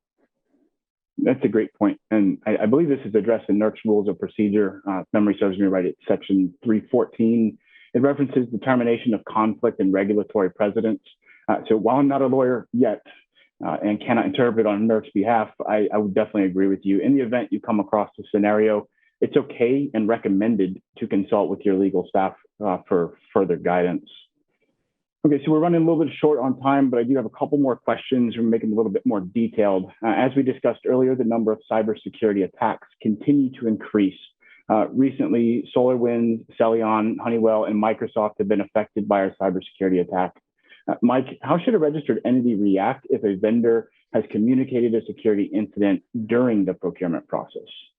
Well, I think they need to follow their supply chain risk management plan, and they need to work with the entity to determine what the impacts of that security incident is on them and what kind of risk does it pose to them. They should work also ask the entity to what their mitigation steps are and evaluate them and see if it's adequate to lower their risk to an acceptable level. If they don't feel good about it, if the residual risk that's in place after the vendor has mitigated, put in mitigations in place, then the onus is on the entity to implement their own mitigation steps to get their risk to an acceptable level. And Josh, last but not least, if they can't get that risk down to an acceptable level, then I think the entity needs to look at either changing the vendor or changing the product. I mean, I think that puts them. They've got to get their risk to an acceptable level somehow, and so that may mean changing their product or their vendor to lower their risk. And that's a probably last step, but it's certainly a tool option that's available to them. I would also, Josh, would like to say that we realized early on that the supply chain and CIP 8 were going to be challenges to our entities in the CERC region. And so one of the things that we did was develop a series of e-learning modules that we have on supply chain, as well as we have an e-learning module on CIP 8, cyber incident response and reporting, that we would like our listeners to go to our website and take a look at those e-learning modules, because I think it can help answer the questions and help them build their programs or refine their programs. And And as Devin said earlier, he talked about having a notification template in the CIP 8 e-learning module. We have links to form templates, notification templates, where entities can download and use that to customize their own incident reporting forms. And we have them for cyber and physical security. So I'd encourage our listeners to go out to our website at www.circ1.org and scroll down. That's our homepage. They can scroll down to the channel box to find a link to the e-learning modules. So I would encourage them to go out and look at those e-learning modules. Great points, Mike. I like the plug that you tossed in for the CIRC homepage. That's good. Yeah. So I kind of would like to remind folks as well. So the implementation guidance for CIP 8-6, it's available on NERC's website. While it was not endorsed by the ERO enterprise, I do believe that it contains valuable information and can be used to bolster your CIP 8 program. It contains a reporting template that can be tailored to fit the needs of your entity. I will give you one more follow-up question, Mike. So if the risk assessment revealed that there was a serious threat or vulnerability, would you recommend reporting to E-ISAC or NCCIC, even though it wasn't a cybersecurity incident or it was not an attempt to compromise? Absolutely, I agree with Lindsay. I think I take the opinion that we should encourage voluntary reporting at every opportunity for physical and cyber incidents, whether or not they meet the threshold for mandatory reporting or not, because it's very important to share with our entities within the ERO. Because if you don't know about it, you can't take steps to protect yourself. And so I'm all for voluntary information sharing. Absolutely. I agree. And whether I'm auditing CIP 8 or providing some outreach, I'm always telling the entities, report it. When in doubt, report it. Yeah, that's one of those great things there. Okay, ladies and gentlemen, we're about to exceed our time. Lindsay, Brian, Mike, thank you for your time today and addressing these questions related to CIP 8. The discussions are invaluable, and the expertise you bring to the ERO enterprise really demonstrates that we have the right people at this virtual table. That's great. Hey, say Josh, I hope it's okay to interrupt quick, but I was just wondering if do you mind if we flip this around and ask you a question? You've done a great job leading the questions here, but I just recall you had a little bit of a background, on this one size fits all cybersecurity incident response plan.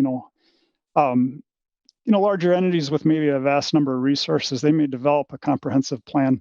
And whereas a smaller organization, they might focus on more of a post-disaster plan. So during our preparation for this panel, you mentioned you had seen entities implement more of a hybrid approach, sometimes considered an all hazards plan. I think, as you mentioned right at the beginning of this, that includes incident response, emergency management, as well as post-disaster plans. Do you see an advantage or a disadvantage to that approach?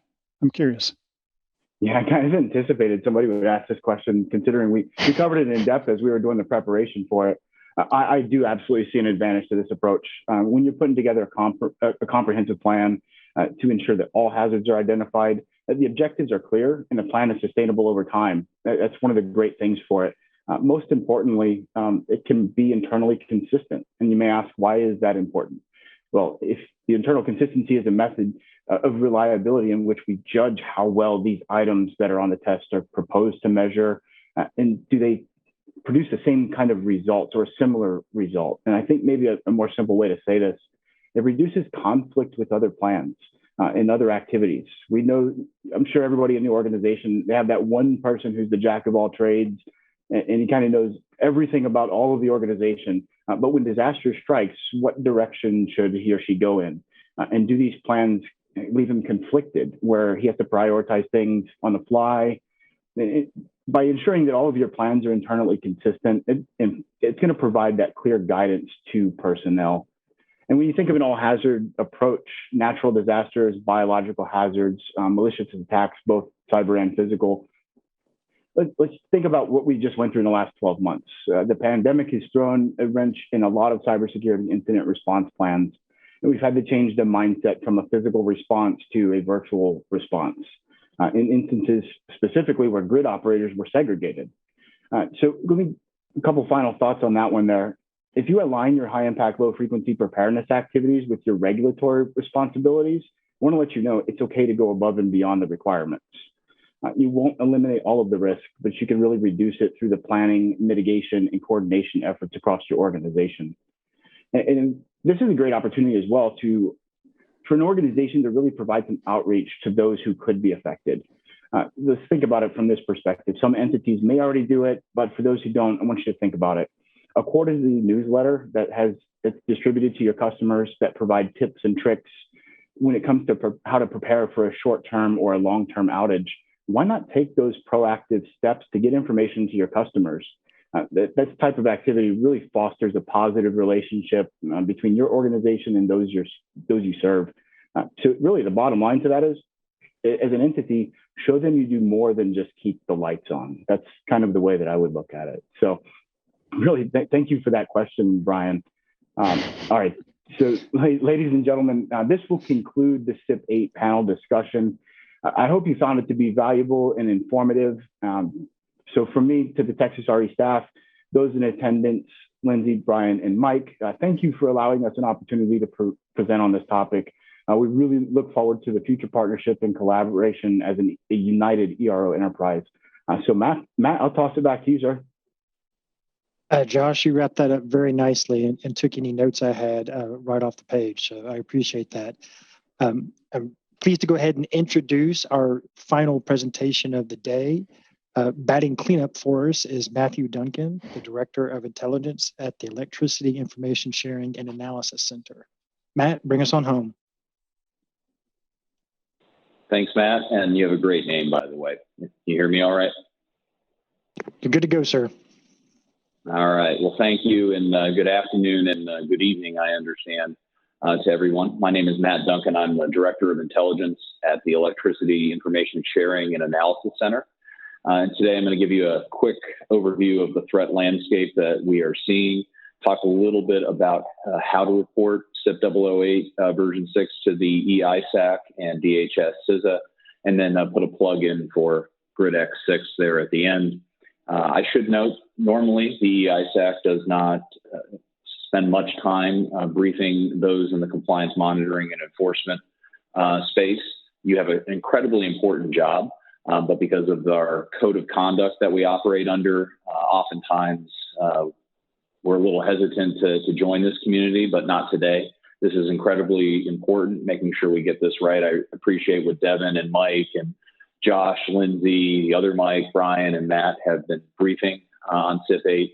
The bulk of the information we do get is voluntary, but we're starting to see some of these important mandatory reports come in, and it's important that we get it right and work together. Cybersecurity is a team sport, and we're all on the same team. So let me begin with a quick overview and go to the next slide on the threat landscape of the supply chain compromise you've heard reference already, popularly known as SolarWinds. Most recently, the U.S. government reported a detailed analysis of several malicious samples and artifacts associated with that supply chain compromise of the SolarWinds Orion network management software, and attributed it to the Russian Federation Foreign Intelligence Service, known by its Russian acronym, the SVR, also known by other names such as APT-29, Cozy Bear, and the Dukes. The most recent CISA reports on the SolarWinds aspect of the compromise identify 18 files that categorize them by their behavior and structure. Many were previously reported by FireEye and Microsoft, but by having the U.S. government come over the top and say, yes, this was the Russian Federation, yes, it is bad, that signals the importance to entities in the electricity industry and across the economy.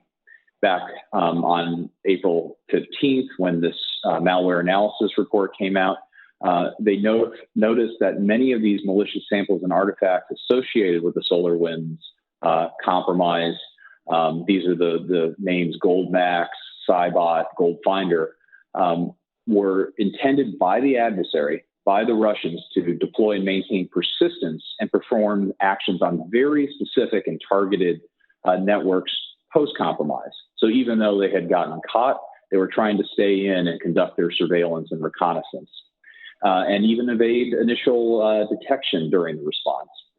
Just because the compromise happens and you think you have fixed it doesn't mean it ends. So Devin's earlier comment about baselining is incredibly important to really make sure the networks are secure. So to aid in this significant compromise, DHS has produced a number of tools. One of them known as CHIRP back in March that we shared on the E-ISAC portal, along with some additional guidance on how to mitigate. And it was to look into not only your SolarWinds, but your Microsoft Cloud environments, Azure, Office 365, to see how much, if there was additional compromise and other indicators, and to help defenders identify those. CHIRP is most likely to benefit entities where the presence of the malicious binary had been identified, but evidence of the important follow-on threat, that Category 2 or Category 3 activity, had yet to be identified. So we have SolarWinds, but we don't know if it's beaconing out to command and control infrastructure. That CHIRP tool is supposed to help with that. DHS also released an aviary dashboard, sticking with the ornithological terms, I guess, designed to help defenders and managers visualize what they were seeing, because these are very complex PowerShell-based tools.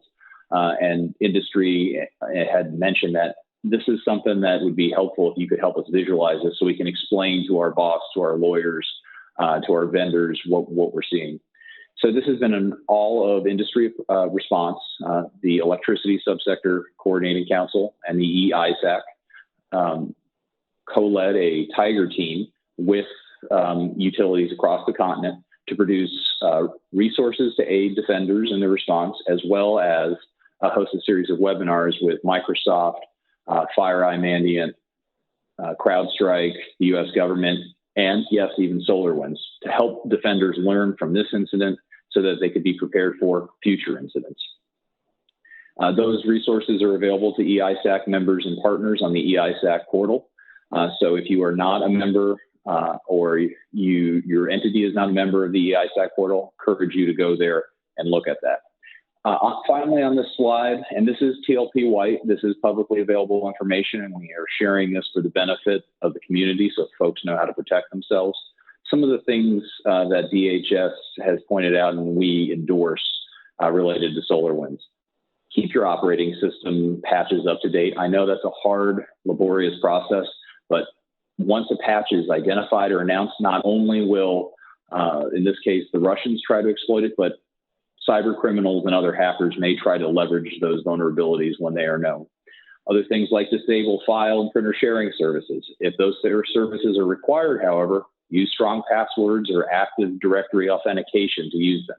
Restrict users' abilities or permissions to install and run unwanted software applications. I like Spotify, but that probably shouldn't be on my NERC laptop.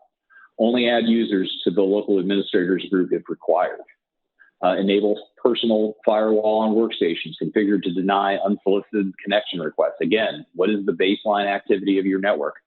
And then finally, maintain situational awareness of the latest threats and implement appropriate access control lists from the E-ISAC, the Canadian Cyber Center, DHS, CISA, et cetera. Next slide, please. So if SolarWinds wasn't enough and it ruined your holidays, you then had the Microsoft Exchange vulnerability that further complicated your first quarter. We continued to monitor this event, and at the time, Microsoft and the U.S. government encouraged immediate patching of vulnerable systems. To be clear, this was the on-premise Microsoft Exchange server, not the Microsoft in the cloud. Those folks were not impacted by this. But a number of industry entities were, and they did follow the guidance and patch. In addition, Microsoft also put out what they call the Microsoft Exchange Server Health Checker script that you could run on your system. We promoted that as well, so folks could see whether or not they truly had difficulties that they had to further conduct an incident response on. Now, subsequent to that announcement, as I mentioned earlier, because that zero-day exploit that was attributed to the hacking group, a China-based hacking consortium, Now that those vulnerabilities were known, there was a race by cyber criminals, other nation states, other hackers to exploit that in network. So that's why it was so critical that folks patch, conduct their incident response to get them out of the network. And thankfully, Microsoft continued to produce some additional tools. They produced an on-premise one-click mitigation tool. They produced a test proxy logon.ps1 script that looked at the Exchange log files for specific indicators of compromise associated with these vulnerabilities. And then the Exchange Health checker that I mentioned earlier. The Department of Homeland Security issued their second emergency directive of the year to federal agencies, directing them to patch. The E-ISAC issued an all points bulletin. NERC even issued a level 1 alert, further reinforcing the importance of patching related to this compromise. Thankfully, by the end of March, something like 92% of all the servers worldwide, according to Microsoft, had been patched. But it did take time, and there were exploits in the wild of this vulnerability. Now, none of these vulnerabilities were known to have been actively exploited when I'm sorry, that's the wrong line. None of the vulnerabilities led to any outages or electric reliability operations, but it did consume a lot of resources for IT departments across the industry. And I should point out, just to show how nefarious this attack was, 2 of the 4 vulnerabilities were pre-authentication, meaning an attacker does not need to authenticate to the vulnerable Exchange server to exploit the flaw, meaning they could get in and bypass all of your authentications there. So that's why it was so important to patch. And with the intense interest in Exchange over the last few months, that's why it's important to keep an eye out for the latest patch from Microsoft and guidance from DHS. So if we go to the next slide. Another one that may have caught your attention, a little bit more niche than Microsoft, but given how much remote work we all have been doing with this pandemic, attacking virtual private networks, VPNs, is an increasingly favored tactic by adversaries. So in April, a vulnerability to Pulse Connect Secure VPN device was disclosed that could allow, once again, an unauthenticated user to gain remote access to the Pulse Connect Secure appliance, bypassing authentication, and it could allow a threat actor to execute files on that Pulse Connect Secure gateway. Pulse Secure determined that this this disclosed vulnerability and a combination of prior vulnerabilities identified in 2019 and 2020 had been leveraged to place web shells, malicious backdoors that allow remote access and control to a web server by executing arbitrary commands on these appliances for further access and persistence. So not only do they get access, they stay in there and see what else they can find. Active exploitation was observed in U.S. government agencies, in the financial services sector. The E-ISAC continues to monitor for any active exploitation of this vulnerability in the electricity industry and encourages members to share information for broader situational awareness. The immediate solution in this vulnerabilities case was to upgrade the Pulse Connect Secure version and patch. An additional patch was released on May 3rd. And as well, the other important recommendation, which continues to this day, DHS just put out guidance on this last week, was to run the Pulse Secure Integrity Checker. The Integrity Checker tool helps system owners understand if their PSC device has been compromised. And while the tool is accurate, there are several nuances to its effective use. We have a bulletin on the E-ISAC portal about this. Encourage you to take a look at that. So let's go to the next slide and talk about CIP 008. Now that I've scared you, let's talk about one of the steps you can take to do what you can do about that, and that is the reporting mechanisms that we've been talking about this afternoon. So as has already been said, CIP 008-6 requires utilities to report to the ISAC cybersecurity incidents that affect operations, as well as those incidents that, while having no functional impact, compromised, or my personal favorite, attempted to compromise the system used to operate or support the grid. Now, let me make my first of 3 disclaimers. Any specific questions about the revised CIP 008-6 reliability standards, applicability, or guidance, please contact NERC's compliance assurance team or my very fine colleagues that have spoken earlier today from the regional entities who will have a much better guidance. The E-ISAC does not wade into weighing whether this is good evidence or not evidence. The revised standard provides that the reports must include at least the following information: the functional impact of the incident, if any; 2, the attack vector used; and 3, the level of intrusion that was achieved or attempted. Seems simple enough, right? In terms of timing, utilities must report incidents that have a functional impact on operations within an hour of discovery, and for incidents without an impact on operations by the close of the next calendar day.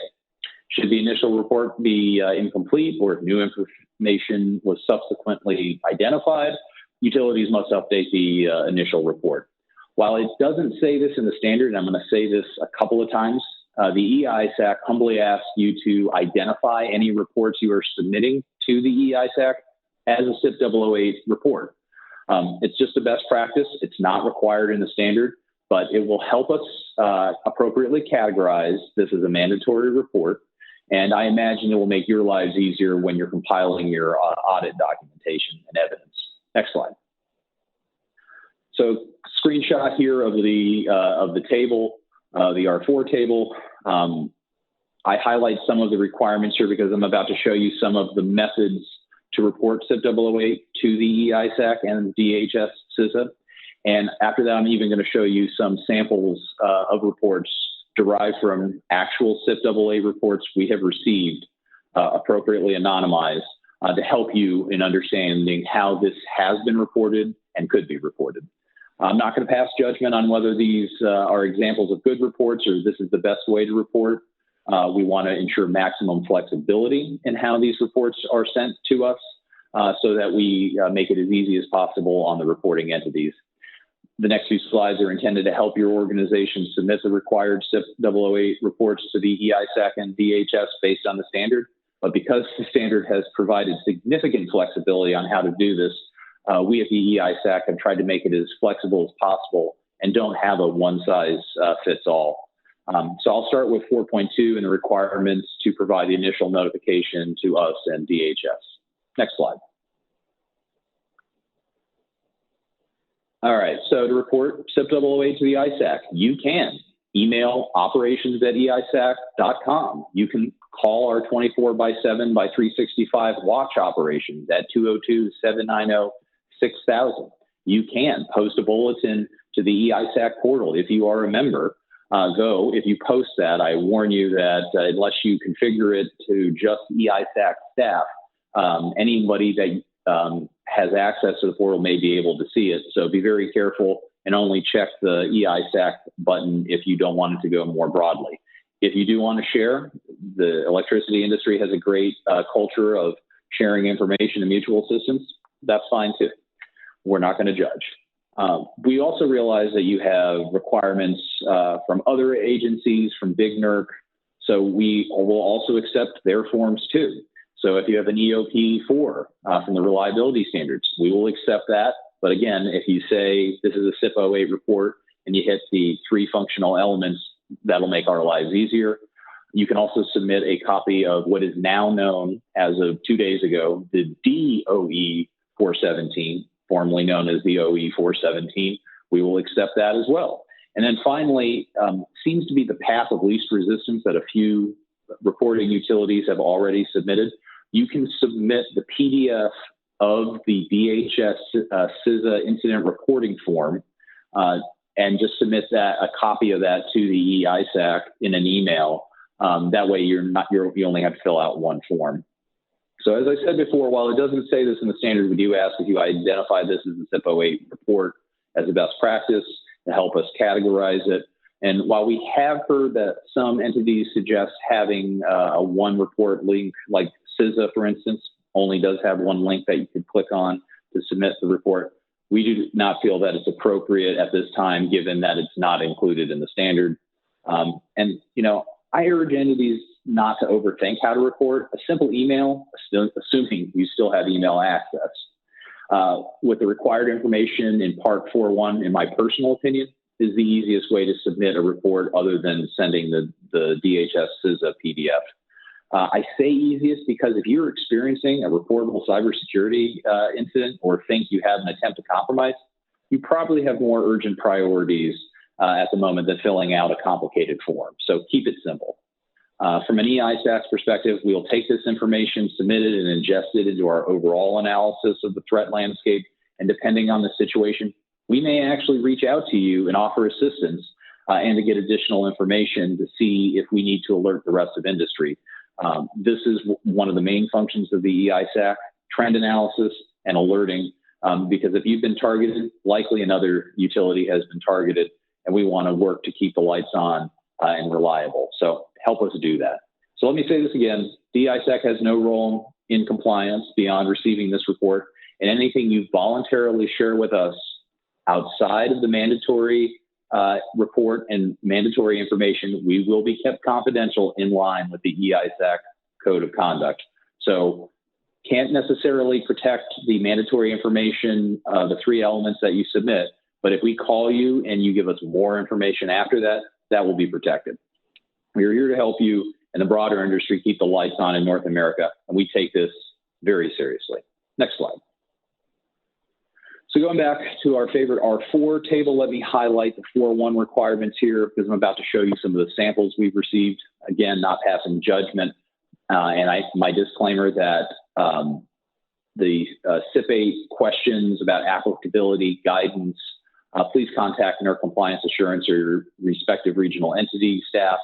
And the next few slides, you'll see some examples of what has already been submitted. Next slide. All right, so the first example you see, if you can, in the top right-hand corner, there is the PDF, and it was a US CERT PDF that they filled out when they clicked the link at DHS.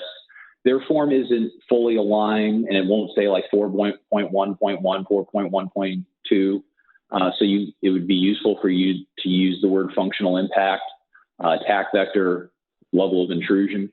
But in the report and in the email they forwarded to us, operations@eisac.com, within the hour, they said there were no known impacts to the system. The attack vector, they identified the Pulse Connect Secure vulnerability that we shared and DHS shared, and the level of intrusion. They said 5 system files were found to be mismatched. That was the report. We put it in our CIP folder and ready to further investigate, and did contact the entity. No outages resulted, but we appreciated them submitting this to us. Next slide. So this was the second one. You see no PDF here in the top right-hand corner. This was just an email. But again, it happened within, they submitted it within the hour.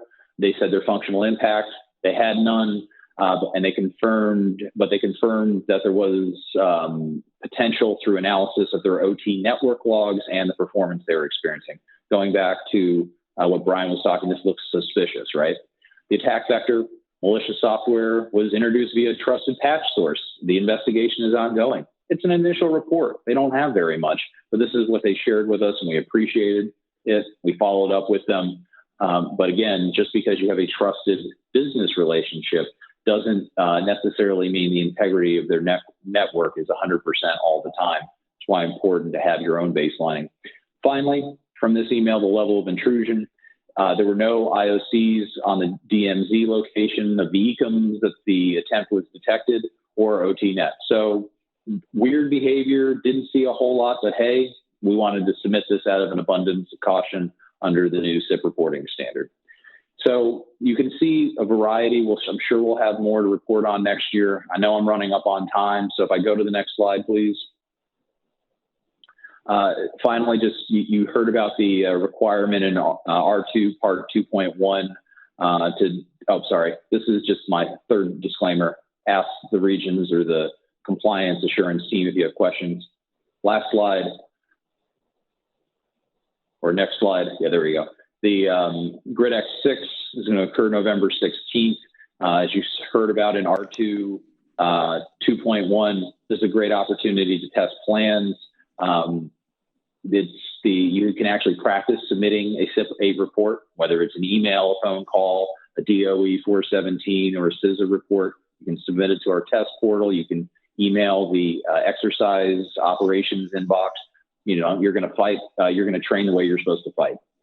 You can see from the exercise objectives, they are supported by pre-baked injects. You heard about don't just do one inject, do multiple. We have them all, no extra costs to you when you participate in the exercise, beyond what you pay in your NERC assessment, by the way. And then just finally, when you think about the threat landscape and the serious challenge posed by nation-state actors, ransomware actors, looking to leverage supply chains to pivot from one compromise to many, it's very likely the adversaries will attempt to compromise your networks at some point. And it makes sense to test out your SIP 8 reporting and other coordination procedures using GridX. If you have more questions about GridX, you can also email the GridX team at the E-ISAC. And if you determine that your organization is not yet registered, there is still time. So you can visit the registration link on the front page of eisac.com until August 31st, 2021. So that wraps up the presentation today. Hopefully I gave you a flavor of what we're facing, how to report SIP 008 reports, and a good opportunity in GridX 6 to test it out. Matt has a way to get me questions if you have any specific questions for me. But thank you very much, and be safe out there. Thank you, Matt, and thanks to everyone on the live stream for attending today's SIP workshop. We hope you found the material to be informative. Please do remember to fill out your survey. It only takes a few minutes of your time, but it is very useful to us when planning future outreach and training sessions. Finally, my sincerest gratitude to all of today's presenters and panelists from across the EO enterprise. They put in a lot of time and work to deliver all of today's sessions.